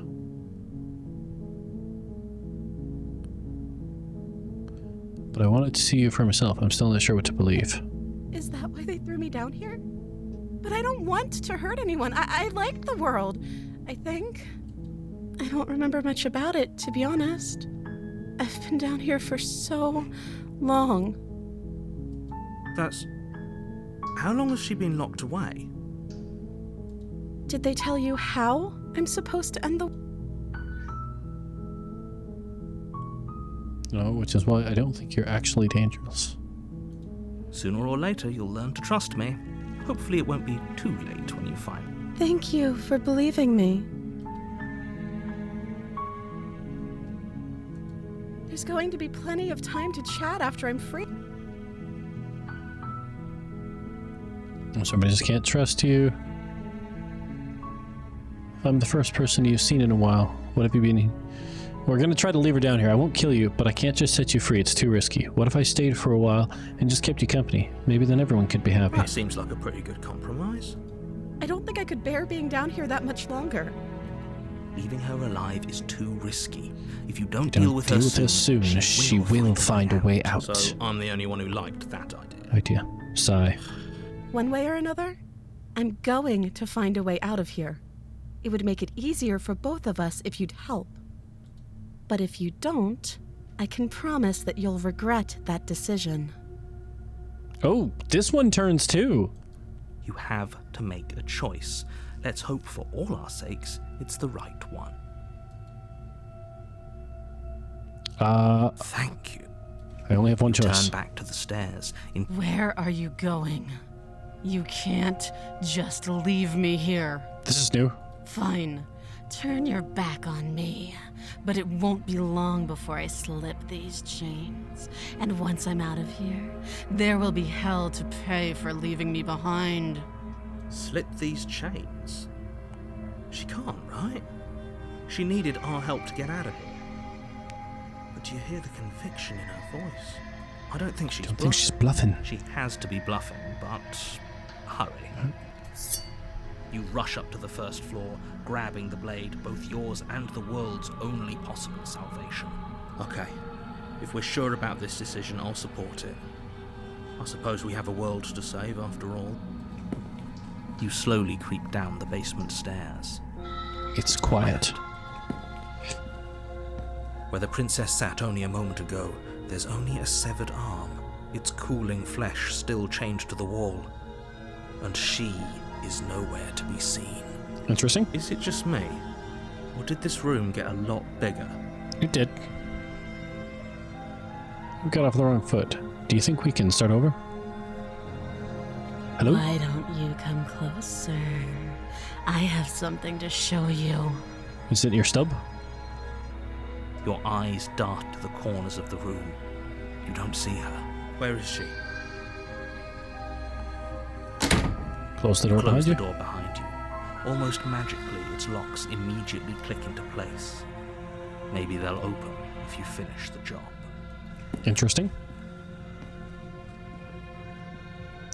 Let's just get this over with. I'll wait. Do you want to play a waiting game? I've been down here a long, long time. I'm very good at waiting. Are you though? You do your best to patiently wait her out, but eventually, exhaustion. Come on, wake up. We can't fall asleep down here. Venture into the shadows. Step into the shadows.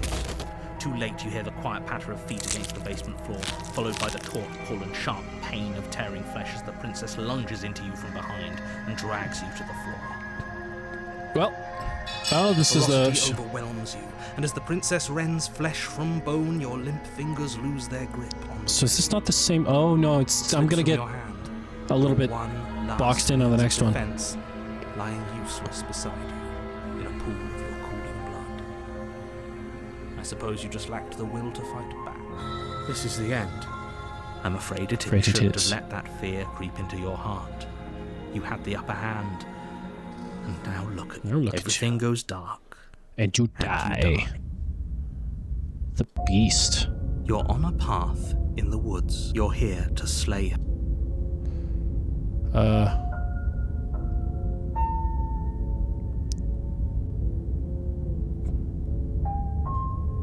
Getting a terrible sense of deja vu. Sense of deja vu? No, you don't have that.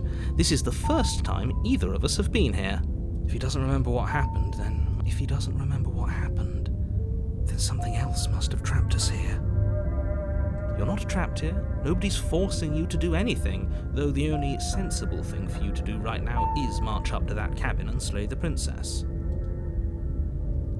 It's more than just deja vu. I'm pretty sure the whole thing literally just happened. We could go back and forth on this forever, and it won't get you any closer. I want to hear what the hunted has to say. We did our best with the information and yet you still died. And I believe your other question was something... What do you mean? Of course there weren't any... Yes, if it's the latter, do you think the people... All the more reason to keep our wits about us, should we even return to the cabin. We could find a safe little hole somewhere instead. You have to go to the cabin. If you don't... Yeah. Oops. Did not mean to turn skip on. No, stop.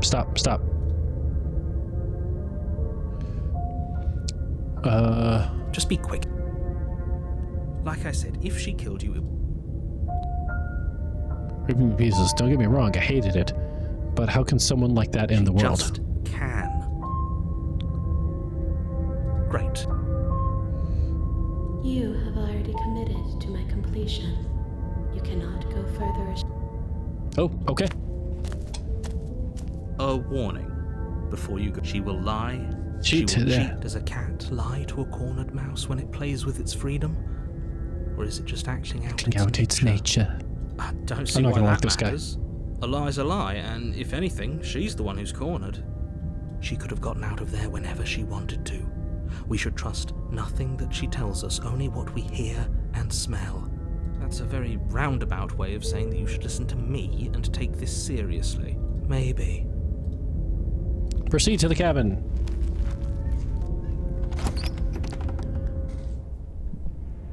The interior of the cabin is ruinous and dilapidated.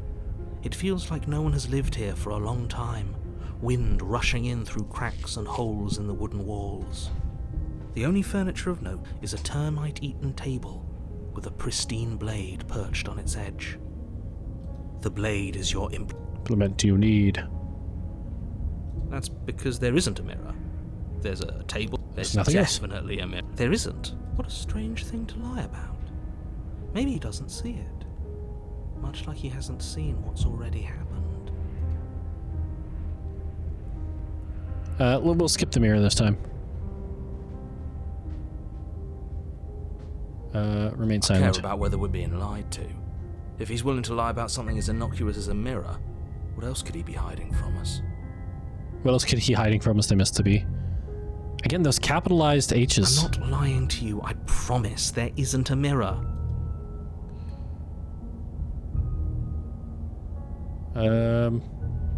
Take the blade? Not take the blade. Let's not take the blade. Do you think we can talk our way out of this? I don't think she wants to talk. I guess we'll just have to trust that we made the right call. It'll still be here if we need it. And the mirror's gone. The door to the basement creaks open, revealing what's left of an old wooden staircase. It's still sturdy enough that you can make your way down in one piece, though you'll have to be mindful of holes. The air seeping up from below is oddly warm and wet, as if you're descending into a jungle. If the princess lives here, Slaying she her would probably do growls a up the favor. stairs. I can smell you. She sounds almost feral, impatient, or maybe eager. You carefully make your way down the stairs. The last step gives way to the damp earth floor of a starlit pit. The walls are obscured by an impenetrable darkness. Oh, that is her giving the tail. illusion That is the her right room there. might stretch on forever. You brush against the wide leaves of plants that surround you on all sides, seemingly the only living things that occupy this strange underground wilderness. Still have that other The jungle is chain. pressing in on us, hiding her from view. She could be anywhere. You see only a flash of the princess before she scurries away into the underbrush, dragging her heavy chain behind her. Remember, she's just a princess. See, you say that. She is certainly not just a princess. You're not helping. It doesn't matter what she is. It only matters what she does. Her shining eyes appear between the leaves, staring hungrily at you from the darkness. I can hear your heart pounding from the bottom of the stairs, fledgling. You're right to be terrified. I'm so much more than you. A shiver rushes up your spine and pulls you upright. The air's shifting. She's getting ready to pounce. Move, now. Did you hear that clinking? She's in chains. Again, we're fine. Yeah, no, but I see it's not attached. You're about to attack me, aren't you? I can see right through you. We don't have to kill each other. You know that, right? There's a shift in the humid air, and something enormous lunges from the shadows, her maw unhinged and dripping, her eyes fierce and full of hunger. She is too quick to outrun, too nimble to outmaneuver, too determined to overpower. This is her domain. Well, that was the fastest You are turnaround. devoured. I guess that's it then, isn't it? Unfortunately for you, no. This isn't it. Huh? You are in a dark and caustic place. A thick, fibrous lining constricts around you, its slick surface impossible to grip. Expart Your on me, ma'am? hands scrabbling uselessly at your surroundings as they compress in on you. Your lungs can barely expand in such a tiny space. Not that the humid, finite air grants you more than a few shallow breaths at a time. Did she swallow us whole? When you needed to act. The liquid pooling beneath you starts to seep into your skin. You itch, then sting, then burn as the acid begins its slow work. When I killed you, I tried to leave this place, but it wouldn't let me. You belong down there, it screamed at me. The world is better off without you in it. The flesh around you rumbles as the princess begins to move, her thundering footfalls twisting you helplessly about. Your skin protests as the corrosive liquid sloshes around you, but there will be no respite for you in sight. The burning grows stronger, and you can feel layers of you being peeled away. Oh, that's nice. But you don't belong down here. You came from somewhere else. You came from out there. So I consumed your dead heart, and I carried it in my throat, and I draped what was left of you on my back, and I threw myself against that door. She stops, her muscles tensing around you, and through the muffling layers of her flesh, you hear the whine of straining metal. And with a pop, she lurches forward, your body lurching right along with her. Her chains. She's loose. Yeah, we knew that. But even then, it denied me freedom. You cannot fool me by draping yourself in decay. I know your true nature, and it is suffering. Gravity pulls at you as you're hefted upwards, the distant creaking of ancient wooden steps barely audible over the thudding of the princess's heart. And then it was gone, and I was here. A new enclosure, a nicer cage, but still a prison. Okay. I learned from my wounds. You're alive now. We can leave together. Does that work? Could she free herself if we're alive in here? Do you really need me to give you a definitive answer for you to understand that the situation is grim? Stop her. Do something. I didn't bring the We knife. don't have steel, but we have tooth and claw. Tear through her before we are her. You could have asked me before swallowing me alive. I have my steel claw. I could use it to hurt you.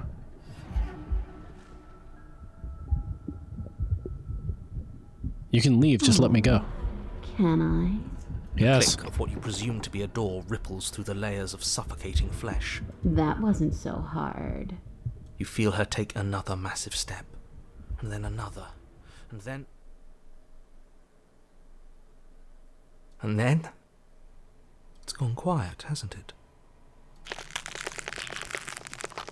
You can feel a churning in the forms around you, and then a wet tunneling before you are ejected to a place that is nowhere at all. I guess I don't need you to be a part of me. How lucky for you. This place is cold. Nom. This one's gonna look weird. Before you can say anything to her, she's gone. Memory returns. Where did she go? Should we try to find her? Mirror again. It's going to be okay, just trust me. We've been here before, and you always get scared. So bad. Like looking into it right. Thing reeks of death. I'll see you on the other side. It's going to be okay. Okay. If you say so. I'd like to be somewhere nice. Approach the mirror. What do I end up as this time? But what is in it? You are nothing at all. But that isn't right. You can't be nothing. You refocus your gaze and then you see it, a figure, faint and veiled in shadow just beyond the reflection. Are you me? You know what I am. A crack slides down the center of the mirror, splitting the image in the glass of two. And another crack forms, and another, turning the mirror into jagged shards of broken glass. So you're the narrator. I was wondering if you'd... when the cracks form and another in the broken glass. If you're not me, then who are I'm you? Echo. Likely one of many. Somebody made you after all, and I'm what's left of him. Not that I'm the only one who can make that claim. I'm sure you've met many others like me. Capital E. I'm an Echo, capital E. Charles, and I'm what's left of him. Not that I'm the only one who can make that claim. I'm sure you've met many others like me.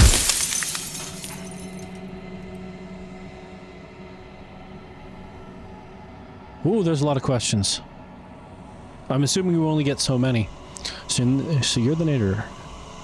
Others like you. You've said something like that before.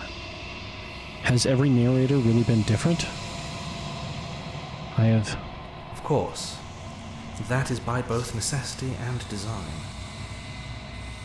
This construct you're in exists in many places at once. Anytime you failed, anytime you thought yourself dead, it would restart and shunt both your consciousness and hers into another world. But you'll be awake soon, and then it won't be able to work like that anymore.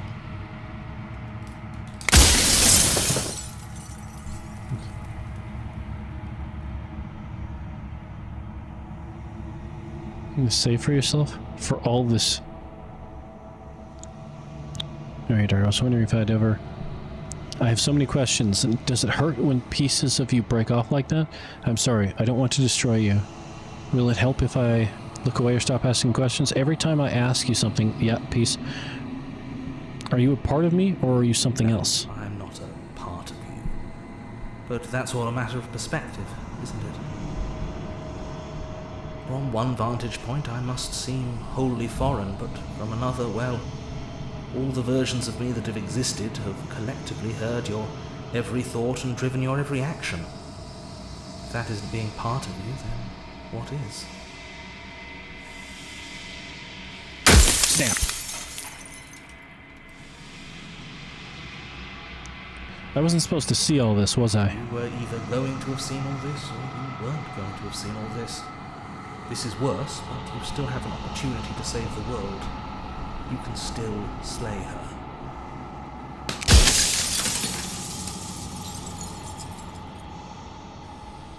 Is he gonna give me a reason? People out there beyond the walls of the construct, do they know about this? Do they know what you want me to do to them? What is the princess? Did you make her too? She is the shifting mound, the ebb and flow, the capacity to change. She is transformation, or most of it. Her nature is why I had to die, for she becomes that which others perceive her to be. But an echo can't perceive things, not in the way that people can.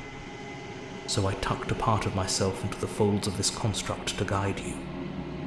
Like I said, this isn't the end just yet. You can still destroy her and save everyone.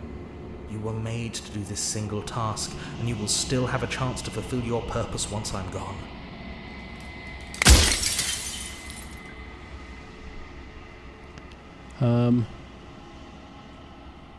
Of all the things, why is she a princess? Why couldn't she have been an ant or a slice of soggy bread? How am I supposed to destroy an abstract concept? What if neither of us leaves this place? And what is my true identity? The long quiet, the god I made to rid the world of death. I'm sorry, what? If you made us, then I want you to know that this has been torture. If I destroy her, won't I be alone? Yes, you will, but it will all be worth it.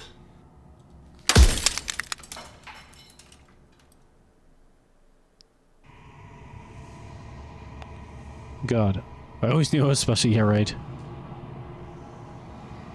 I don't want to be a god. I want to be me. You are you.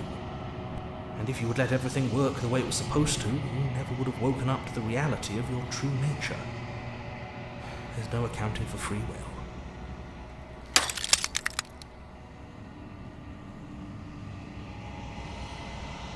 Sorry, I don't want to destroy you. I don't care about destroying him, to be perfectly honest. You're the one who wanted me to slay the princess. Why? Why couldn't you have told me all this from the start? I would have helped you destroy her. No, I wouldn't have. If she's capable of becoming whatever people believe her to be, can't I just will her into something small? So you do know about the looping. So many of the times I met you, you denied it as even being a possibility. Why did you lie to me? Are you a god, or were you a god? How did you die? Why did you make her a princess? I didn't make her a princess, but I wove the idea of her into something your scattered mind could fathom. You chose for that something to be a princess.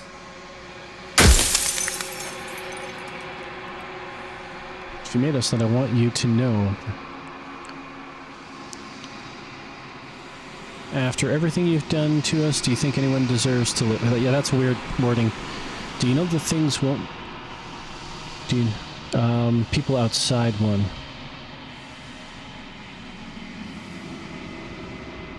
The people out there beyond the walls of the construct, did they know about this? Do they know what you want me to do to them? Of course not. The only way this construct could function was if nobody knew what it was doing. But the bones of the universe are old. It's on the cusp of its dying breath, and the people out there are consumed with thoughts of oblivion. When the patterns are wiped from the sand, when the board is reset, who will remember them? All I've done is give them a chance to live outside of the shadow of the end. Run out of questions. I think you're out of time. I'm not going to slay her, and I want you to know that before you die for good. I haven't decided what I'm going to do yet. I still have to... I'm not going to slay her, and I want you to know that before you die for good. There's no reasoning with a god, even one you've woven into existence yourself. I've said my piece, and my time is up. It's like I said, I'm just an echo, and echoes always fade away.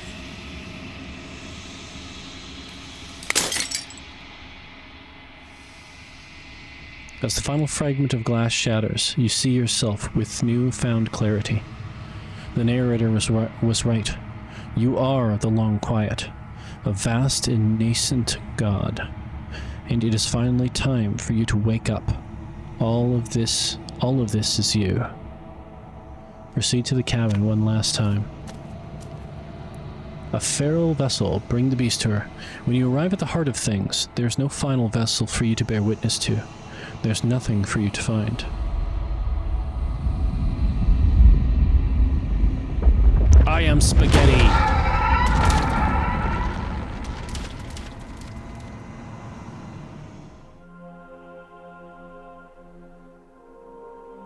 I can finally see you, and you can finally see me. It's been so long. And my heart has ached for this moment. I've missed you dearly.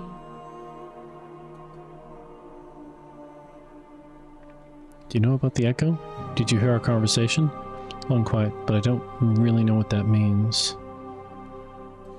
Names are their attempts to capture that which cannot be captured. They call me the Shifting Mound, a pale imitation of what I actually am.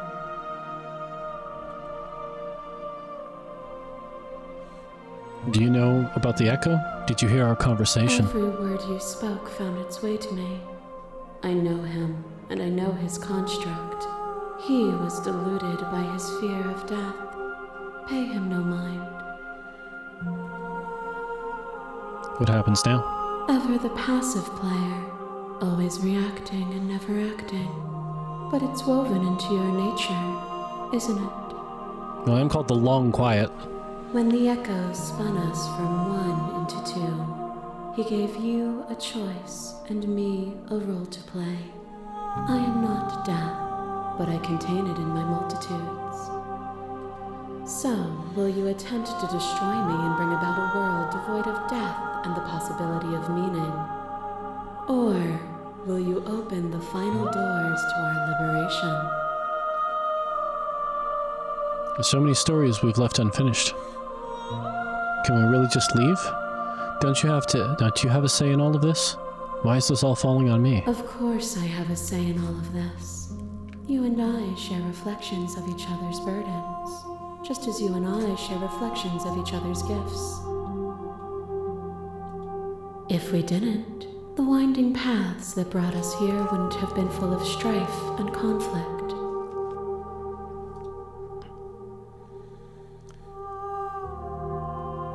If I let you out, an entire world ends for good. If you were always going to become this, then what was the point of me doing anything? Did it even matter what roads I walked, if all of them led to this moment? If you're saying that, it's because you don't yet I don't believe understand. But we I wanted to hear the cannot response. use words alone to grasp at things that words cannot express. And you cannot rationalize with logic that which defies it. No, because obviously the journey is part of it. If you think that, if you have to ask that question, you don't understand video games and story-based video games, but... Violence and passion are dances that both of us know well. If this is what it takes to enlighten you, then so be it. What? What's going on? You are devoured. Pray for something bigger than you that stalks and slinks in shadows. Within, you are tightly bound and choke on heavy air as acid burns its way into your pores. A nest of things devouring within things devouring. But even when dissolved, you gifted me a life. Perhaps it was fear that drove you. Perhaps it was compassion. But the outcome of an act matters more than its intentions. There's a natural order to the cycle of things sustaining things. A world without sustenance is a world without relationships. And it is our relationships that give us form and substance. You're right. Without desire, we have no need for relationships. We would all be alone. Yes. Without desire, we have no need for relationships. We would all be alone. But if we have no desires, would being alone be so bad? No. You cannot use eating me to prove that you're right. But my intentions do matter. I only freed you to save myself. I won't engage with violence. You're right. Without desire, we have no need for relationships. We would all be alone. And it is through those desires that each of us found the other. And it is through each other that we will find our freedom. To question everything is to deny the proof of reality that lies in front of you. By believing in your suffering, you make your suffering real. In believing in your limitations, you placed a shackle on your neck. Right, because the skeptic. Yeah, okay, that makes sense. But even then, you remembered the impermanence of the material and watched as the walls of your prison decayed into nothing. To be impermanent is not to end, but to change. And for the world to be impermanent is to make finite the suffering of all things. Would you strip that gift away and leave them all to suffer in their permanence? They'll get over it. They'll see permanence. No, that would be torture. I won't engage with this. I get it. There's no need for us to keep fighting. I'll leave with you. I just don't know how. Stop the fight early and surrender. Wait, we're fighting? That would be torture. It would. Our purpose is to be and to experience. I'm not trying to Their win. purpose is the same. To be permanent is to cease. To be paused is to be trapped.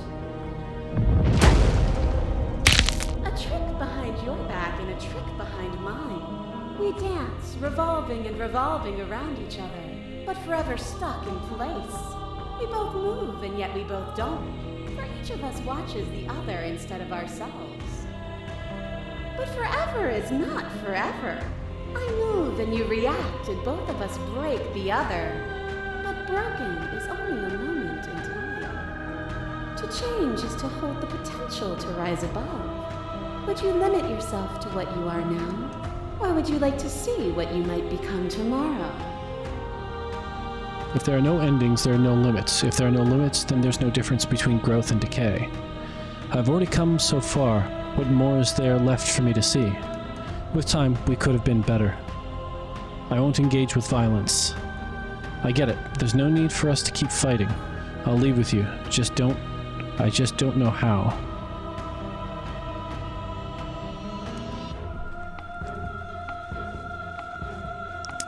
I have no idea what's going on right now.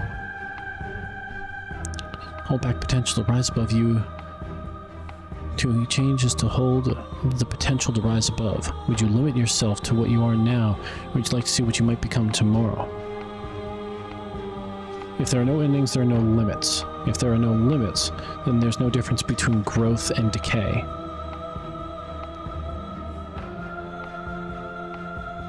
I won't engage with violence.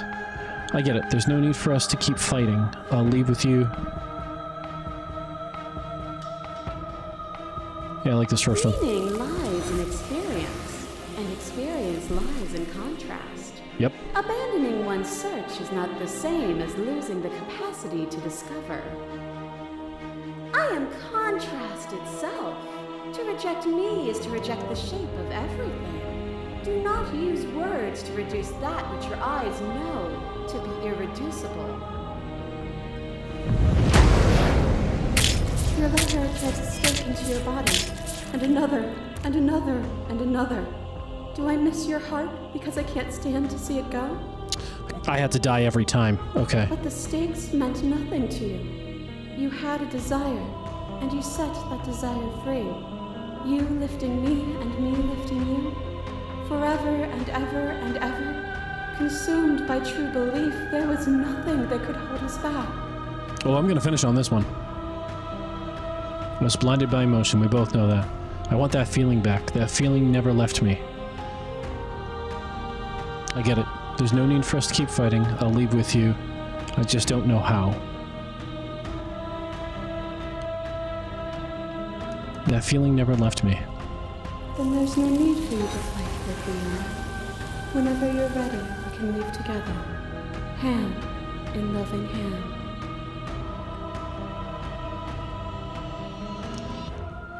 I won't leave with you, not until you see things from my perspective.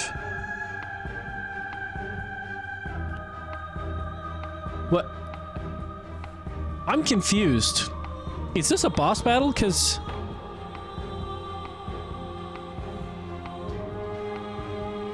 am I trying to win here? It doesn't feel like that's what I want to do.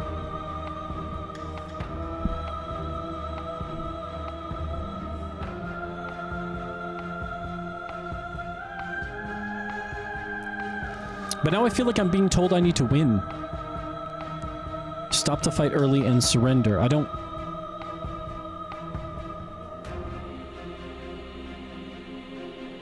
Like, I don't want to create a world without death. So why does it have to say surrender? I won't leave with you, not until you see things from my perspective. Right, so this is the... So... Yeah, I'm just gonna go with what I want, which is this.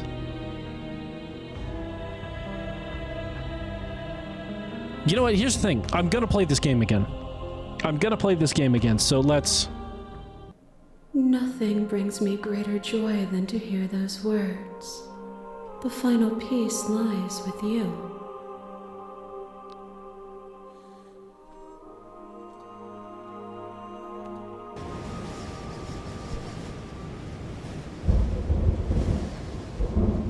You fall into yourself. The body of an ancient creature stirs from its hibernation, and you feel sensation in limbs you once couldn't fathom. Everything here, except for her, is you. You feel your wings spanning a cosmic scale, but twisted and crumpled and bound in agonizing tension to a finite plane.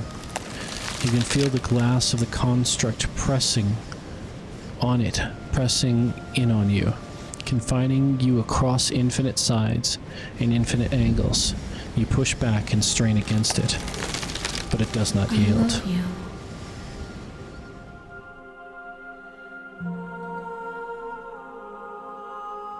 All at once, the unyielding tension breaks.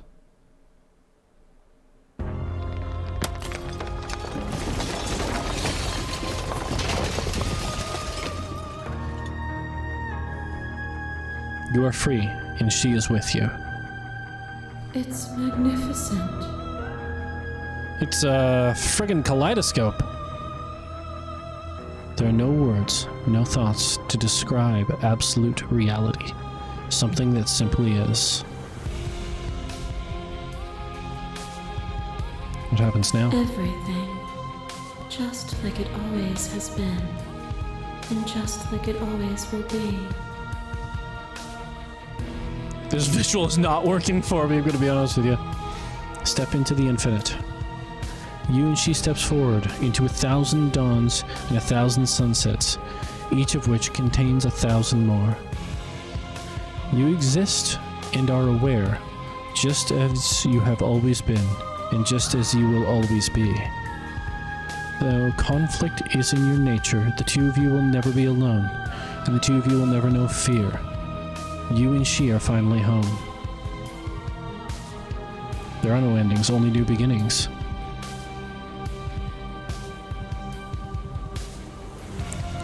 Voices in your head. Princess, voices in your head, Jonathan Sims. Oh, did he do the narrator as well, I guess, eh?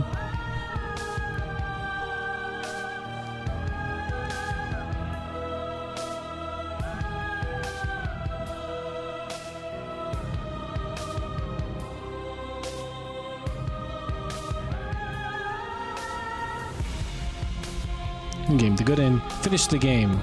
The good ending doesn't count.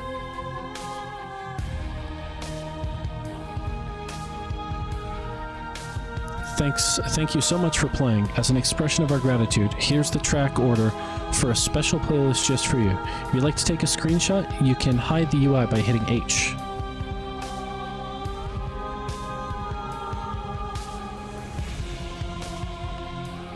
Explore, join the Discord, join the mailing list, join the subreddit. Follow us somewhere else. Make your playlist. Play our other games. Return to main menu. Okay, feelings. We're gonna get this out right now, just so it's on the record, recorded.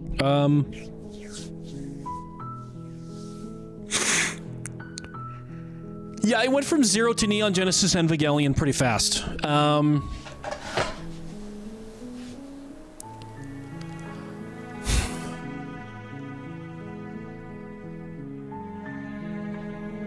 The ending took this game from a 9 to about a 7. I don't know what the fuck that was. I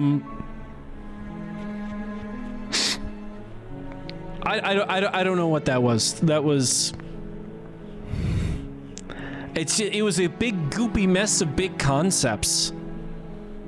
And that's what I didn't want it to do. No, at the end you narrow it down. You don't turn into this big goopy thing of concepts. Like, it's just...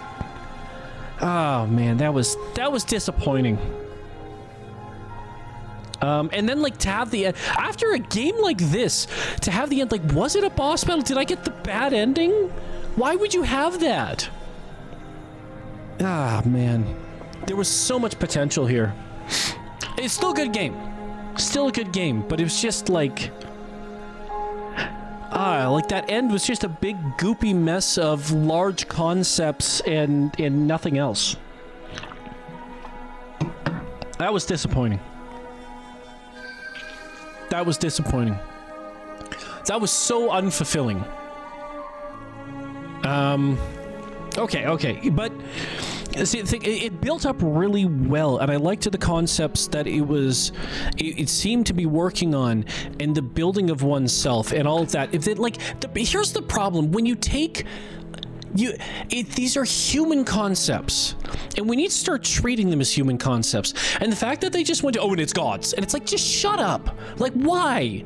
It was building up so well to be so much of a stronger metaphor thing. It's like, well, I'm the many-faced god. It's like, well, no, you're just a person. You're a person, and like everything I've been saying throughout this whole thing has just sort of been thrown out.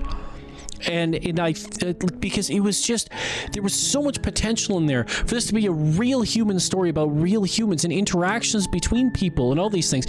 And it still is kind of that, but a lot of that gets thrown out at the end because it's, and we're gods. It's like, why? Why would you do that? Like, why do you have to go? Because they just think, and this is, I think, this is, I think, the problem with a lot of modern storytelling, is that there just seems to be this need, and maybe it's not modern, maybe it's just because I obviously see a lot more modern storytelling, but it just feels this need to ramp things up and ramp things up and ramp things up, and just it's everything needs to get turned to 11 at the end. And man, it just was, because you just could have had a nice, simple, very human ending, and just had it, all of this stuff happening, all this stuff going, and then the beautiful ending was it just boiling down to a relationship between a man and a woman. That would have been the beautiful ending.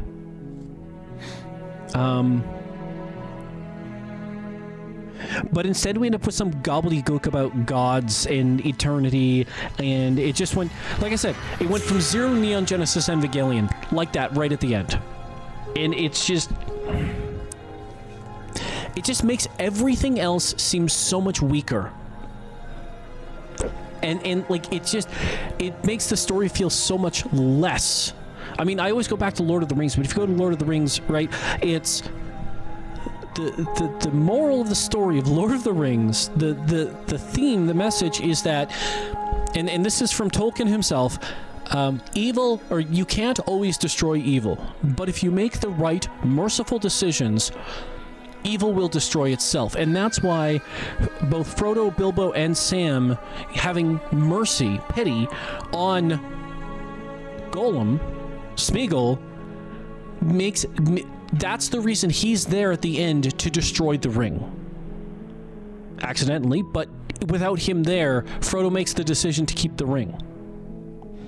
And that's the meaning behind that. And at the end, it boils down so simply to that one moment. Everything that happened, all of the battles against the forces of evil, all of the struggles that Sam and Frodo went through, all, the fight to save Rohan, the fight to save Gondor, all these big things happened, but it all boils down to that one simple human moment.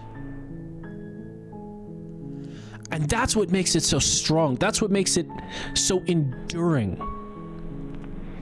And to have something like this that got 90% of the way there,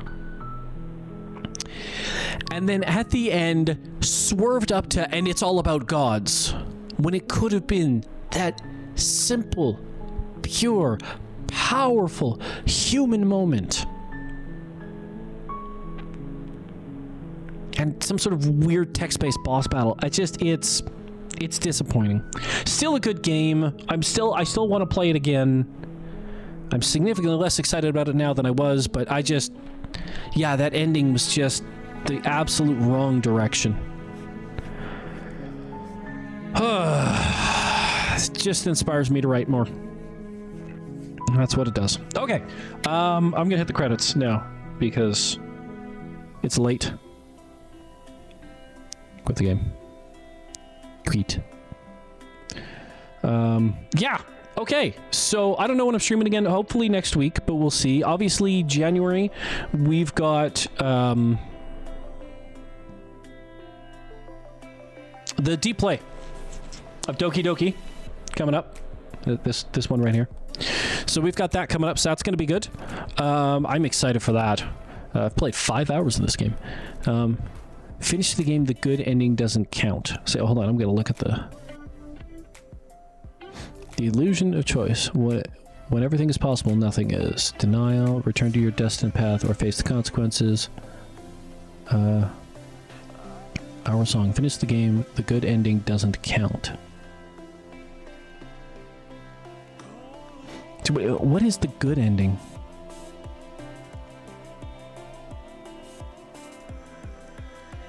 No exit, stuck in a dream, yada yada yada. Oh man, there's a lot of achievements for this thing. There are a lot of achievements for 97. That's just excessive.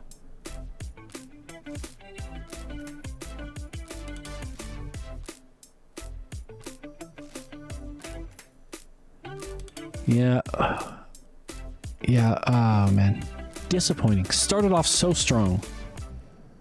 Disappointing. Oh well. Okay, yeah, like I was saying, we've got January 2nd, I think I committed to. No, 1st? Yes. Yes, January 1st I committed to. We're going to be doing our deep play of Doki Doki. I'm going to potentially try to get this uploaded onto YouTube, so that's available for people to watch. And you can see, man, that was a heel face turn right at the end there. That was just like a flip around to, because I was singing its praises before, and then that, wow. I don't know if I've turned around that fast on something before. Anyways, that's it for me. You guys enjoy the rest of your evening. Merry Christmas! Because I won't see you before then. So Merry Christmas, everybody. You guys have a great Christmas, great holidays. Enjoy time with friends, family, food, all that stuff. And I will see you guys hopefully sometime next week. And if not, then in the new year. And ho, ho, ho, Merry Christmas. You guys have a good one.